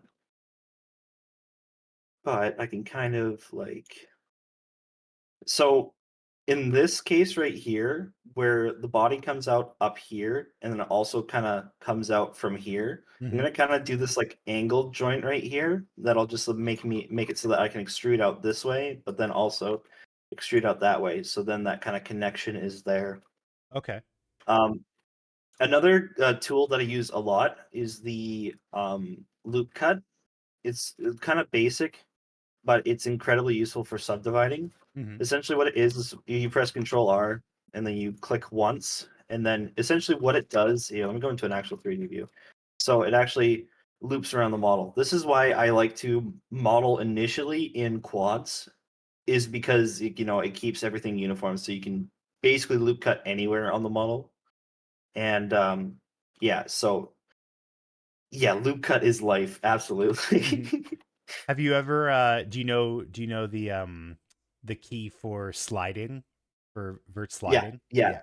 Yeah. hmm Yeah, vertex sliding I tend to use more when I'm in the texture phase. Mhm. And I actually have only been really using that recently. You're referring to this, right? Yeah. Yeah, yeah. So anyways, the only reason I was bringing up loop cut is because I was going to just get into the right view.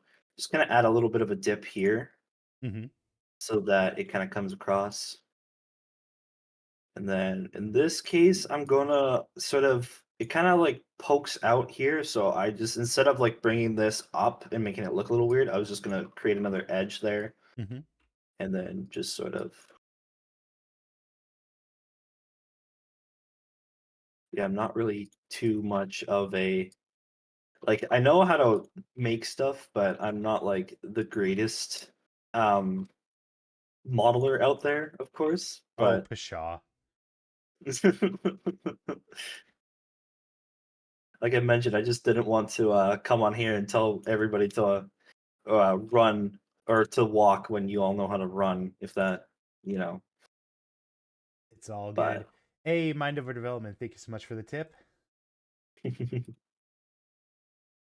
how is YouTube streaming, by the way? It's all right. I have some like it seems like unique problems. Like I haven't found anyone talking about this or anything, but like my chat will just randomly like disconnect. Like Oh, I pop out chat so that I can like have it displayed as a separate window, and just like for some reason it'll just like stop working. hmm,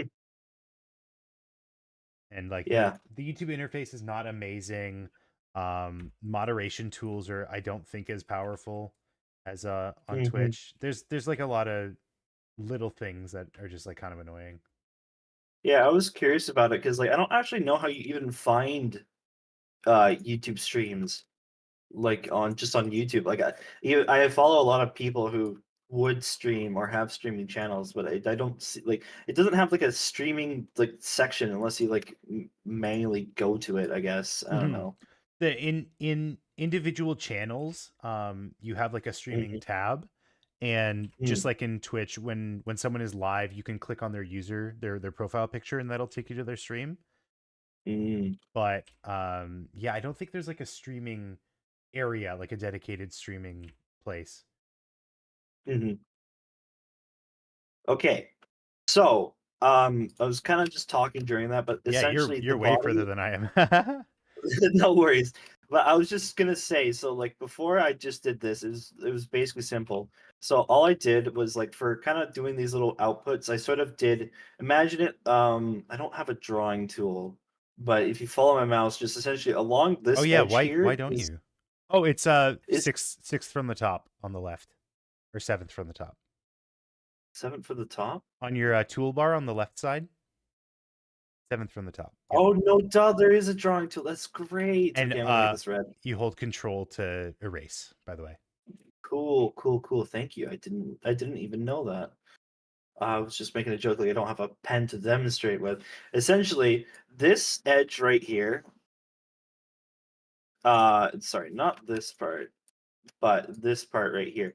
This Mhm. is sort of the top of the base. And so, like, that's why I kind of went across here to build these, because these are kind of like spikes coming out of the top of the base, if you want to call it that.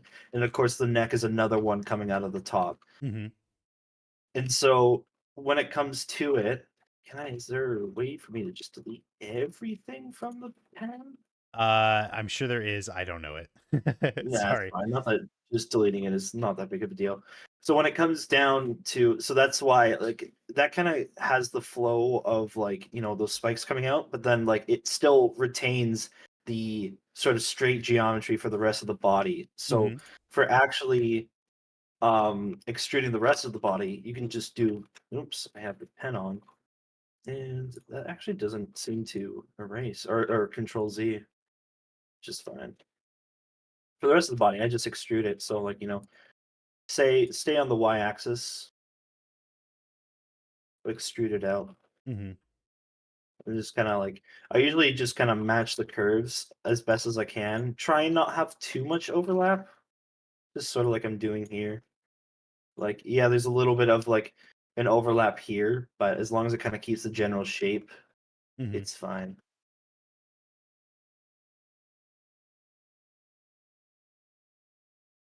So then I'm just gonna also do one for here, and then one last one should do it. So then there's that. So that's basically the geometry for the base. Mhm. And I'm gonna kind of do like a sort of like a fake sort of. I'm not gonna actually be using the I forget what you call them, the sculpting tools. Have you ever sculpted in Blender before? Yes, we have an ongoing project right now that I should probably get to at some point. But yeah, I'm a little familiar with the sculpting tools. So I sort of oh, I accidentally did a normal. One second, I'm actually going to delete that face because I don't want to have any. I want it to be uniform. Mm-hmm. There's a way to get things back to being uniform, but it's a little bit of a pain. And I haven't actually done it. So, Mhm. theory. Okay, there's a little bit of volume to it. That's not bad. I did accidentally do a little bit of. So that's the only reason I was saying to when you're scaling to use an axis, because if you don't, then you accidentally end up with some spots being smaller Mhm. than they should be. But that can really just be solved by just if you have any parts that are like that and you want to get them back to being uniform, you can just kind of like do them on the axis that you weren't using, which in this case is the Z axis, right? Because we were working on the Z axis, so obviously no changes were going to come from that. Mhm. But I've grown to also one thing that kind of got me through the beginning stages of Blender. Obviously, don't get attached to everything being uniform. You can try and make everything uniform as much as you want, and I mean like perfectly. I work in architecture as my day job. Uh-huh. Like I'm a drafting and designer, or Cool. drafter and designer. And so I work with like precise measurements all day, and then I come home to Blender, and then I have to Yeah.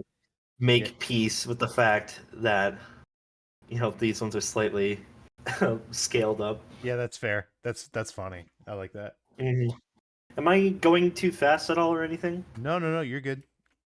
Okay. So now we can kind of work like this. So one thing you can do now is references are the best way to go about things like this if you're trying to figure stuff out. Now, a bass guitar is a bass guitar is a bass guitar, right? So it If you doesn't say so, really matter. I don't have any Yeah. experience with them. Okay, so that's fine. There's a couple of different body styles with bass guitars, but for the most part, like I chose this one because I want to reference my design off of this one. It's my favorite bass player with his signature bass, so I wanted Okay. to base it, ha ha ha, off of it. But You got me. but I mean, underneath, like just like it's a pretty do I use cat I use Revit actually nowadays. I have a project right now that I'm working in AutoCAD, but I use Revit primarily as my main software. And you play bass as well? I play bass as well. I love bass. I have 2 basses. That's bass. Yeah, it is very bass. So a Fender bass, this is what this is. It's just like a Fender normal kind of bass. It's a precision bass. So if we go like Fender P bass side view, we can sort of survive having to figure out the depth of the thing by just kind of viewing it. Like, we don't have to like actually like do a lot of guesswork. You can Okay. actually just find a side reference because like I kind of sort of know the thickness of stuff, but using references is like super helpful when it comes to this. So like we can do something kind of basic where it's like the main body is the thickest part, but the neck is about 1/4 thickness of the body. And then the headstock, which is the top part, that is about the same thickness, but pushed back by 1 unit. Or like it's pushed back by the same width of the neck, Okay. if that makes any sense. Hmm. So, yeah, we can do that. We just need a good one. That one drawing I saw, this one could actually work. I think this one actually might just work just fine. So, let's see if I can just open up the image. I can send the link into your chat if you want. I don't think you can actually link in chat. But if you want to send it through Discord, I can. No, that's fine. Okay, I'll just send it that way. Just in case you want to use it. You don't need to, but just if you, because I'm gonna go through the process of using this, just because it's essentially what I'm showing here is kind of like a very diet version of how I normally would texture and model on my big models, or like the Mhm. character models. Fair enough. So more so just with like using the actual software and such. So same deal. I'm going to. Oh, of course, it's a slightly non-white background, Hmm. but just for my sake, I'm going to again just crop out the background using the magic wand tool. Would you I'm not saying that you have to do this method, but would you like to see a little bit of procedural magic that I showed while you were Sure. while you stepped away? So here, Yeah. I'm pulling up on my screen. This is the guitar image that I had before, and it's not alpha right now because it's of the viewport, but Mhm. I did actually I made it alpha procedurally. So if I go into shading, Uh-huh. I actually just pumped the image file into this color ramp, and that, because of the contrast between the foreground and the background, that lets me actually like make the background disappear. So I can do Oh that, wow. and then I feed that into the alpha. It's not clean, it's not perfect, uh, Yeah. but because I'm lazy, it's a quick and dirty way to So get it is that done. only targeting like perfect white? Yeah, essentially. Huh. That's actually pretty interesting. Yeah. So it's not going to work every time, but if that's No, if you can make use of that, I'll keep that in mind. That's a color ramp you said? yeah. So you're feeding the color. Oh, I see. So you go color to the color ramp and then to the alpha. Okay. Yeah. Do you ever mess around with shader graphs? Yeah, a little bit. Not a lot though. I have a system that I will get into in a bit Mhm. where I have messed with shaders. It's UV sliding. It's how my mouth is driven on my model. It's the same system but in a different mechanism. Okay. But it's also how I actually animate my mouth because obviously my mouth is 2D, right? So I Mhm. can't manipulate it like you would a typical model, but once we're sort of done with this, I can get into that next maybe, Mhm. and we can talk about that. So, anyways, I just need to save this. I'm just going to let's go to my downloads. Why not?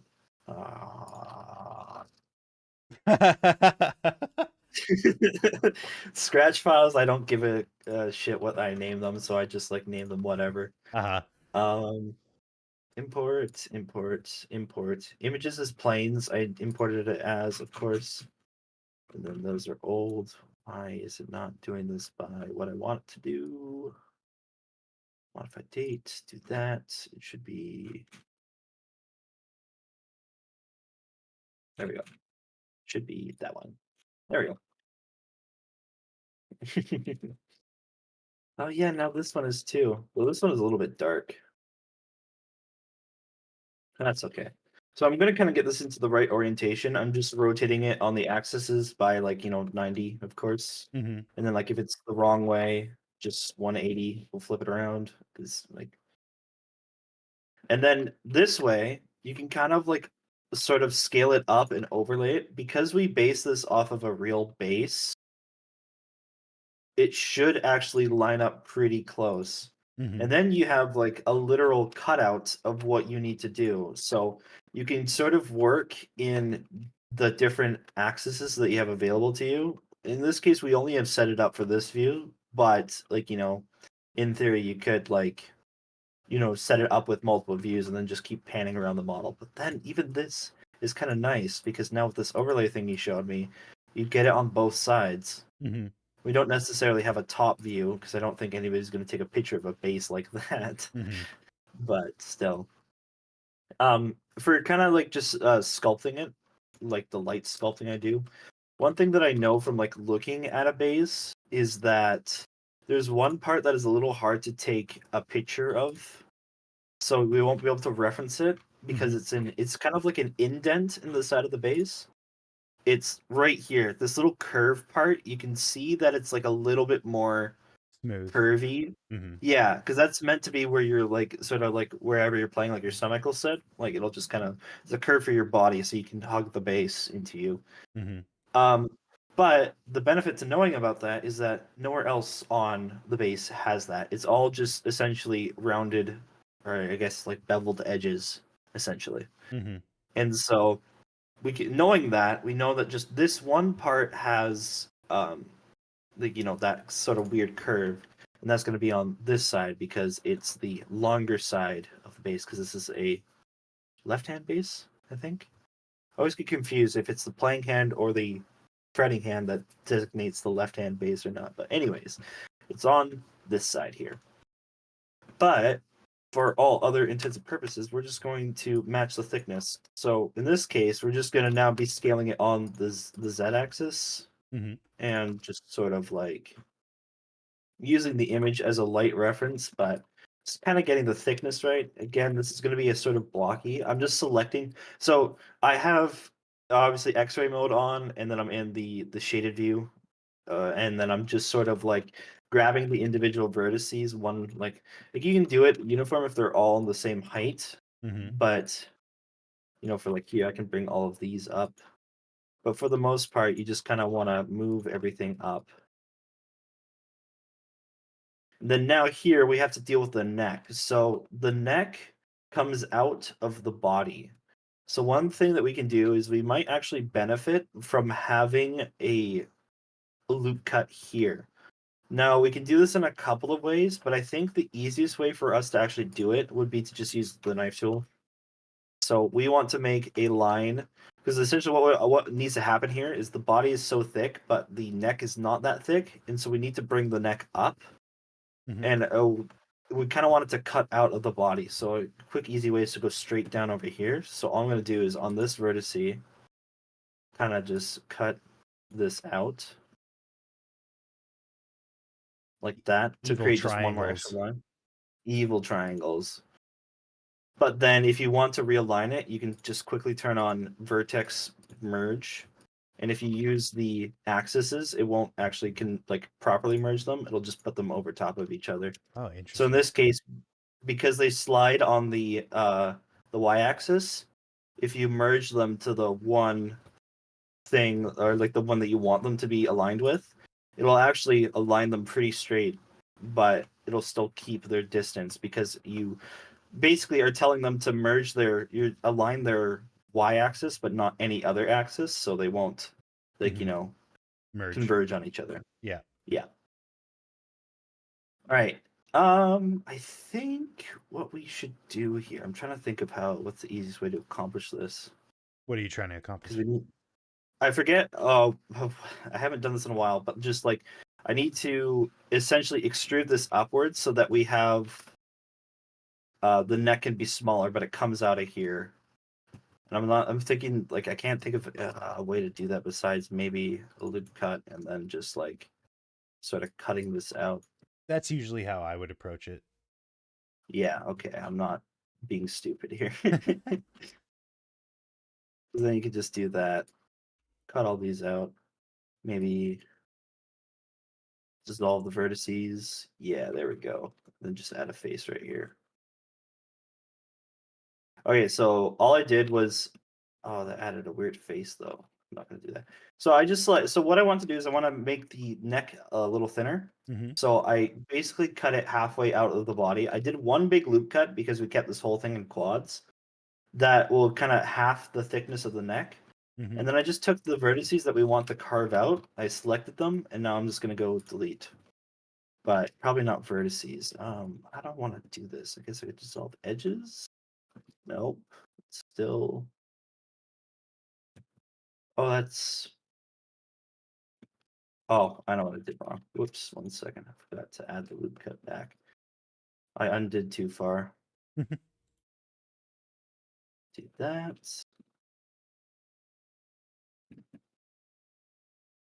Yeah, that's the result we want. Only issue is that we don't have any faces now on the bottom side. I don't think. Maybe I do want to dissolve. Sorry, I'm trying to remember how to do this. I haven't done like very basic modeling in a while. That's all good. 1 sec, I'm getting a call. Yeah, that's fine.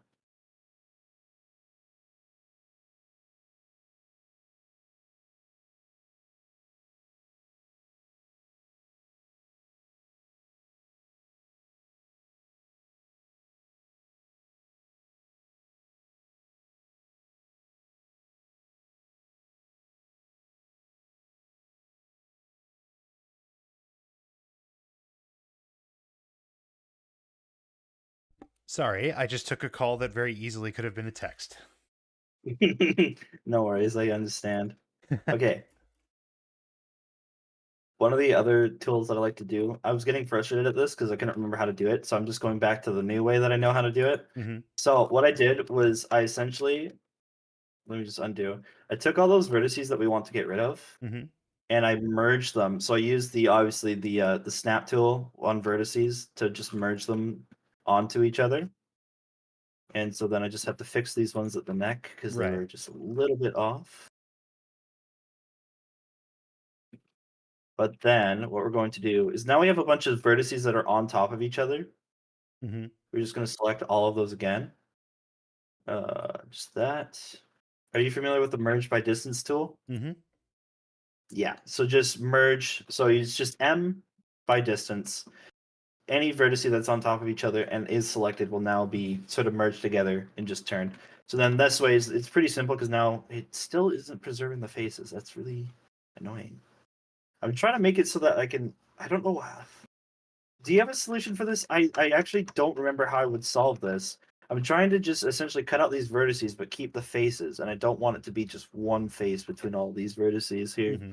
I mean, my method for this is kind of annoying and manual, but I would just delete those vertices and then manually add faces back in. Mm-hmm. So if you delete Yeah, those that and then seems- just select two opposing edges and then F to add a face. Yeah, add an edge and then add a face, etc., etc. Yeah, that's I what was I would trying do. to. I was trying to avoid the most manual way, but sometimes I guess you just kind of have to. Unfortunately. Yeah. All right, so go back to basics. Just select all the freaking vertices and then add a Like a face using M. caveman. Oh my gosh, there's got to be a better way to do this. Well, I'm not Mr. Blender. I can't help you there. Mhm. That's all right. I sometimes like catch myself thinking that like I still feel like no matter how many things I make, I still feel like I'm a very beginner at this because when it comes to stuff like this, I still would like it's about now when I would go like, okay, this is taking too long. I'm going to just use an image, and that's why that one project has an image. Uh-huh. You can't let that voice win.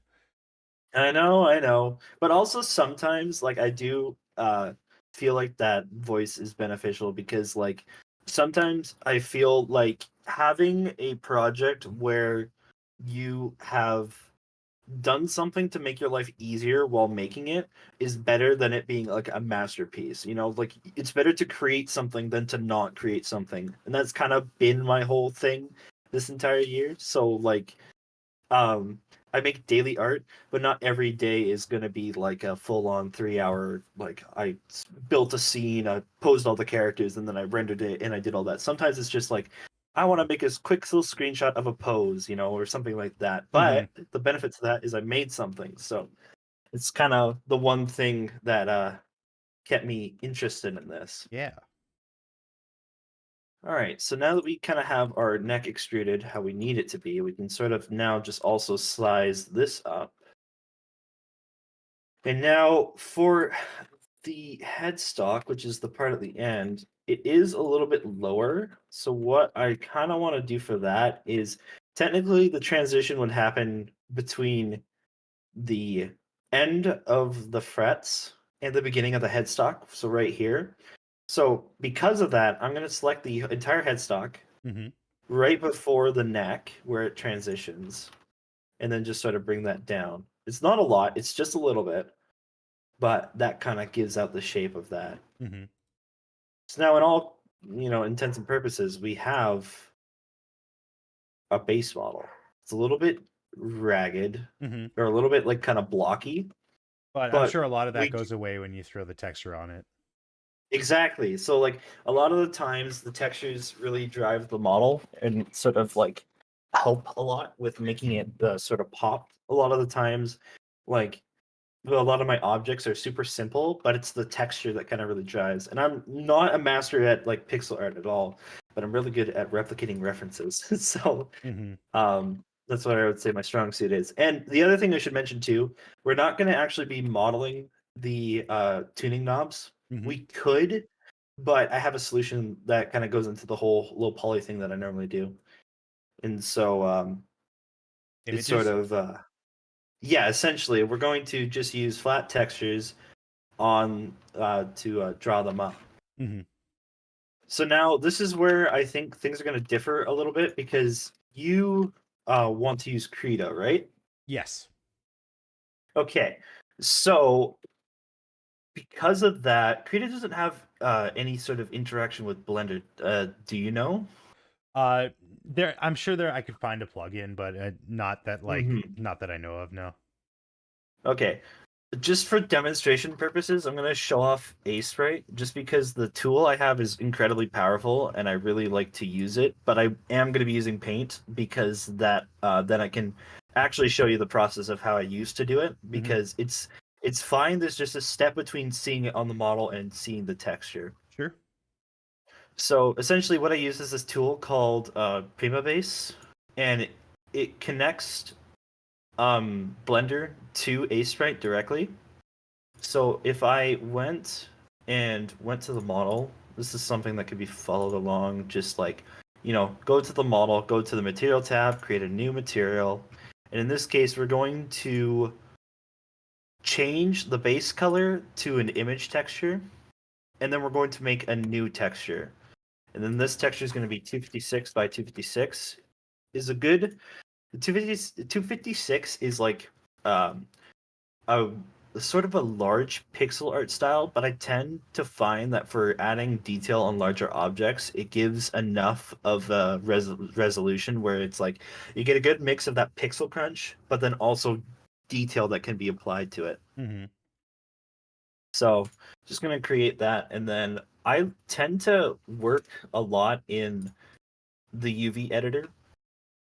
So, for example, I forget what I called it. Okay, I called it Untitled. Just because then I can actually see the UV maps plus the model at once, and then I'll even split it into three, where then I'll also show Aseprite on the other side. Mm-hmm. But essentially, we need to save this image. So I just generated, of course, I went to material, made a new image. It's untitled, but you can call it whatever you want. But then you just need to also locate that. It's not going to save to the Explorer. It's kind of located inside of Blender right now. Mm-hmm. But if you find your image and then save as, of course, you can save it. I'm just going to go make a new project for this. I'm going to call it 35 base demo. I'm going to keep mine untitled just because I'll know what that is. I don't have any other untitled project in here. Fair enough. We're going to set it to that. And then also same deal. We're going to go set it to closest and then turn off specular just for viewing the art, viewing the drawing just as simple as possible. Mm-hmm. And then just with the power of Aseprite, just for this, I'm just going to demo this and then I'll switch to doing it how I'm actually going to do it. But I can go into textures. No, I want to go into, sorry, projects, base demo. So if I open up this image and start to draw on it, Mm-hmm. it'll automatically appear in Blender. Wow, that's So sick.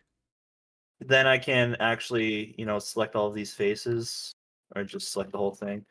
And of course I can just like edit the UVs and then it should,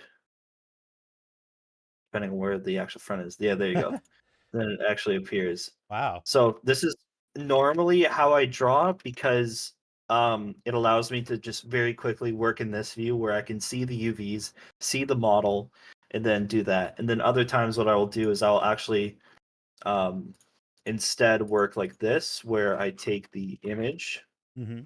So I'll have my model. This is probably how I'm going to be drawing it, but I'll take my model, the reference model, and then draw to match it so that I have a kind of a direct reference for it. Mm-hmm. You can see, like, just even from the silhouette, the models are pretty similar. It's like kind of cool. Whoa. So, okay, so this is the new way that I've been doing it. It's very useful, but you can also work on it in a very kind of previous way. Also, I'm just looking at the time. I want to make sure, just keeping it in mind, you have to leave at in 40 minutes, right? I would prefer if we are wrapped up by then, yeah. But if it goes longer than that, that's not a problem. Okay. Do you want me to go as far as to finish this, or I could kind of like get into how I would lay it out, and then we can move on to something else? I'd say let's finish this. If people are enjoying this, then we could maybe potentially come back for another day if that's something that you're cool with. But I would totally be interested in that. yeah, I'd say we have our project that we're working on now. Let's cohesively string it together and finish it up. Yeah. That makes more sense. If it ends up being that I come back another day, or like even if like I don't know, whatever. I'm just here to do my thing, you know. Mm-hmm. So, okay, in that case, then what I would do is I would start working on uh my program of choice is paint.net, but you can really work in any program that you want, Mm-hmm. because essentially all we're doing is kind of like working on the texture like just outside of Blender and then bringing it in. Okay. So in How this case, how come you're doing that in Mhm. Paint.net and not Sprite?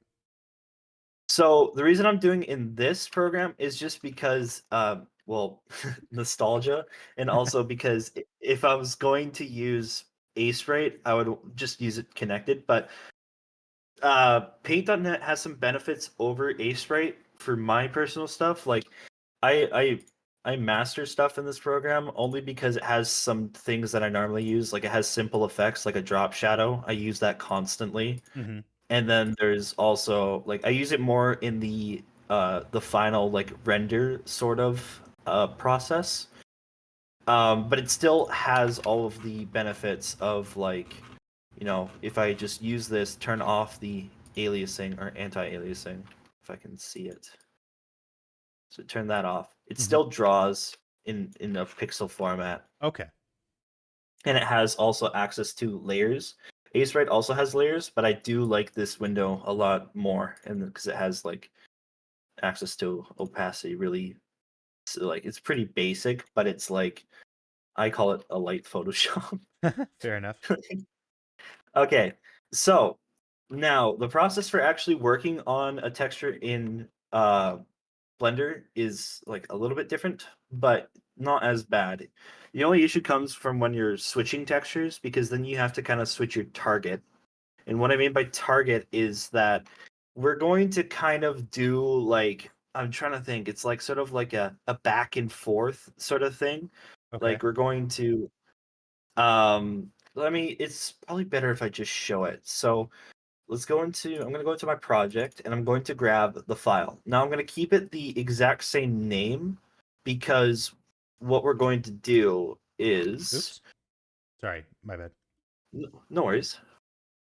We're going to be working on the same file here. So Blender is currently looking at untitled.png, and paint.net has untitled.png open. Mhm. So then this way the transition is as smooth as possible, because if you name it something different and then re-import it, it's not that it's a big deal, you just would have to like then target Blender to the new image, and it's a little bit of a pain. So for organization, I tend to at the beginning of every session make a backup of it, Mhm. but then work on the current version of the texture. Okay. So first things first, we do need to lay out UVs first, because we can't draw on it without knowing what we're going to be drawing on. Mm-hmm. So how I want to approach that is by, we're first going to worry about the front face of the base, because you know we can kind of draw the sides based off of the off of the front once we have it. Mm-hmm. So how I'm going to do this is, because the base is quite long, if we sort of drew it as like, you know, our basically if we tried to draw the whole base, our sort of pixel density would be lower, because it's like, you know, the length is exactly the same as the width.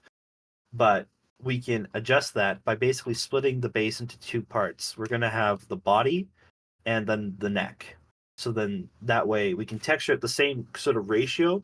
We'll have to match the ratio, but then we get some more detail, able to be like, we can draw with more detail. Mm-hmm. So in function, what that's going to be is I'm just going to select the you can use whatever select you want. Just select the top side of the base. I'm going to do it from here. And then just for cleanliness sake, it's going to start selecting the UVs on the other side. I think my UV setup should be the basic one. I don't think I have anything extra on. We're not using anything fancy like Smart Unwrap. We Mhm. also don't need to set up seams. But all I do is in the UV editing window, I hit A and then I go unwrap U. It's like U for unwrap, Mhm. and I just unwrap it. Okay. And so then that'll make our texture, or sorry, our like sort of texture space for it. Mhm. And then this is where some sort of the uniformity goes out the window. I don't actually know how to make the UV straight on. I know of a tool that has some additional functions like that that might be able to Straight on, uh, as in like square, like right angles. pretty much, yeah. Like typically I've when I'm definitely seen stuff like that before, but I also don't know. Mhm. A lot of the time when I'm working on a square texture, I'll just end up finding a line that that I drew, and then just like taking the edge of the of the UV, and then just like kind of straightening it to that line, using it Mhm. as a reference point, if anything. But in this case, we're just gonna kind of make sure that it looks mostly straight, and then kind of align it with the bottom corner. Give a little bit of a buffer just in case, but then that's essentially it for the front. And now Mhm. what we're going to do is take the rest of the neck, do the same thing, select everything in the UV, unwrap it. Okay. And then now we you're have, yeah, you're having them you're doing them separately, yeah. And are you gonna make them on the same image texture, or are you gonna do multiple? yeah, the same texture sheet. Yeah. Okay. So the reason we're doing it like this is because it's just like a habit to get into. Like if the neck has a base, does that mean we can choke it? I don't know. You shouldn't do that unless it gives you No. consent. Yeah. um so I like to keep it all in one texture. Mhm. Mostly because switching textures is a pain. There's a lot of disadvantages to multiple textures. I know modern video games love to do it a lot. They love to have 80 material slots, but my background, like again, I said is I actually don't know if I mentioned it. I used to port a lot of models into VR chat. That's Oh, why I'm so okay. familiar with Unity. Mhm. And the thing about VR chat porting is that because it's a VR game, the sort of regulations, if you want to call it, around their models and what's like their performance ratings are so high that Mhm. you have to optimize your model. Like if you just like willy-nilly have 80 material slots, like that's fine, it will go in, but it will not perform well. Right. That makes And sense. so that's sort of just trickled back down into my mentality with this. I kind of just prefer to like keep it all in one texture, just both for convenience and also for cleanliness is essentially it. Mhm. Okay, so we now have the front side laid out, which is what we want. Now the intention here is that we want to. One of the other things that PrimaBase does that I didn't quite show off is that it gives you a representation of the UVs on the texture so that you can draw.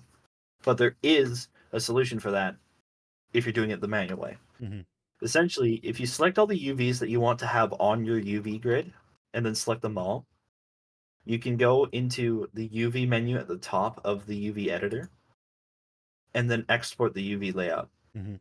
So make sure everything is selected that you want to be on this UV layout and then export it to your project. We're going to call this just like, I usually call it something like UV layout, just really simple. And then everything is fine. You want it to be about the same size as your texture. It will come in a little blocky, but there's no real solution for that. But I can kind of show you how I work around that. Mhm. Okay, and then we're going to export that UV layout into our project folder. And now in your paint or in your drawing tool of choice, you now have two images that are the same size and also one that has the actual texture layout that you just made.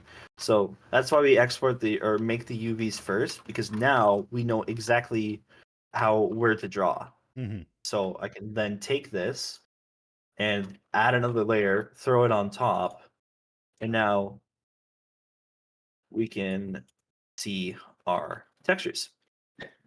Okay. Now this is where the pain of Paint.net and why I'm really happy that I use Aseprite comes in.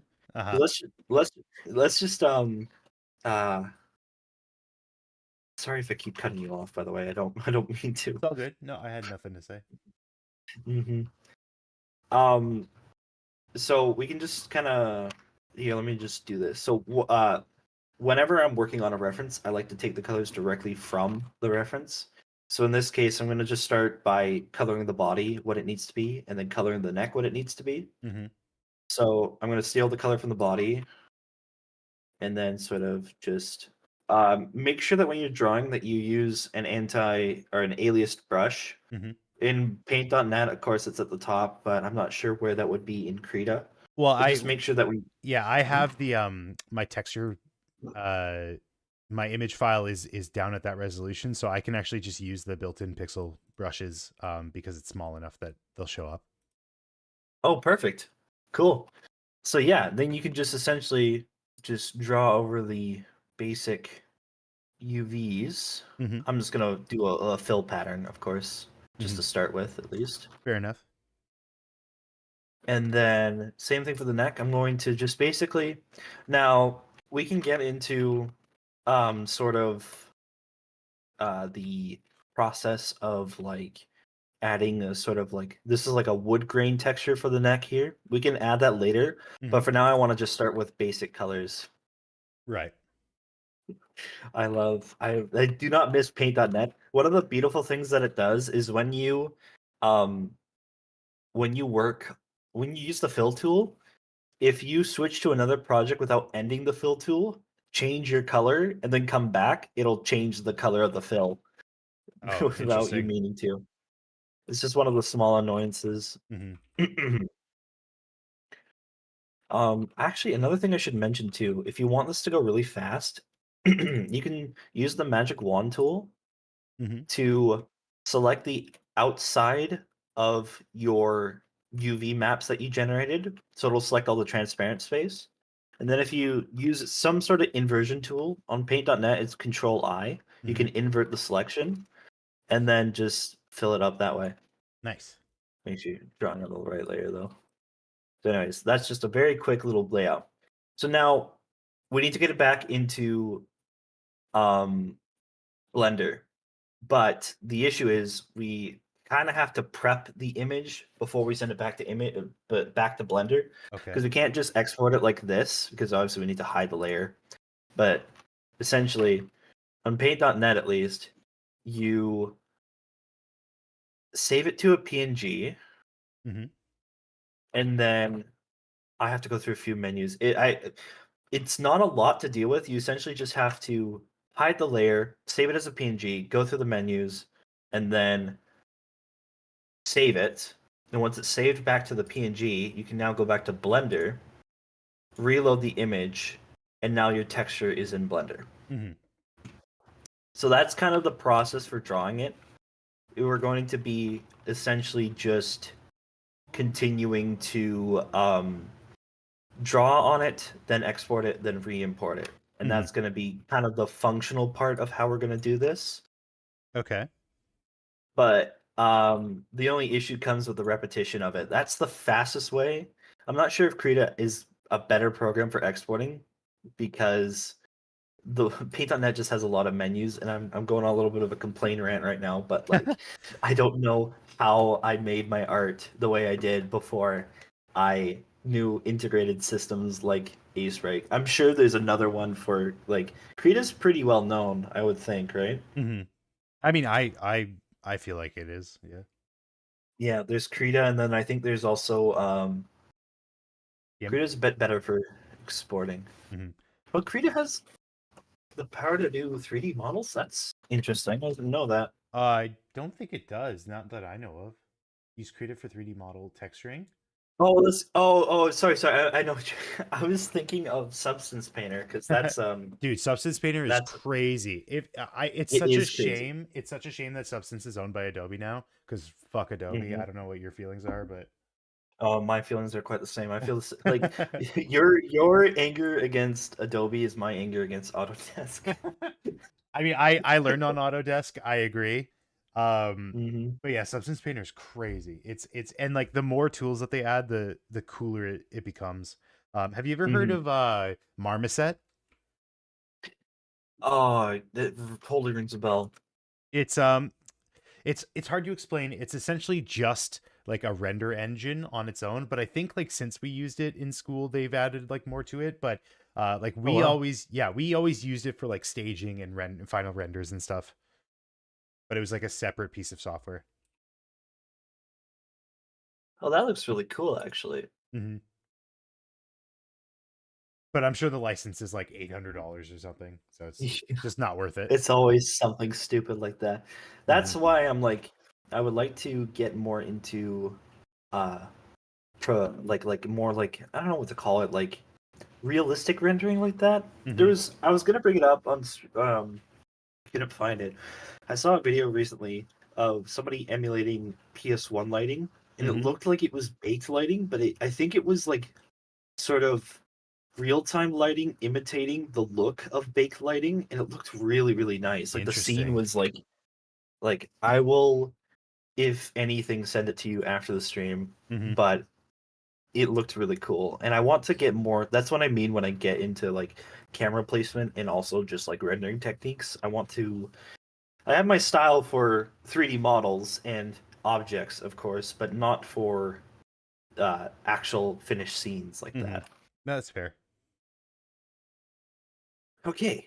Well, so now we have our sort of like our canvas set out and our sort of like we got our reference, we got our canvas, and we got our texture maps. Hmm. So now we can just essentially start drawing the details. And again, I just oh 1 second, I just want to make sure that this base has the same color. You can use specular if you want, but when I'm working on stuff like this, I tend to actually use I tend to turn it off just because it gives a more accurate representation as to what the colors actually are. Hmm. It Fair makes enough. it easier for matching. All right, so for example, let's just draw this pig guard real quick, and it's pretty basic. The nice thing about this is because this model is so uniform, we're not gonna have to actually deal with any distortion on the texture. Hmm. A lot of the biggest challenge with character modeling especially is the distortion that comes from like my hair wraps around the back of my head, right? So uh it's flattened out to a texture, but it's still not perfect, right? Because it's a 3D object being represented on a 2D space, so Right. that little distortion is there. But thankfully what we draw here will most likely look exactly the same on the texture. Hmm. So I don't know. I don't really do anything super fancy. I tend to just like kind of draw what I see. If I want to go like really crazy, sometimes what I'll do is I will actually just like reference, like actually bring the reference on top of the texture that I'm working on. Hmm. But for something kind of simplistic like this, I tend to just kind of follow what's presented. So for example, I'm just drawing the black pick guard here. It's Hmm. kind of the shape of it.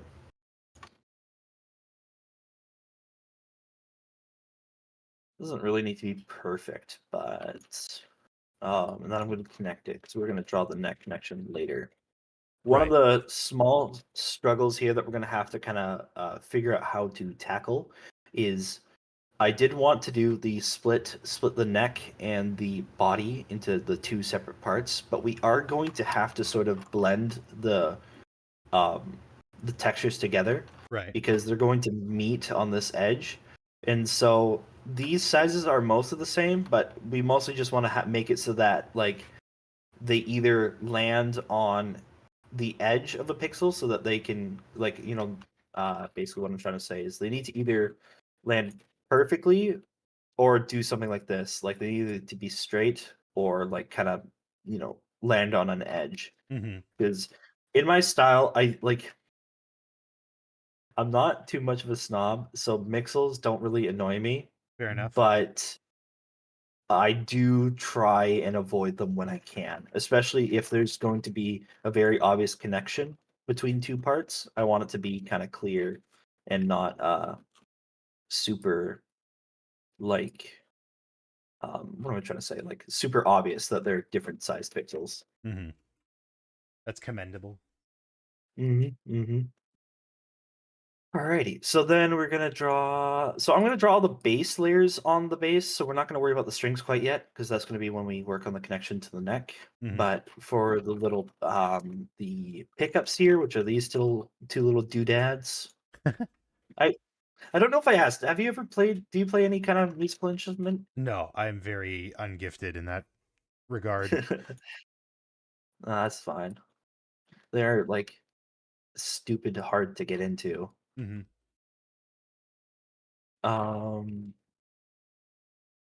So I actually don't think I picked the right color. There we go. I got the right color. Oops. I keep hitting G because G is the fill tool in Ace, right? That's the other thing that I don't like about mixing the programs. I'm doing You it just get used because to it. yeah, like even when I'm just like finishing a render, just having to deal with like the different commands is just like it's like rewiring your brain a little bit. Yeah, for me it's when you're panning in Blender, it's shift middle mouse click, but within Krita that rotates the canvas, so that really throws me off. Yeah. All right. Okay. So then we need to also add the bridge here. That's a little bit of a technical piece, so I think I'm going to draw. Oh, I zoomed in really far. Oops. I want to sort of just like start with a square, and then we're going to add the detail later. We're not going to really worry about that too much Mm-hmm. right this second. And so for that, we're just going to grab sort of the metallic gray color that they got, just the single base color. And now because it's directly aligned with the strings, which are directly aligned with the neck, we're going to actually use that sort of map. Now, it's basically at the bottom of the base, but we kind of have this perfect alignment right here. Mm-hmm. So we're going to sort of add that. I'm going to use a select box and then just kind of fill it just to give the placement of it. Right. And then we just need to add also the two knobs. So I am freehanding this, but the other option that you can do if you're struggling to place things and things aren't looking right is you can actually take the full-size base. You can sort of take this. So if I wanted to do this, I could take this, slim it down, copy it, bring it over here on a new layer.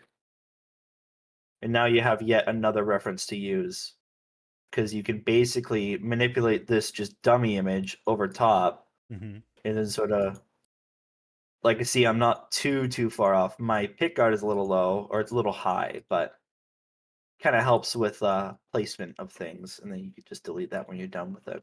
Mm-hmm. Because I struggle a lot at freehand drawing, I find, but like as long as I'm using references pretty well, I can sort of manipulate them into my own sort of thing. Mm-hmm. Fair enough. I always thought that like using references was cheating for a long Cringe. while. Yeah. It's yeah. No. Sorry, one sec. No worries.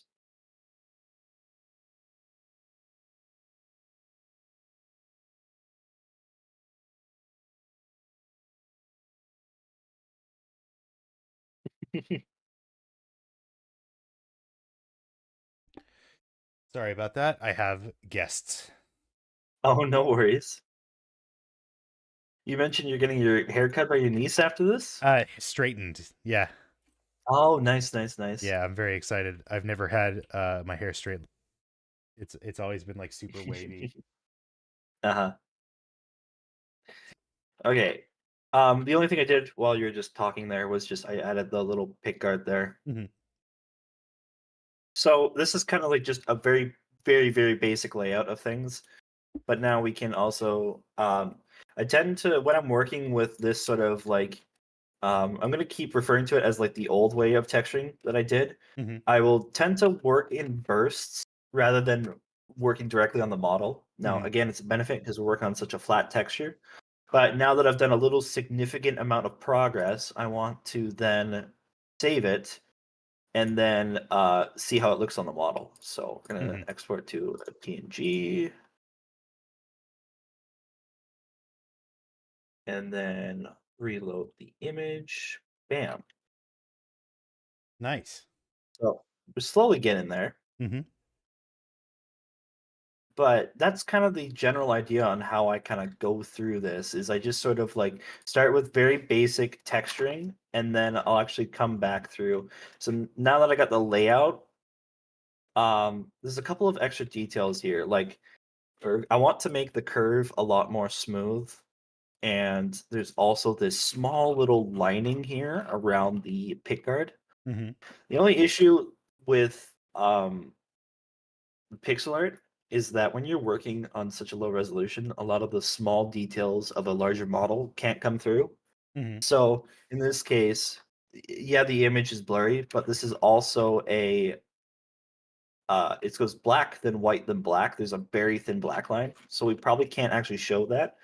To compensate for that, what I think I'm going to do, and what will probably look nice, is I'm going to just draw a gray outline to this because that'll probably emulate the same thing. So a lot of this is about like emulation in a way. Yeah. Just following How best you can represent it. exactly.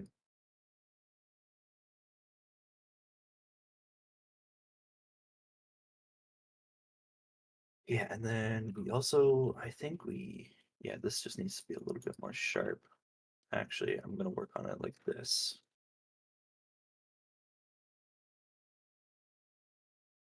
So I'm gonna make this a little bit straight. Straight lines tend to look really nice with pixel art, so I tend to try and go for like if I'm trying to make a straight line, I'll tend to like not add any curves.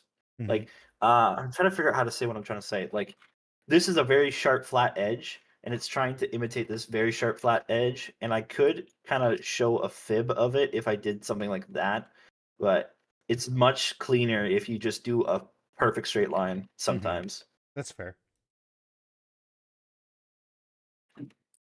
So one thing I'm thinking about doing while I'm doing this is also, so our UV map is sort of following a curve here.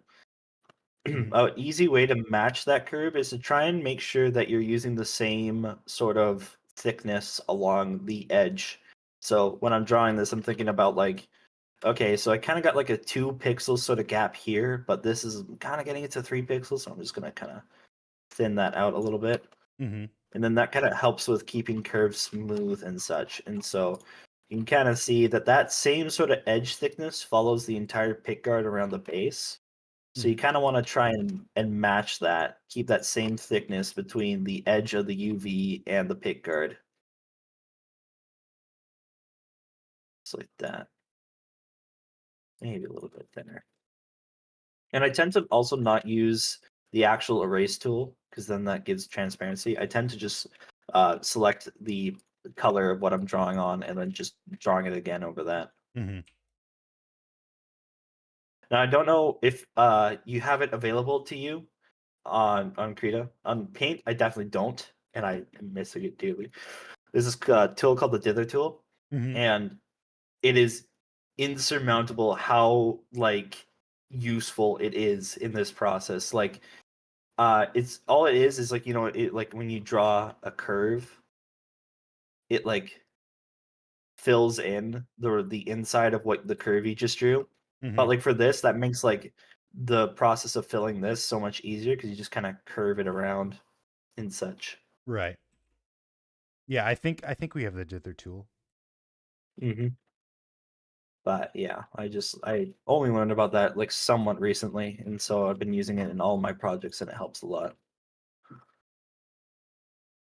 Also, worst comes to worst, if we need to like pause, we could also do that if you do need to go, but it's no big deal. Mm-hmm. No, I think we should be fine.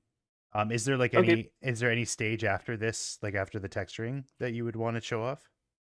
Well, the only other stage that would be after this is like kind of once we have the texturing kind of set out, I would then just essentially kind of like we're working off of an actual image here, but for shading, what I tend to do is on edges, I would talk about like kind of my shading is very simple. I just essentially darken the color and use that as an edge. Mm-hmm. And then for the wood grain texture, I would essentially like cut out my texture space, underlay. I would then essentially I would build this kind of wood grain texture by kind of drawing it on like as a texture itself. Sorry, my And guest then has come up and decided to say hi. no worries, They will stay out of the way for now. that's fine. Keep going. But I would like underlay the texture that was made underneath the cutout space of the neck, Mm-hmm. and for this like kind of wood material, and then essentially for these the knobs, all you would do was just like draw this shape in the blank space over here, and Mhm. then set a plane, set the plane's UV to that knob, and then position them over here at the end. Okay. Like, and that's essentially how I would build it. Like, that's pretty much the gist of it. Yeah, that makes sense. Mm-hmm. Okay. I think yeah. I think I unfortunately am gonna wrap this up in the next 10 minutes That's or okay. so. Might as well show you what I've got on my end. I just Sure. want to turn this transparency off. Where is it? This one. Okay. So I had taken a decidedly different approach. You were being Mhm. very precise with how you lined your materials up to make sure that it was Yep. accurate. I just kind of threw whatever on there and hoped that it worked. So that's kind of where I was at so far. And Nice. yeah, No, but even still, that's like more of like a stylized approach. Yeah. That looks really nice. yeah, I think it has more of a home in like a humongous game style production. Yeah. Mhm. But That's kind of the gist that I'm getting at. Is like, even though I'm like taking like a very like throwing rocks, like I don't know what it's like, a really like bare bones approach to it. Like you can just like draw whatever you like, and like, and kind of infill. You're just using the reference to influence your own style, right? But just Mhm. like I'm more so talking about the mechanics of how to actually Awesome. do it per Yeah. se. I really appreciate it. Thank you so much for Mhm. coming by. Do you want to let the people know where they can find you? Sure. Yeah. If you're interested in my stuff, I make daily art. My main spot right now is Blue Sky. It's a herover.bluesky or bsky.social. I pinned it in the chat. Perfect. Yeah, so you can find it there, and then that's where I post my main art. I have an alt where I post my stream info. I have an Instagram and a Discord server. You're welcome to join all that stuff. But it's if you go to my main art page, you can find all my links to all that fun stuff. Amazing. And yeah, if you followed along today, if you have any like progress or any art that you wanted to show off, be sure to tag Hero, be sure to tag me. We'd love to see what you guys were working on Mhm. during this call. But yeah, I appreciate you dropping by. I appreciate you being super nice and friendly. And Mhm. we will hopefully keep in touch. I'll see you later. Yeah. Well, I appreciate you for having me. It was a cool opportunity. I'm sorry we didn't get into too many topics, but like All good. Yeah, we did great work here. Mm-hmm. All right, have a good night. Yep, we'll see ya. Okay. Yeah, that was super cool, super fun. I hope you guys liked it. I'm glad some new folks were able to drop by. I know you guys call yourself a certain thing. I'm not I'm not calling you that right now. Oh, hi there. But yeah, I think that's gonna be it for me in general. I gotta get ready for the stream that I'm going to be doing after this, which will be over at twitch.tv/AaronGisme. Hopefully you will drop by and see me get my hair straightened for the first time in my life. Dan the Man, I'm sorry you missed everything. You can rewind the VOD. We'll hopefully be making a video out of this. But yeah, thank you so much for watching. Thank you so much for being here. Thank you so much for coming along on this journey. You guys have been great. We did some great work here. Everything's just falling apart right now. But yeah, I will see you guys next time. Here's some music to end the stream with. See ya.